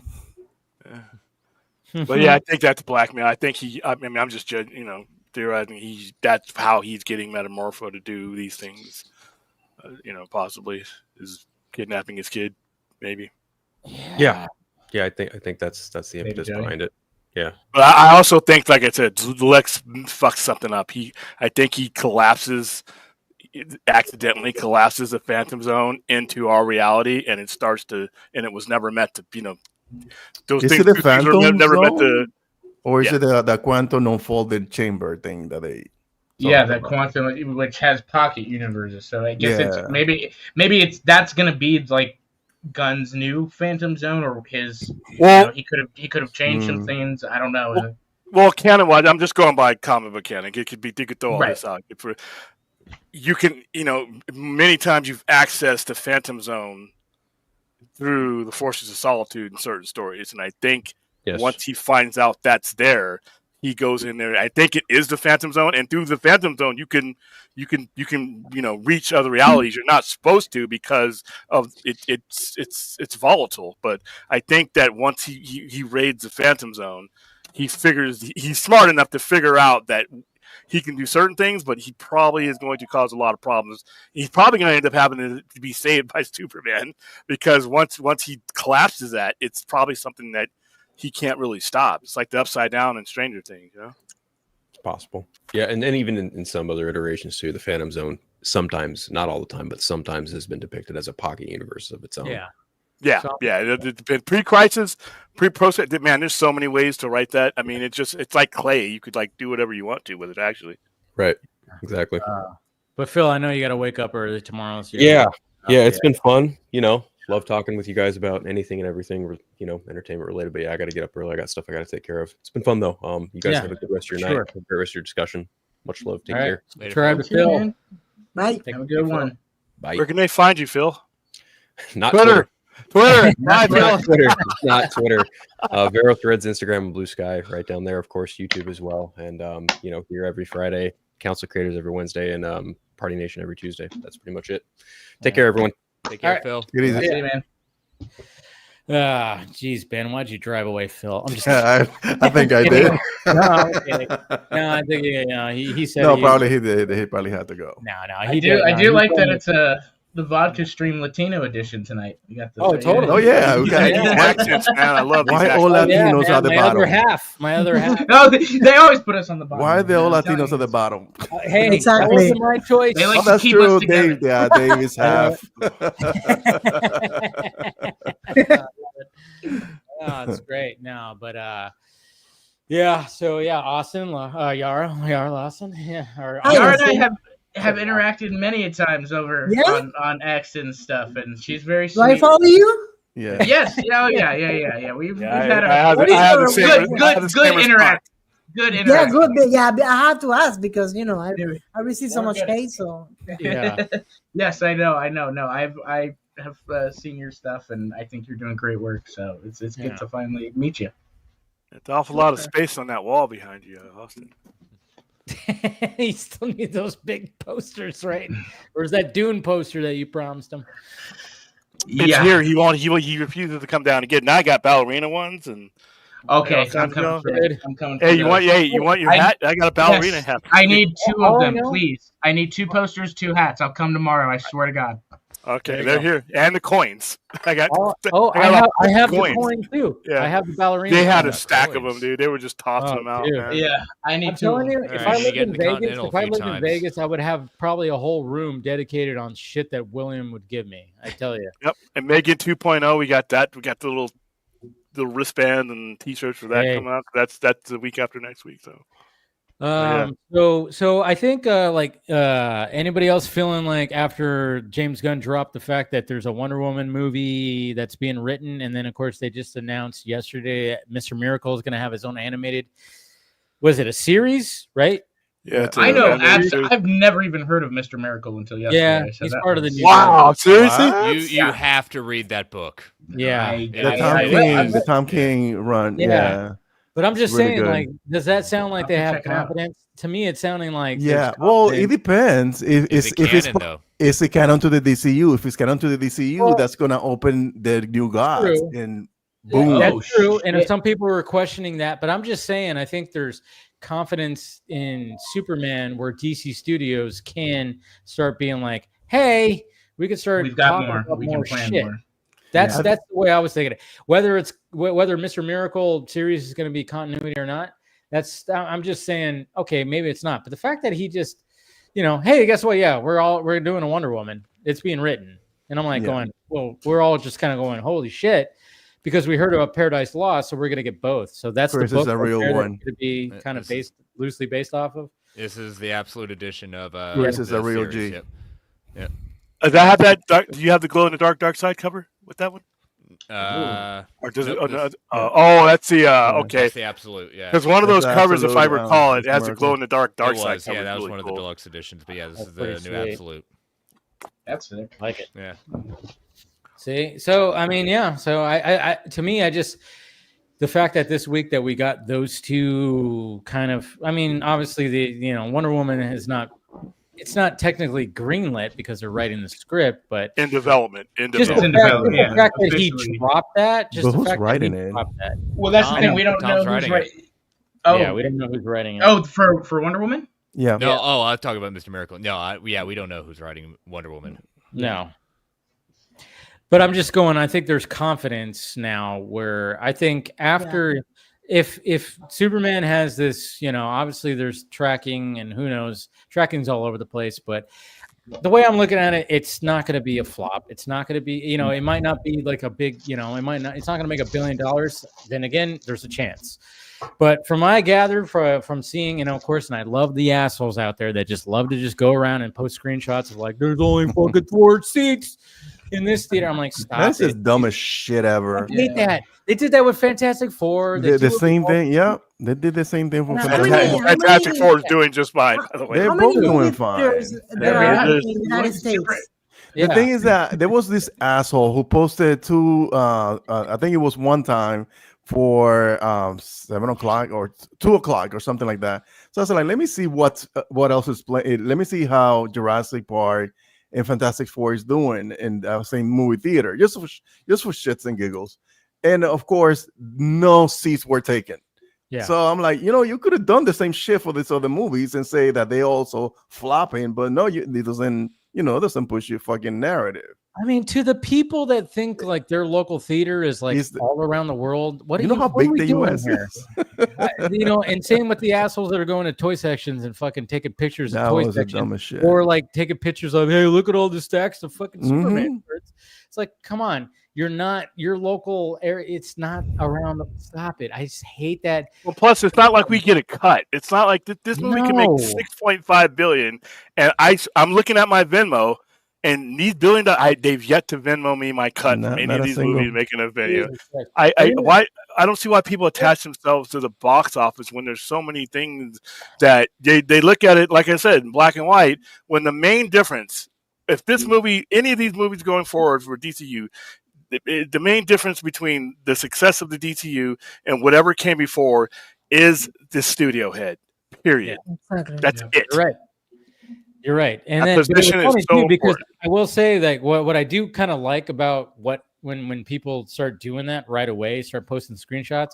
I love it when people go to they go back to after they purchase their tickets, they go back. I even did it myself. I was like, what is my IMAX, the early screening that I'm gonna get. I looked back, and sure enough, there's like all the back, there was like the two front rows were like the only ones available, and then there was like random ones in the back part, like probably about 5 seats. And I'm going, but I'm not gonna just take a screenshot and be like, "Oh, you're wrong." No, I was just curious. But I had people in my mentions do that with their own screenings. Go, well, this is my screening. It's almost sold out, and I'm going. See, there you go. What are we even doing here? Stop doing that. If you can't argue about box office thing, see the seats are not here. Guess what? Depends on where you're at. It's they needed something to like slant dunk on people, and it was stupid. Yep. Oh, and then you got, and I had to make, because we like I said, I bought 58 tickets. I think I might have bought more than anybody I know, because that's what the theater were renting out holds, and they do it by the single. Then people are like, well, if this makes so much money that invalidates any other version of Superman. I'm like, no, it doesn't. No, it doesn't. Nothing. This movie, like I said, could make all the money in the world, and it's not going to change. It's not going to change what I think about Christopher Reeve Superman. It's not going to change what I think about George Reeve Superman. It's not going to change what I thought about Max Fleischer. It's not going to change anything. It doesn't matter. I mean, it's not a sport where if I score a goal, I don't get anything out of this except stuff I sell here. But other than that, there's nothing any individual should be connecting their lives to whether this movie makes or doesn't make money. That's for the executives and the people who have leveraged and borrowed all this money to make these movies. Let them sweat this shit out, not me. I think they I don't know if that's accurate, but the thing is that before the movie even came out, they started putting all this merch out, toys and merch, and I don't know. There's no that probably that information is not public, but we don't know how much money they made before the movie came out just with the brand alone. It was just with the Superman brand, so that could even potentially be added to not popcorn to the buckets, film, but it's even added to the overall performance of DC Studio, because it could have been that they say, hey, you could make money before the movie comes out, putting out these toys and all this merch out, and we still could make money from that section as well. It just being a part of another revenue stream from this IP. Yeah, and I will say it's pretty significant. Like the fact that what DC has done with the marketing for this is a lot more than other. I mean, for example, I know there's not probably many people here, but for viewers and other people, like Fortnite, right? Fortnite hasn't seen anything DC in forever, and there was even a whole thing where it was like maybe Marvel was just and Disney was so involved with them that they may not do DC stuff. The fact that this whole entire month and next month is all Superman themed in Fortnite with David Cornsweet's Superman and all that, when it could have been the Fantastic Four. Marvel and Disney has way more pull with Fortnite than DC does. They're really putting a lot into that, and like those are profits for DC too. I mean, probably skin that people buy for Superman is some profits going back to DC Studios. We got a new one. We got a new one. Toyota just yeah, that's true. Commercial for Progressive. That's sure right. They have. So then about an hour ago, there's a Toyota commercial and then Batman v Superman had the car commercials too. So they're smart to do DC partners with that type of stuff. Yeah, they partnered up also with Emirates Airline. I think it was one of those. Mm-hmm. Oh yeah, that was a good. I love that promo with me too. Bruce Wayne and Lex Luthor. Mm-hmm. They did the Turkish Airlines, and that was pretty cool what they did with there. But it was very minimal. I mean, and that was during a time where who knows what the hell Warner Brothers and DC were even trying to want to do. Well, it wasn't even DC. That's the biggest thing. There was no DC. That's the difference. Because none of this is happening. None of this is happening under the old structure. No, they just were not going to do it. So I mean, and people who are like they're rooting against this, but you're actually rooting against something that you kind of suffered to get. You suffered to get this. This is what you needed. No. And actually, they are heading for something that doesn't exist anymore, because you are, complaining about stuff that is not anymore. This is a new thing, Yeah. Oh no, but of course they're like, when where they was say this no, we energy? hate. Where we was hate this Warner energy Brothers, back we hate, in? Oh my we hate God. this. Like, who do you hate? Like, those people are not even They're working gone. in there. They're gone. They're Yeah, gone. They exactly. got chased. They are gone. Like I tell Brad's still angry at these people. I'm like, dude, you're chasing ghosts. Exactly. You're literally the Exactly. Scooby-Doo gang. You are chasing ghosts, and you have the thing. If somebody comes to you, well, this movie's making so and so because this guy understands Superman. Bullshit. It's you know why all this is working? Because there's somebody right there to get in the way of all the panicking people that are like, oh my God, this is good. No, there's no reality that you flirt with losing any money with a DC movie under that regime. There's just no way they are not dropping $200 million Oh on yeah, I ad had campaign. somebody. I you know, because every night, like I said, I like to have conversations with some of these guys, and one guy was just like, you know, this is all about, you know, I just want to see Warner Brothers burn. I'm like, it's not the same fucking regime. Exactly. What are you're holding on to something that, you know, people that are no longer there. Yeah, Saffron, maybe that's the only guy that was there around that time. Sure, Well, he was a producer for Saffron doesn't even. Saffron was like when Man of Steel was done in BVS. Saffron was still involved with the Conjuring movies or something. Yeah, he was part of the horror side. He came on board with Aquaman. You know, Aquaman was like his first DC movie. Exactly. So he didn't even have anything to do with what happened to Snyder. Like, and he was still answering to what's his name? This asshole, Toby Emmerich, Jeff Johns. Yeah, he was answering to. He was a big player on it. Walter Amada was a big player on a bunch of. I just think Walter Amada. I know he's involved in a lot of stuff. I just think he was a bad hire. I think bad managers hire bad people that aren't suited for the job. Nobody in DC that was working with DC at that time was qualified to handle these IPs like the current guy that you have now. You actually have a comic book guy who understands. Now, he's going to do some stuff I don't like because he likes that JLI style stuff. That's fine. But he at least is doing it from a point of, I know what, you know, these characters, and you have that shield that you didn't have it before. If you'd had James Gunn in 2013 or 2016, if you'd had somebody like that, or Jeff Romanoff, who should have had that position, then we probably don't even meet, because you don't have that kind of interference. Once you appoint a studio head, yeah, he's still an employee, but he's contracted. Before he said yes, trust me, that lawyer said, you better make sure that they're going to give you this, this, and this much runway before you put your signature down on that.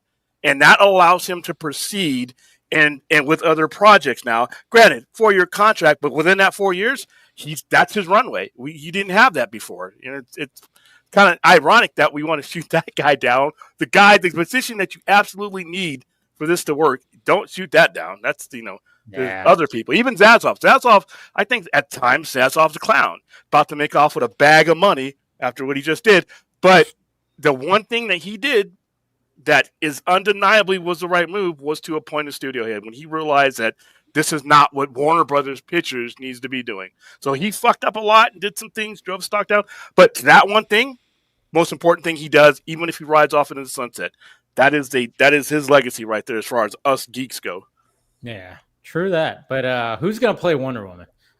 Adriana Arjona. Who do you got? Adriana. Anybody? Adriana Arjona. Nobody else can play. As long as it's not Rachel, whatever her name is. Rachel Zegler? You don't want Rachel Zegler to do it? Come on. Absolutely not. That's got my vote right now. You know who I like also? I forgot the name of that girl. The one that worked in Top Gun also. Top Gun Maverick. Monica Barbaro?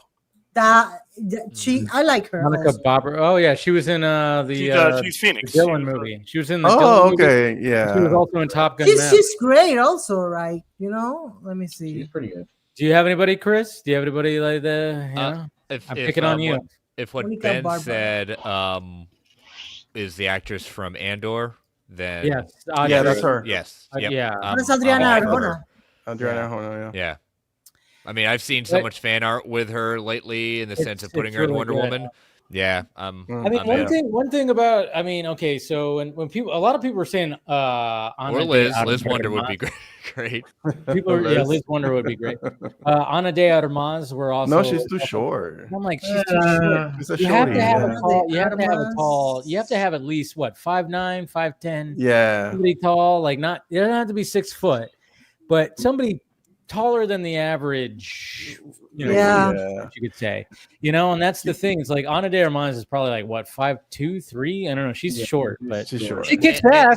I like her as Talia. She'd be a good Talia, maybe. Or she would be a nice Catwoman. One of the things that it will be a great Catwoman also. Yeah. One of the things that we always, when the castings always happen and the debate with Wonder Woman, people seem to forget. It's like she's an Amazon. Yes. This is not, you know, in the sense of what, and I'm going to say this like the quote unquote supermodel in the sense of thin and things like that. It is muscular. It is, you can have muscle and beauty at that point, and that's what some of the non-initiated seem to forget. Yeah. Well, I mean, I do remember, like, you know, when Gal Gadot was cast, I was like, because I was, you know, she was a model. She's, you know, really thin, but trained by the Israeli army. But then, of course, she put in the work and, you know, put some pounds on, and she got some definition. And I was like, okay, there you go. You know, yes, you're absolutely correct. You know, and I'm wondering, pardon the pun, wondering if that, you know, the fact that, or, you know, if are they going to cast somebody who's going to get, you know, maybe have a little bit more, like, you know, I know some people are even fan casting the girl from Tati O'Brien. Who? Shazam. Tati O'Brien. Who's that? That's the girl that he's all. She was yes, that's who I was thinking about. Who was just in Mission Impossible, the last one. Yes. Katie O'Brien. You have the boy. Katie O'Brien. That's not bad. Let me tell you. Fuck. Who? Oh yeah, the girl from who's that? Goddamn Moon. What? Moon Knight. Moon Knight. That girl that was in there too. What was her name? I can't remember her name.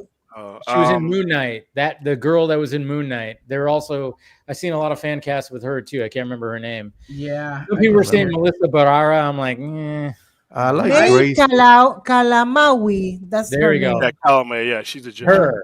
Some people are casting her because she's like Egyptian, right, or something. Yeah, she is. They're good. There are good choices out there. Yeah. Like, I'm not gonna say. I wouldn't. Yeah, not bad choices. Yeah, for sure. Yeah. That Grace Caroline girl from Shazam. Grace, For a second, I thought you were going to say Grace Randolph, and I was going to go. Oh no! Oh no! That's a choice. That's a choice. They're older sister. The older sister. She looks really tall. I think Grace is pretty tall, so maybe. Yeah, she's. Well, let me see. No, but you need somebody that's pretty tall. You know, I mean, that's the thing. It's like Wonder Woman is like, yeah, she doesn't have to tower over everyone, but she, you know. That's what I liked about. I mean, when you see the shot of the Trinity in Batman vs Superman, and they're all relatively like within inches of each other, and they look. I mean, it just looks good. You know. Well, is there ways you can film that? Because Sylvester Stallone is about as short as you are. And every time I see him on you know, when in Rambo, before I actually saw him standing up against other people outside of that movie, I thought that guy was like 10 feet tall. I mean, you know. That's what they do. That's what they do. Same with Tom Cruise. Tom Cruise is like 5'7". He's my height. And Tom Cruise are short. And just the way you shoot. And of course, lifts in the shoes. You know, Robert Downey Jr., not tall. Tom Hardy. Tom Spider-Man. Peter Parker's Peter Parker's 5'11". Yeah. Tom Holland is not 5'11". Oh no, he's 5'8". Yeah, he's like he has to stand on when Zendaya, who is damn near 6 feet tall. It's funny when they land, he has to land. He's a short king. She wears heels. I love it. I think she's like she's taller for sure, but yeah, I love she it. likes her short king. What are you talking about? What are you talking about? New Frontier, when you got Wonder Woman, not necessarily towering above Superman, but she is taller than Superman in New Frontier. So I'm wondering if they'll actually no, they can't do that with Corn Sweat. Corn Sweat's way too big. He's like 6'4", 6'5", right? Yeah. He's too big. So I'm just gonna, but then again, we still have a Batman that we have to get cast as well, That would which be everybody's interesting. suspecting that World's Finest might be Gunn's next one. I don't think it is. You don't think? I know it seems like it's too obvious. Too obvious, right? Yeah. It's too obvious. It's gonna be. We know it's Superman related. Yeah, but maybe not. I think I'll be honest. I do think it's World's Finest. I think it is a legit World's Finest. But it just seems too obvious. I think it's Superman the Authority. This is the way that he gets the authority into the DCU. Oh, he already yeah. he already has the. I would tell you what there. would be very interesting about that. Yeah, that's if that were the case. Because I think they're making it hard for him. I'm sorry, dude. Go ahead. You were going to say. Well, no. What would be interesting about that is that more than likely the Authority would be rated R. So I would really like to see Superman R-rated. Ooh, that is true. That is How about this? Too. It's Superman the Authority, but somehow he injects Batman into it as well. Yeah, and that sounds like James Gunn. He would switch around the players and create his own. Like somehow Batman gets involved in this story. Like Batman. Yeah, but I think we would get a glimpse of Batman earlier. I'm Clayface. I'm thinking, I think so too. I think so. They will put it in there. That somehow it just seems like maybe they are waiting for the reception of Superman. To make some kind of announcement or something like that. I think if anything, Clayface would just give us more something like maybe not Batman in the suit or something, but maybe Bruce Wayne or something at least to I think it will give us a lot of Gotham. That's why. Give a lot of Gotham.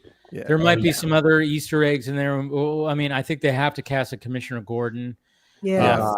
For sure. And like a Montoya, maybe a Bullock. I think a lot of GCPD. We're gonna get a lot of GCPD. Yeah, that's true. Definitely, like especially Gotham PD characters are gonna have to be cast. And I don't see a Clayface without having a little bit of Batman, even if it's not like he's not going to be the main character, but maybe at the end, especially since it's so heavily inspired that Mike Flanagan said 2 feet of clay. Yep. I want to see that scene at the end where Batman's going, "Let me help you." And then fucking Clayface is just going, and he's losing his mind. Turn into everything. Seeing all his I think characters. that would be great. And I think, like especially doing that kind of introducing Batman. And also, I know people were giving the movie criticism because they brought on a writer to kind of rework some things. But I don't think that's necessarily a bad thing. Like Mike probably turned in a phenomenal script, but it probably wasn't, set, or he didn't know all of the things that were happening in the DCU and all that.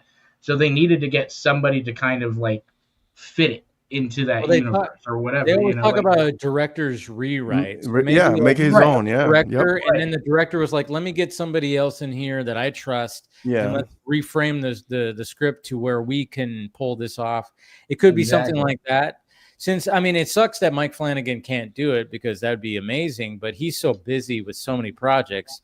It's understandable why he didn't, but I love the fact that he wrote a script, and James Gunn has said, he's like, "Yeah, we greenlit it. That was so good."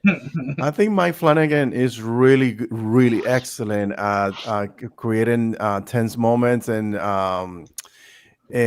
keeping you in suspense. But I haven't seen great action from him, so it could have been that probably. He hasn't really done action, but I will say, like his horror action from the stuff with was it the show he did on Netflix?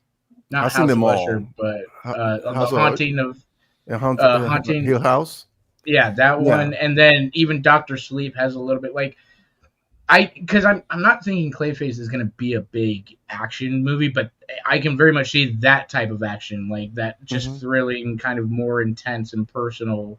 You're dealing with all the internal ghosts and your internal, all this psyche and all that type of stuff. There's so much potential there. And I always think about it especially when I see people going like, "Who asked for this?" I hate it when people say that shit. I'm gonna make a shirt.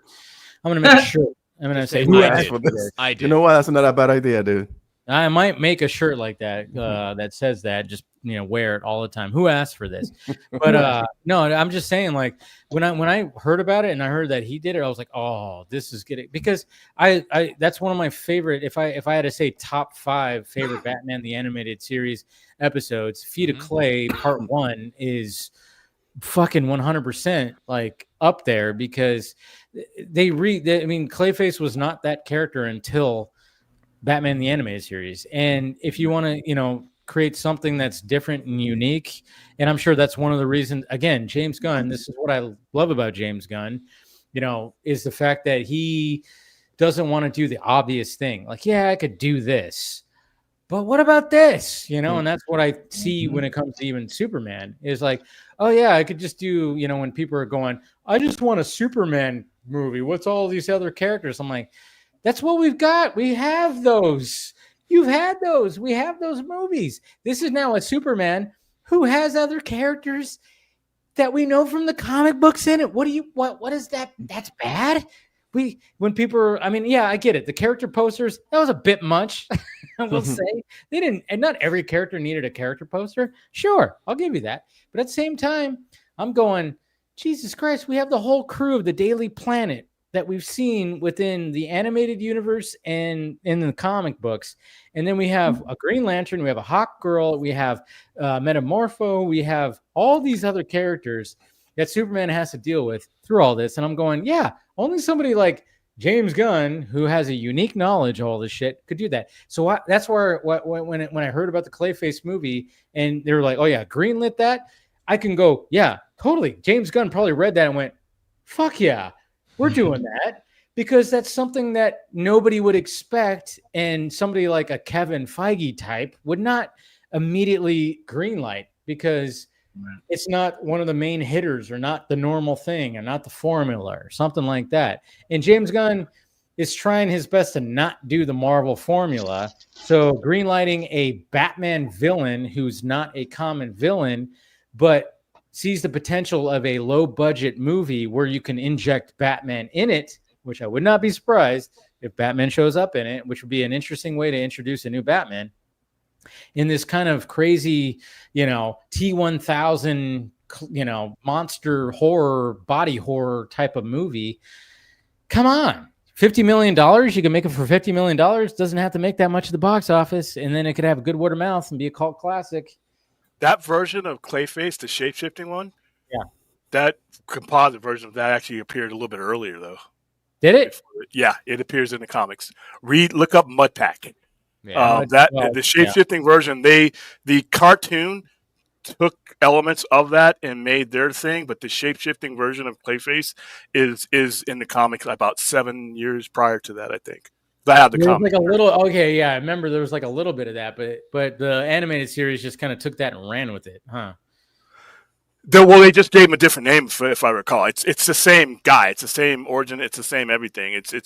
But yeah, it's a I could go digging, but yeah, but they took that element and made and basically made their own character. But the shape shifting version. So he more than likely, if depending on what he's going with, Gonna be interesting. We know what he's going with because of Creature Commandos. But yeah, that version basically came from the comic books.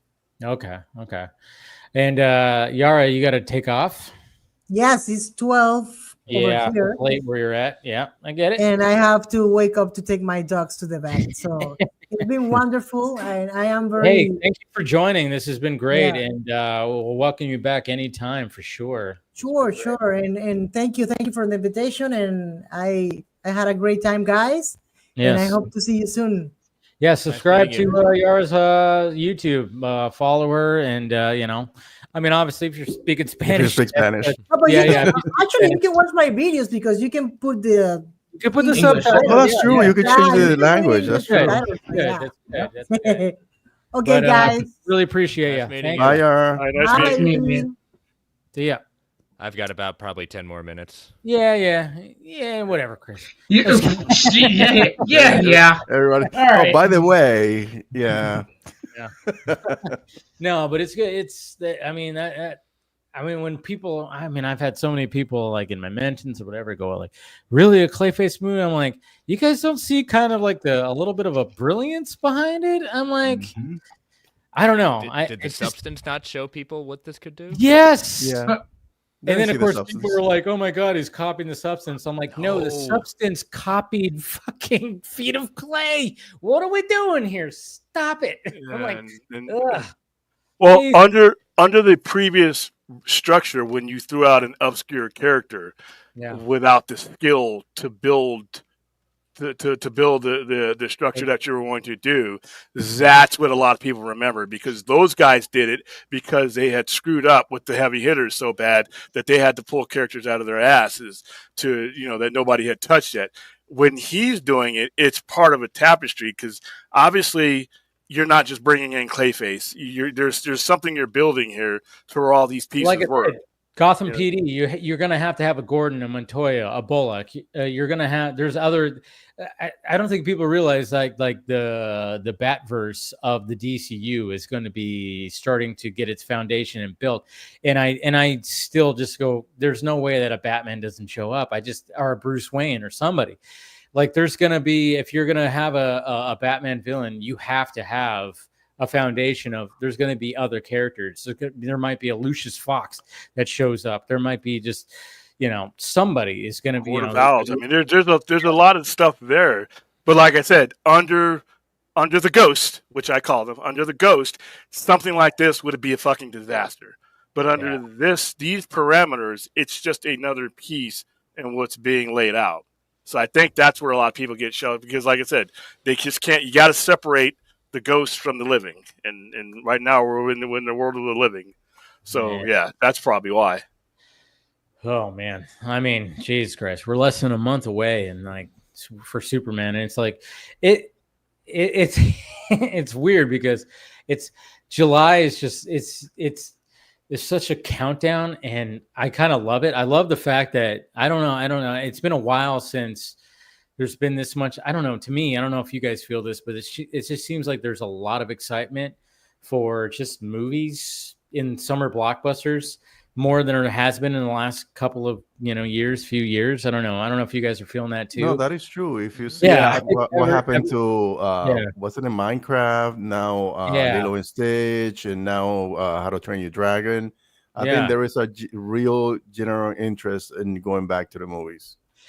Yeah, I mean, I'm really feeling it. I mean, I didn't see Lilo and Stitch because it just wasn't my thing. But at the same time, I'm like I'm glad that we have one of the biggest movies, profitable movies of the year so far is a movie that's very original, which is Sinners.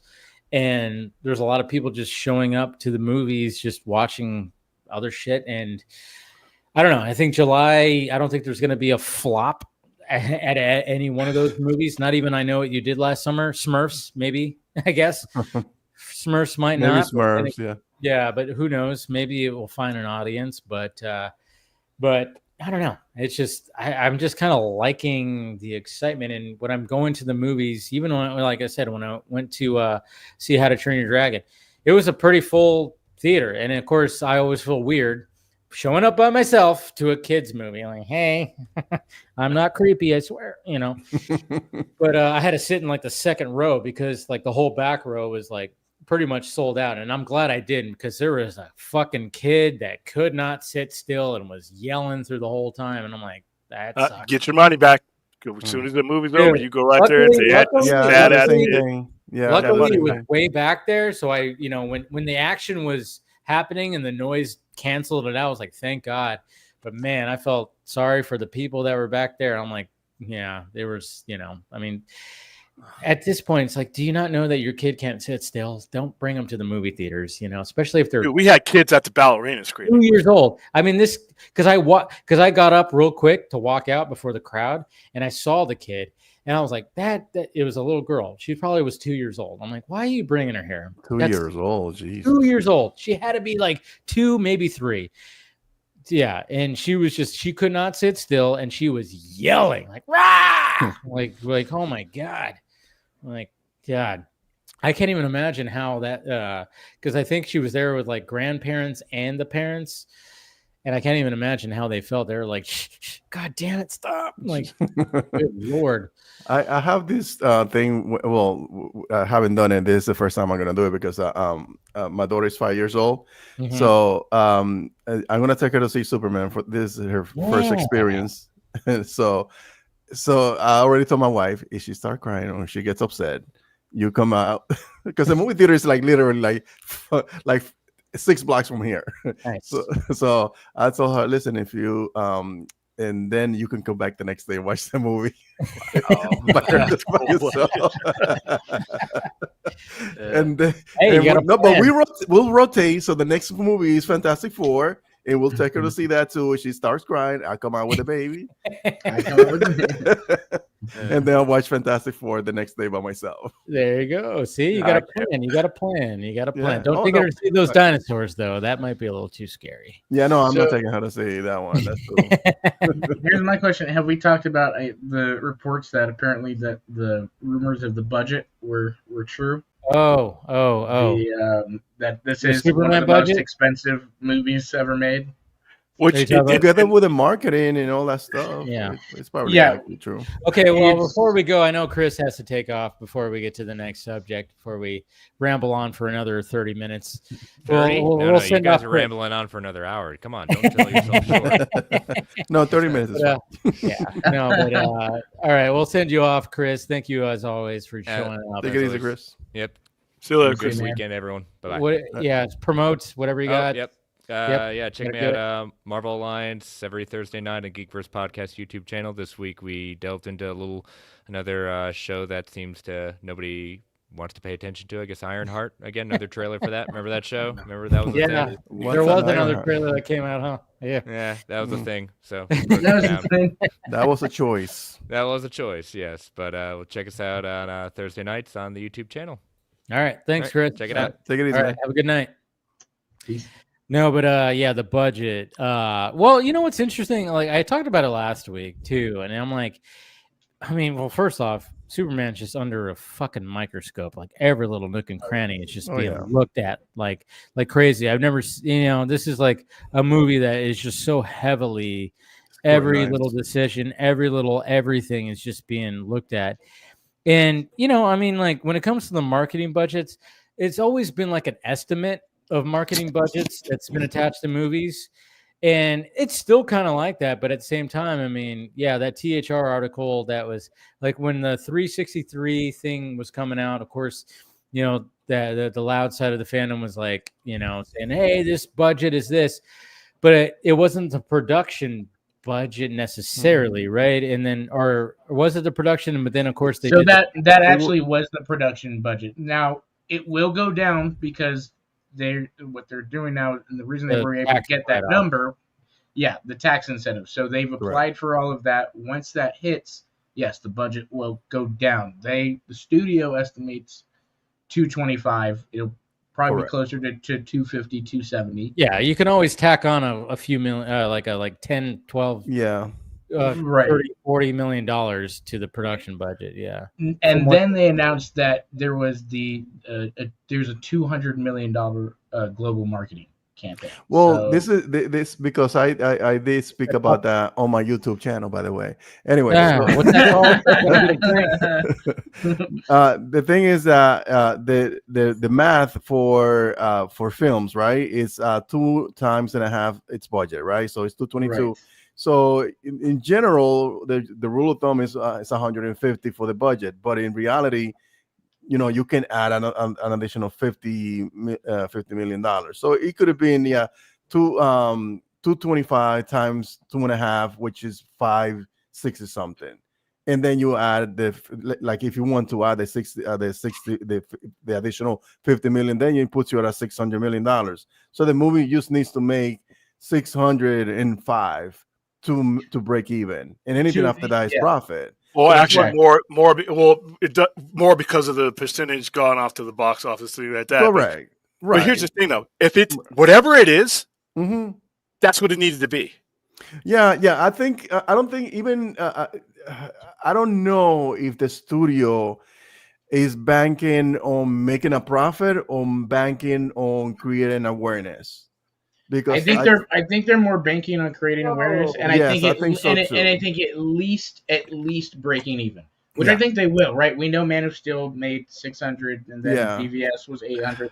So like, and that's the other thing too. The marketing campaign has really kicked up. It's been great. Yeah, these last couple, and so they're saying too now. All of a sudden, the predictions for opening could be anywhere between 120 to 180.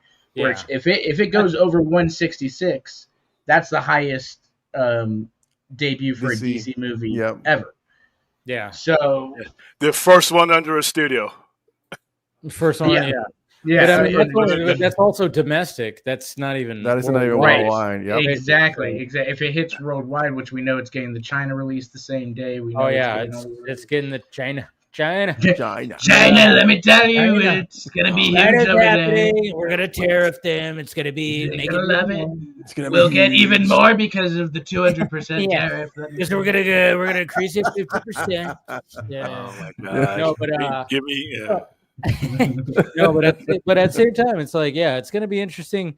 You know, like I said, none of us here are just sitting there going, "Oh yeah, it's going to be $1 billion or something like that." It has a potential. Everything has a potential. Fantastic Four, even Jurassic World. Yeah, crypto is worth 150 million. Just on exactly. I'm being serious because if you say that a film can make 6 something or 7 something. Sort of by default, you are kind of saying it could make $1 billion simply because all you need is a quarter of those people who like the movie to come back 1 or 2 times, and there you go. And like I said, the dog's going to do it. The movie, like I said, the movie. I got a feeling the dog's going to do it. You're right. I think that having the dog is going to give the film a better chance to reach $1 billion. It already has, and it's because. I shouldn't use my daughter as an example, but just the fact that she was like, "Can we see this today?" And I'm like, "No, we'll see in the movies. I want to see the dog. You want to see the dog?" Yeah, because even, like the puppy that flies. Yeah, she's like she's already knows because the puppy that flies. The little puppy that is like a little drone. No, because there's like a little drone with a cape.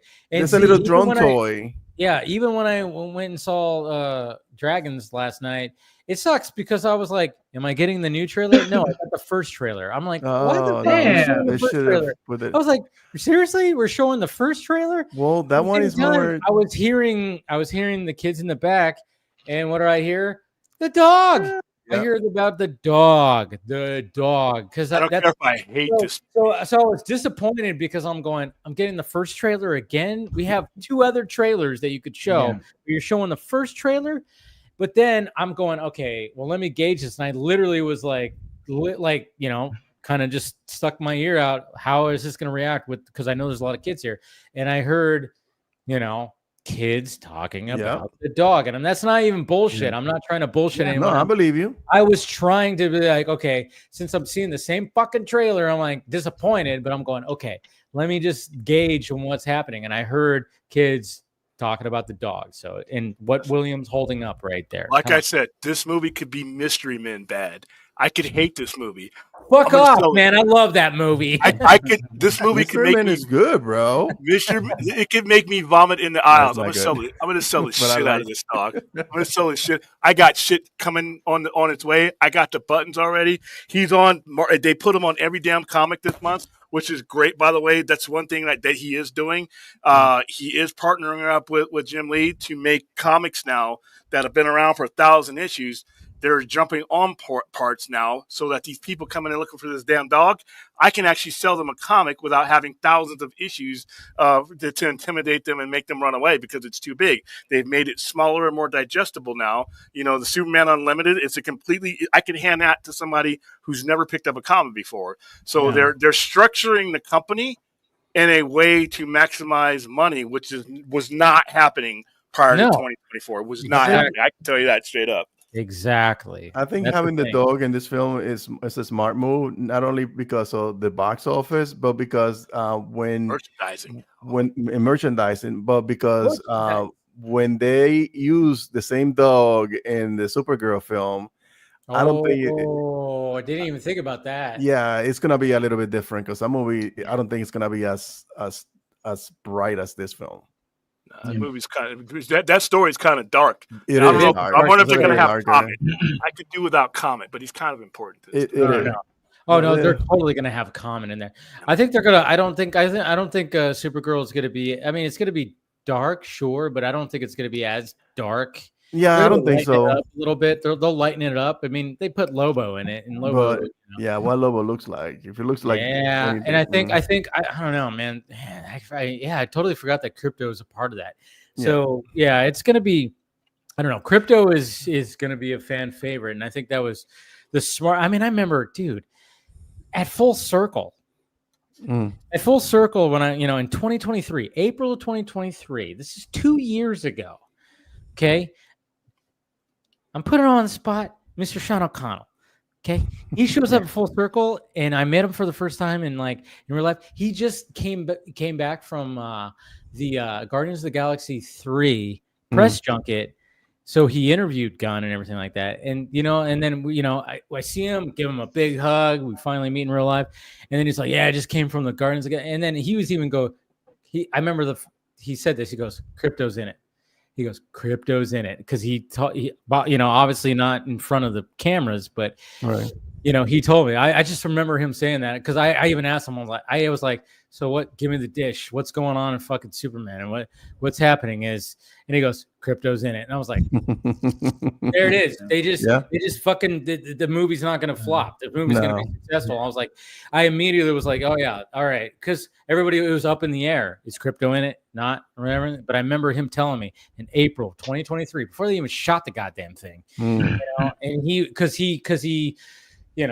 interviewed James Gunn for Guardians 3, and then I guess he just asked him, and James Gunn said, yeah, we're putting Crypto in it. But he's like, don't say anything, of course. And of course, Sean, but now, 2 years later, we wouldn't care if I said this now. Obviously, we know. But I just remember that when O'Connell just I had to ask. I was like, yep. And I was like, I knew it. I'm like, that's gonna be such a fucking. I'm like, that's a winner if James Gunn can do it right, and we know he can. When it comes to CGI furry creatures, we know he can pull it off. Yeah, it's gonna be just one of those. And then I'm just kind of wondering. I'm like, Baby Joey's gonna have some kind of fucking moment, isn't he? Like when you see like Superman holding on to him and like Metamorpho's got his like little tentacle things around him, I'm like, there's gonna be something that happens in there where Baby Joey's gonna have a moment, right? I think he does the power. Correct me if I'm wrong, Will. I think he has the power when he touches somebody, he can take this change the structure of that person that he touches. Your mic is muted. Yeah, both ways. He can do it both ways, if I recall. Okay, that's what I thought. So I think he might do something like that. I actually think that tentacles, the thing where he's holding on, I actually think he's holding on to Superman because he's about to get sucked into something with his kid. Oh, yeah. So because I could think he's holding on. Yeah, he's holding on because I think there's a vortex or something because this thing's collapsing. Because, like I said, I at first, like on the left side, I was like, "What is this? That Yeti that we were talking about?" But then everybody was like, "Oh no, that's Crypto." So that's Crypto. Crypto's being sucked into it too. Oh shit! Yeah. So it's like a slow motion thing. It's probably like a full on, like total big time slow motion thing where Superman's about to get sucked into something. He's holding on to Baby Joey. Crypto's right behind him, and Metamorpho is trying to prevent everybody from getting sucked into some kind of fucking weird like multiverse vortex pocket thing. Yeah. Oh, I like which that. I think they fix it to the point where when it rolls into Peacemaker, and I think I think that's how he's going to do his transition to explain how he's done things. I don't know quite how, but I think he's built this thing in to give himself room to do other things maybe 2-3 years down the line and not really corrupt his continuity, but not necessarily, dismiss the continuity that he came from that continuity. Yeah, he was hired into the continuity. Yeah, this is his way into grabbing characters from the first, the Suicide Squad or Peacemaker. And Peacemaker.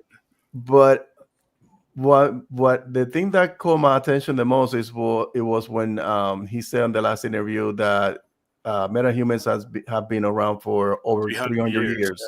So it's not because as far as creating content, it's gonna be so much easier because when you're watching The Boys, and I said this on my live stream, when you're watching The Boys and they introduce a brand new character, you're not even invested in like, oh, how did this guy get his power? Like you just know he has powers, and that's it, because you know in this universe it's fair play to have metahumans. So that will free up the directors who wants to direct, and instead of investing time on introducing new characters and then give them a backstory, because that's has always been like an important thing whenever you're creating a film, like whenever you introduce a brand new character, to give them a backstory. So now it's not necessary. He's a metahuman, deal with it, because this is the universe where metahumans exist. Then and they've been around for like 300 years. Exactly. So if they decide to give him a backstory, that's up to the director, but it's not something that is intrinsically needed whenever they're creating a film.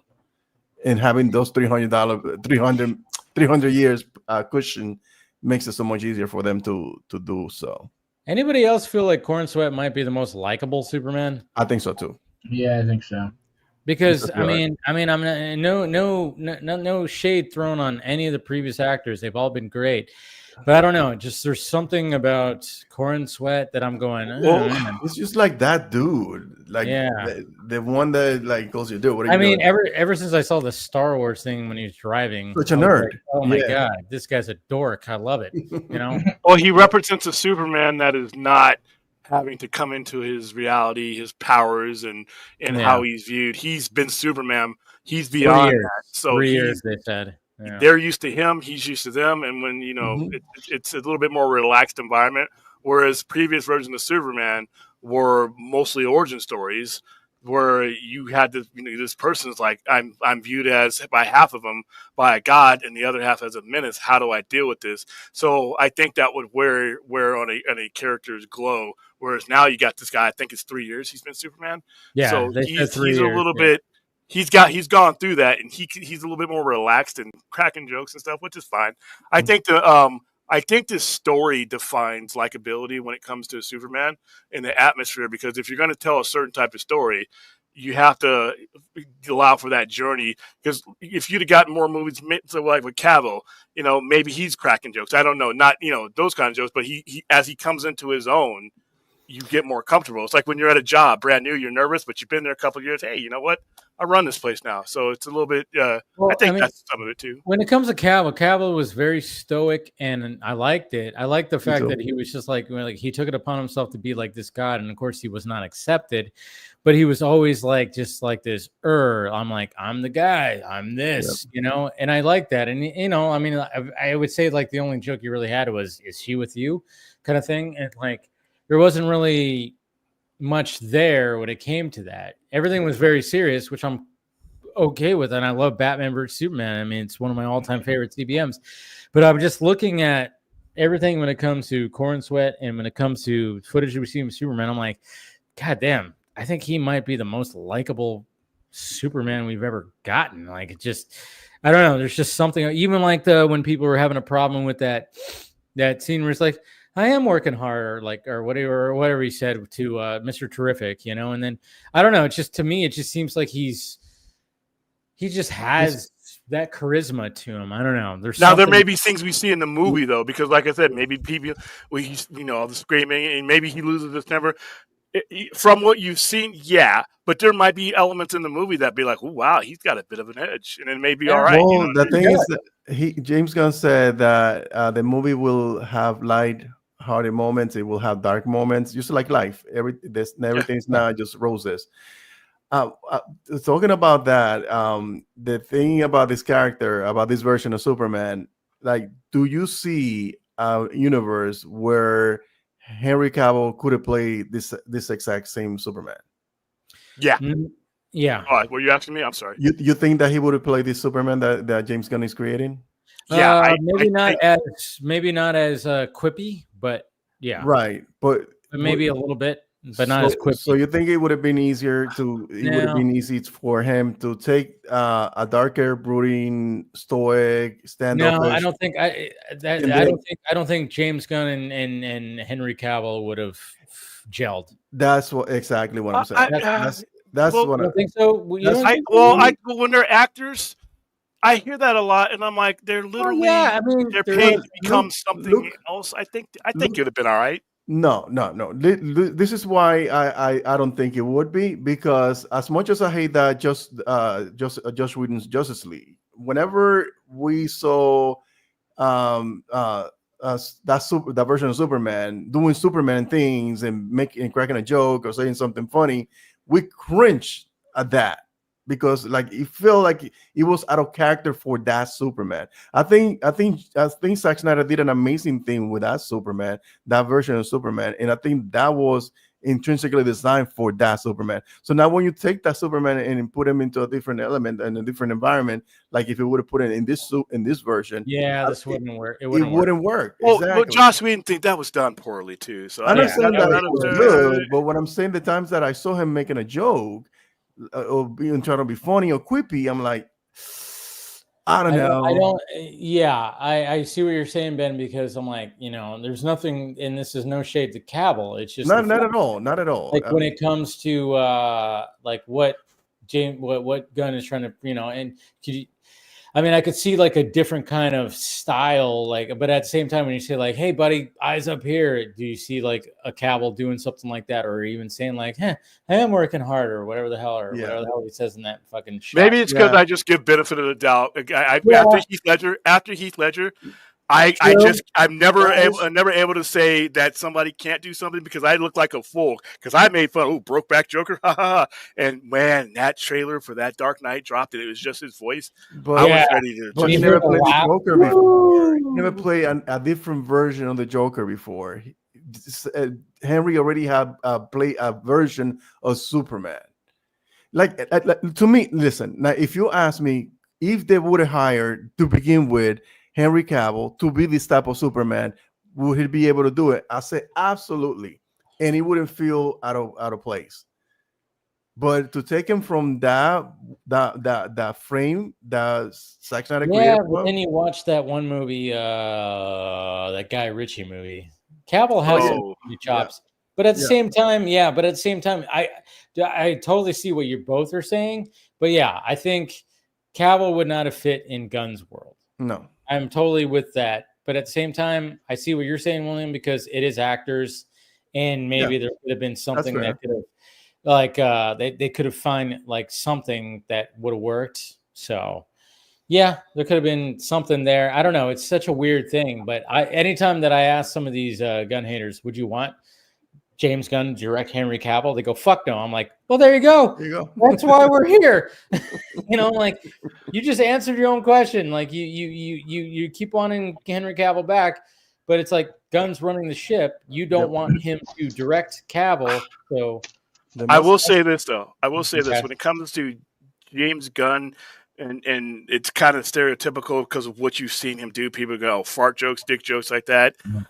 I think that most of these guys have a dimension that we never see. And the biggest example I give is Jonathan Demme.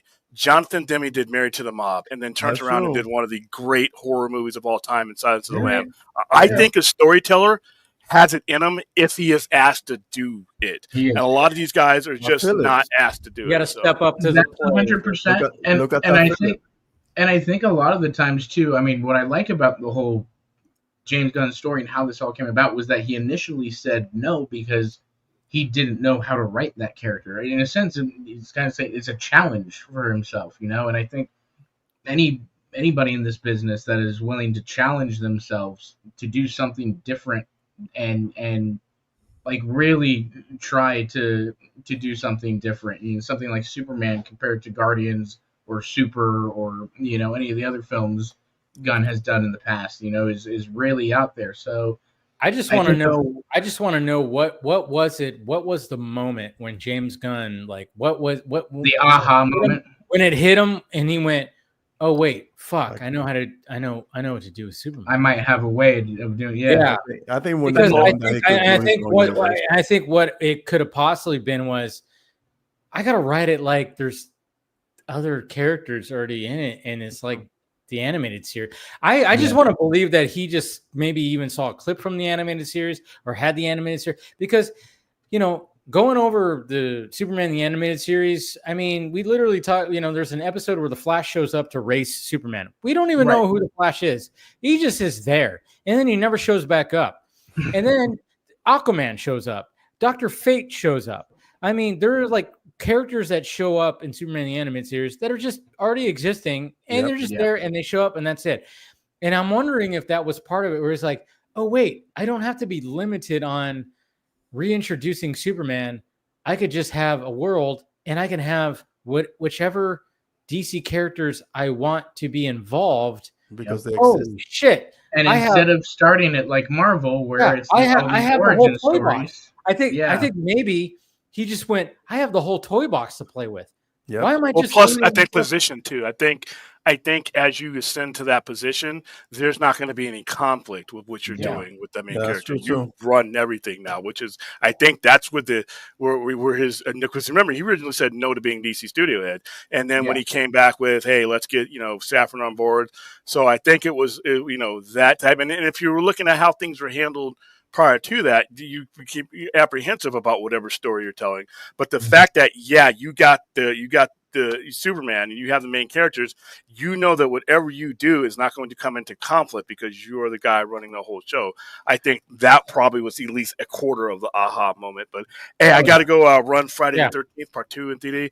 Hey, listen, there's a lot of space on that wall, so you can just a little magnet, just put it anywhere on there. You can come down, I'll have one for you. All right, guys, thanks for having me. See you later, Ben. See you later, Austin. Are you there until 12 tomorrow night?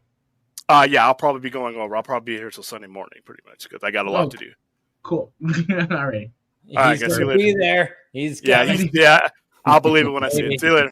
I'll be there. All right. I don't know, Ben. Do you have to go too, or? Yeah, we could hang out for a little bit longer. Okay, we'll hang out a little bit. We'll do a little bit more talking. But no, I mean, I want to know like what was that aha moment? That would be cool. Because I mean, for me, I have a lot of respect for him in that like he knows what he can and what he can't do, or in that.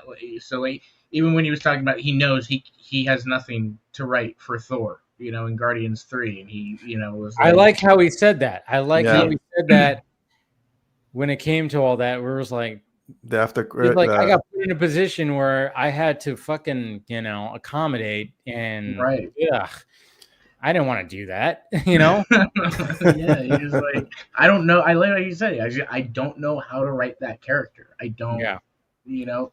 And so he was honest. He was like, I don't know that character. I know fucking the random characters. That's why I'm doing Guardians of the Galaxy. And fucking Thor. What are you kidding me? And he already had in mind to do a film, and he just didn't. He didn't like the fact that he had an end credit with Adam Warlock. Oh yeah, he didn't like that either. Yeah, he didn't like that. It's like he literally said he felt lucky that he was able to make it work. Damn, dude, I love how honest he's being about the Marvel Cinematic Universe. And that's and when people are like going like, "Hey, he's coming over and making the money," and it's like, no, he's not. He's talking shit about some of the things that he had to do. Yeah, he was pissed about what they did to Guardians in Endgame. He was like, "Oh, dude, use my guy." Come back from that. He was like, "Are you kidding me?" Like, yeah. Oh no, yeah. I mean, the fact that he had to I mean, and then part of it that can be ego, of course. And I'm not saying that James Gunn does not have an ego. I know when people are like, "Oh, what are you?" Yeah, he does. I'm sure he does. Are you kidding me? They all have ego. Of course. What are you doing here? But if they can keep that ego in check and give us some good fucking, content, some good fucking movies, then I'm like, all right, well, let's see what we have here, and hopefully it, because you have to keep your ego in check, just like Feige had to do that, has had to do that. And I'm sure his ego has always been a part of no, this, that, and this. And there's been mistakes that have made, and maybe his ego has been tested, and there's been things where he's going, oh shit, I fucked up here, I can't do that. And then Gunn's probably gone through that too, even in the last 2 years, where it's like, oh yeah, ego kind of got in front of me. I should probably pull back and realize that, you can only hope for that. You hope there's no ego maniac that's happening. I mean, obviously there's people out there that are just going to automatically just go guns, They just have gun derangement syndrome, which is an actual thing. Yes. No, it is. I seen it. Right. I'm also familiar. I can't even I mean, sometimes when I just interact with some people, I'm like, what the fuck? You just do not. Yeah. Wow. Okay. That's fine. I don't mind interacting with somebody who comes with a really open mind about it. Because when you come with bad faith argument, oh, he's a P this, he did this, like, okay, so you don't want to have a conversation. You just want to be an asshole. So to those people, I just ignore them or block them right away because it's just bad faith. And it comes from that echo chamber that they created and they think they're on the right. And I don't try to convince them or to, bring him to the side or whatever, or to see the light. There's no winning. There's no way. There's no way to reason with them. So I don't even bother trying to, like, even I know there's like a couple of people that like that we have mutuals that are objectively not liking what he's doing, but it's not that they are relentlessly online saying something negative. They just don't fuck with it. Like, I'm not interested in this movie, and that's fair. That's not for everybody. Have you noticed though? Like, it's one of the things that I've just kind of quietly noticed, and I'm not putting anybody on blast or anything like that. And I mean, I get it. There's people that just don't. They don't like Gunn's vibe, and I think that's specifically it. Because I do find it like kind of interesting, like, especially for when it came to the Snyder Cut movement and people involved and people who were trying to get it stuff. I mean, there are people that are like deem themselves, diehard Superman fans, and they just do not want to talk about this movie at all. I'm like, I mean, even like recently, there was even somebody that I hadn't seen tweet in a while, and he tweeted, and I went, it's been a while since you've tweeted. And then I clicked, I'm like, you even have a Superman banner, but you just don't even want. I'm like, man, it's so weird because I'm like, I try not to pin people as tribalistic. Yeah, but it kind of is, but they're quietly doing it. They're not being vocal about it. Yeah. And there's people, and there's people that have been on this stream, and I'm not I'm not trying to put anybody on blast. It's just been an interesting observation to be like, oh, wait, you are a big time you've deemed yourself a Superman fan, but if a certain individual is making a Superman, you're just like, nope. I'm not even going to acknowledge it. Really, I'm going to maybe talk about it a little bit, but not even. It's just interesting to me because I'm going, are you really like that much of a? Then I just start questioning whether you are. I call them two-faced hypocritical assholes. And I will give it this. I will give.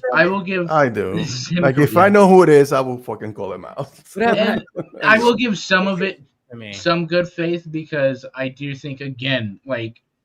It is especially if you're not, big in you're more in the comic world and not in the film world or whatever. Like, it is kind of a shock to hear James Gunn is doing a Superman movie with his record. Yeah. That is kind of like even I was like, I don't know that this is the right guy for that.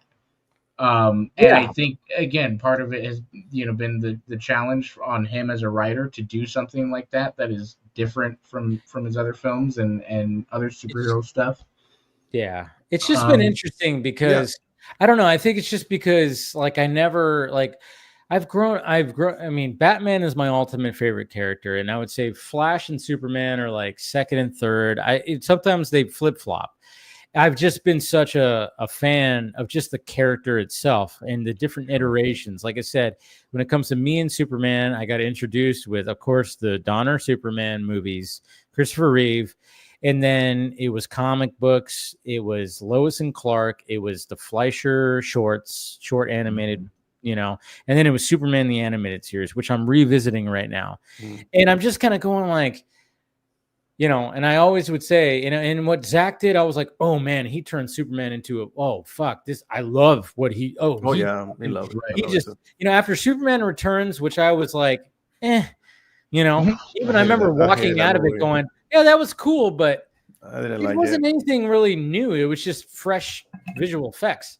It was the same thing that I've noticed, but it was like, it wasn't anything fresh. It just didn't feel like it was fresh. even though it was polished big time for 2008, 7, whatever, when it came out, Right. you know, and I was like, cool, but I was like, I just remember walking out feeling unfulfilled. Yeah. When I walked out of Man of Steel, I was like, there it is. That's the Superman. And I was clamoring for a Superman like that, you know. But at the same time, I didn't think that was like, that's a definitive Superman. That's the standard. No, I was like, no, there's plenty other versions. So now that when this Superman's coming out, I'm looking at him going, oh, this is giving me animated series vibes somewhat. And I'm kind of going like, yeah, it's not grounded. It's not trying to take itself too seriously. It's expanding on the sci-fi fantasy level. And I'm like, all right, this is something different. Please let it be, you know, good. But I'm going to go in there and I'm going to walk out and I'm going to give my criticisms. I'm not going to be, one of those, it's a perfect fucking movie, you know, or anything like that. I'm going to give my honest response. I hope it's better than Man of Steel? Sure. I know. Do I think it's going to be? Probably not, because I hold Man of Steel as my favorite Superman. It's a standard. You know, just like I hold the Dark Knight up there too. When I walked into the Batman, I was like, let this be the best Batman movie I've ever seen in my life. Nope. Didn't quite reach there, but it was close. It was close. Like Pattinson, again, if I could go back in time to when I had to be forced with my girlfriend at the time to watch those goddamn Twilight movies, and if I could travel back in time, slap myself in the face, go like, this guy's going to be Batman. Pay attention. You're going to love it. And then disappear. Yeah. I would be like, what the fuck? That's crazy. The fact that I think Pattinson is a great Batman. It is. A great Batman movie. That would say it's crazy to me, you know? So that's what I love about movies, guys. You know? Yeah. Even Scott's back. Hey, look who's here. Yeah, I'm back. I'm in the car, but I'm back. How was the movie? It was good. What did you see again? I'm sorry, I can't remember. Which one? Materialists. That's right, The Materialists. How was that? Oh yeah.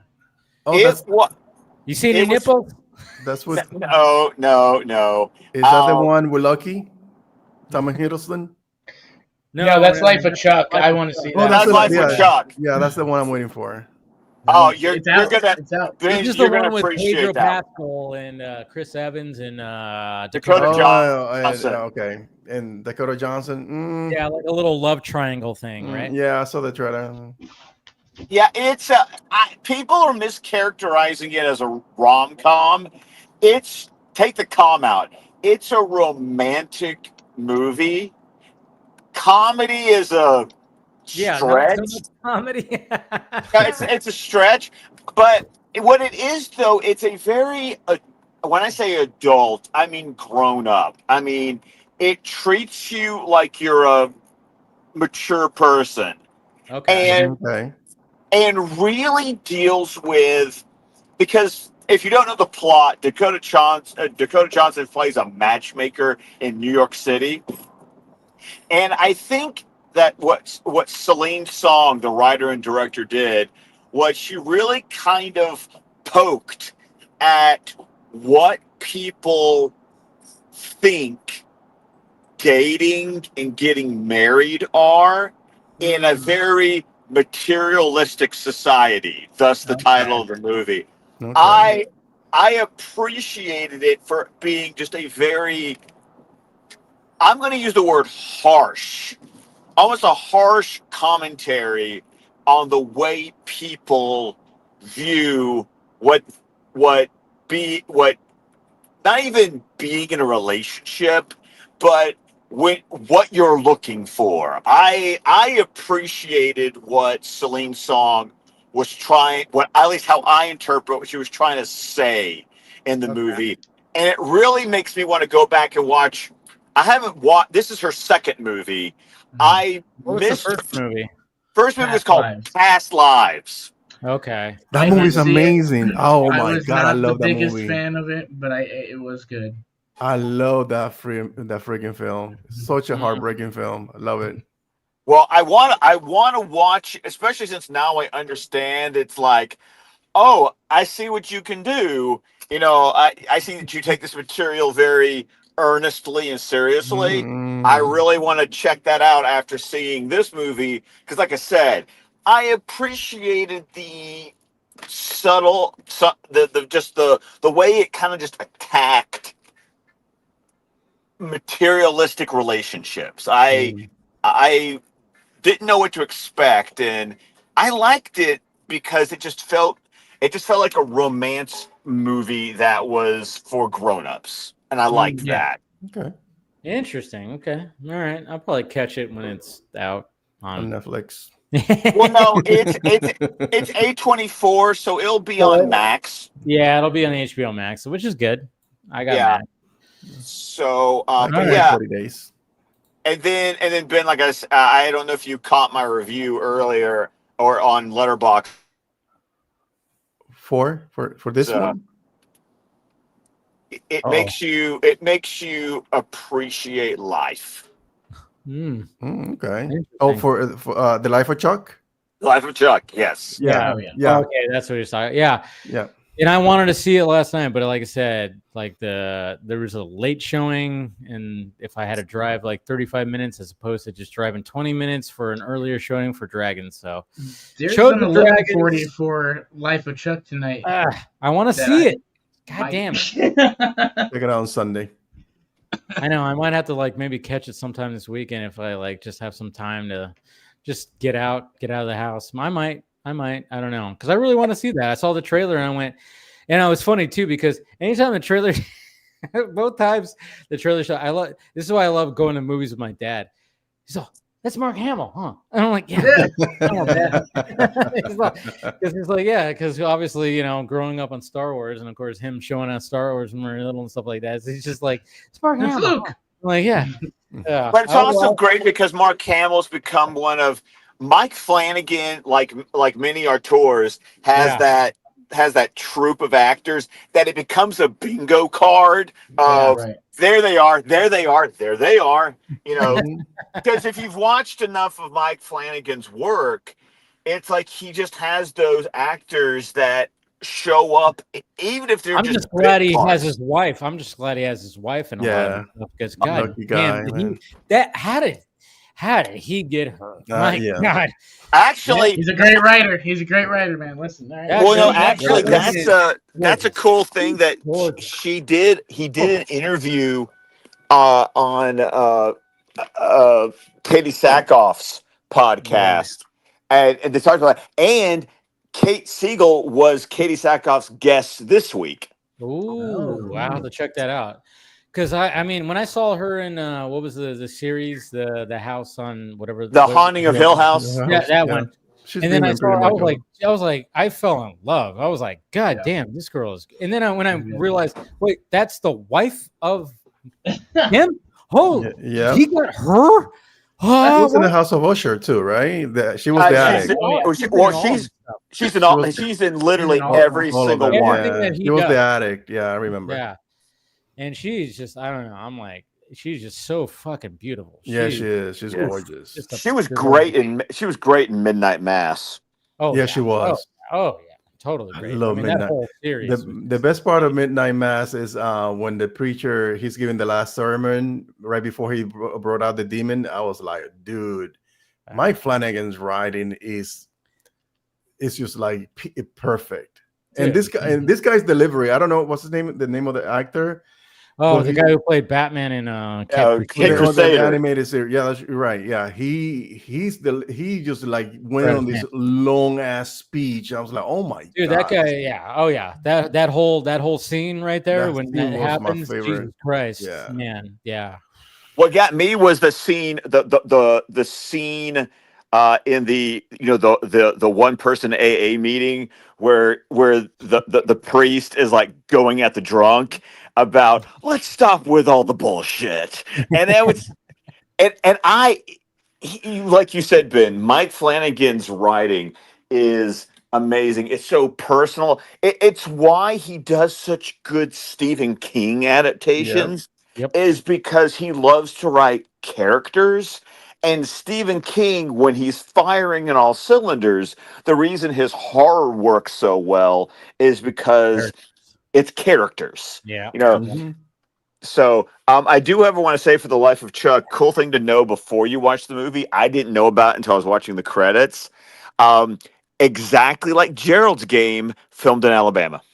Nice. He filmed both Gerald's Game and Life of Chuck. He filmed in South Alabama in the Mobile Fairhope area, and that was weird. Like I sat through the credits because there's a reason for you to sit. There's not an in credit scene, but it's one of those credits like Materialists where the credits give you a reason to like stay and keep watching. Like Sinners. By the way, speaking of Mike Flanagan, like written character, we have Clayface in the fucking chat right now. Nice. Hi Benjamin. Hi David. Hello. Just imagine hearing that in Ron Perlman's voice. That's the way I'm hearing it, at least. But yeah, we're just we're basically wrapping it up right now, Scott, too, because everybody's just kind of like winding down. But glad to have you back. Glad to hear the review of the movie and stuff. But yeah, we're just we had a lot of Superman talk. We didn't do a lot of Spaceballs 2 talk, which I haven't watched that announcement yet, but I need to watch it. It's great. It's great because they do the scroll, and just the way that they do the scroll is in perfect Spaceballs form. Okay, it's all the stuff that's happened since Spaceballs 1 happened. They talk about all the franchise movies and how many movies and sequels have been there and reboots and I saw some screen caps where it was like I like the one DCU attempt number 1, DCU attempt number 2. Yeah. Yes. And then the fact that you got Mel Brooks, the creator, who's 99 years old. So when this movie gets made and it premieres, the dude's probably going to be 101. And I'm going, is he going to make it? I'm like, if Mel Brooks makes it to that red carpet, I'm going to be like, dude, this holy is crap. Legend.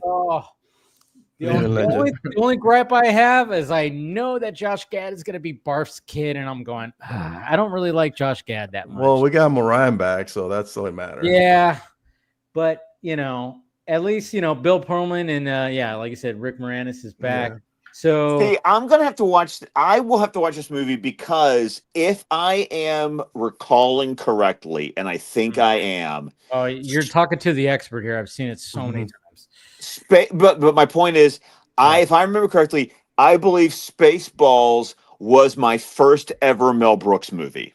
So it holds a very special. I know what my dad's favorite was. Mine too. No, my dad's favorite one was always getting me to eventually watch Young Frankenstein, which I adore. Yeah. But my name is not Frankenstein, it's Frankenstein. But Ben, what big knockers? Oh gosh. Why, thank you. My first one was Blazing Saddles. Blazing Saddles. Yeah, absolutely. Yeah, let me whip this out. Yeah.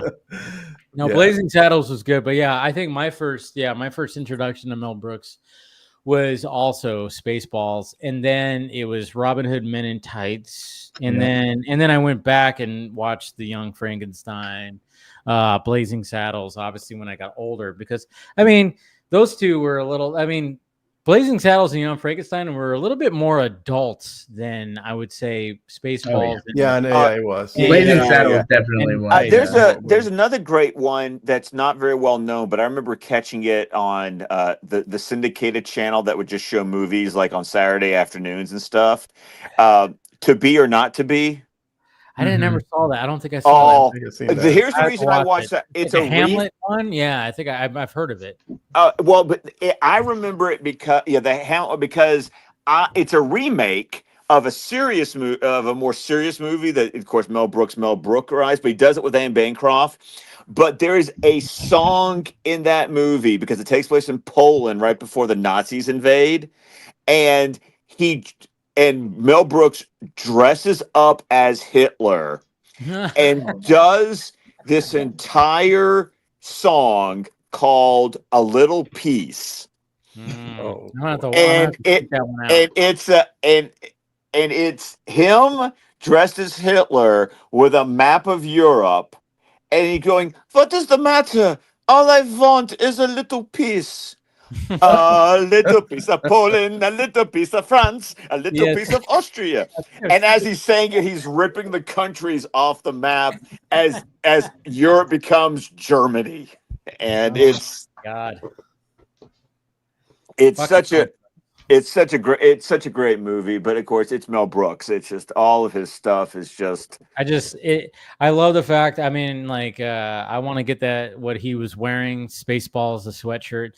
He was I want to get something. I mean, it's I sent it to my brother, I sent it to my dad. We hold like that is our movie. I remember the last time we all watched that movie together. It was when my dad still lived in Vegas, and we went out for dinner to this Mexican restaurant.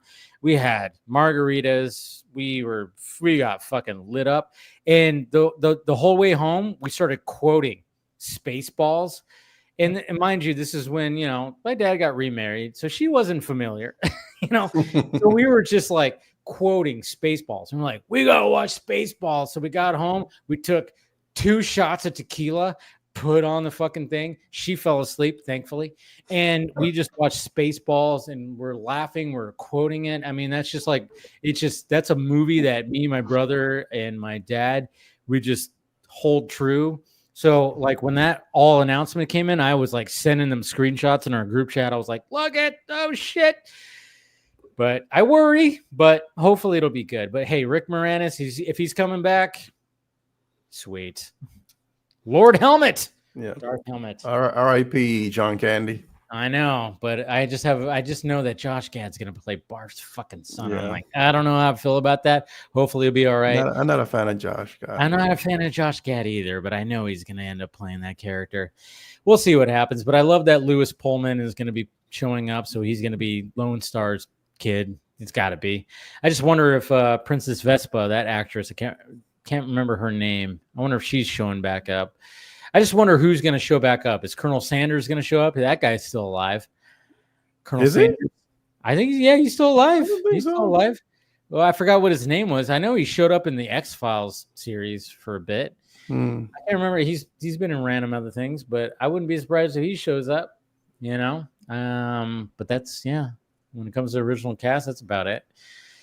I'm going to get that Spaceballs of flamethrower this time. That's for damn sure. Anyways, let's go ahead and wrap this up. I know everybody has to take off and everything. I'm not sure where Austin is, but, hopefully he'll get back here when we say our goodbyes. But, we'll wrap this up. A lot of Superman talk, a lot of great Superman talk. We got a little Spaceballs talk in here because, really, that was the only other big thing that came out.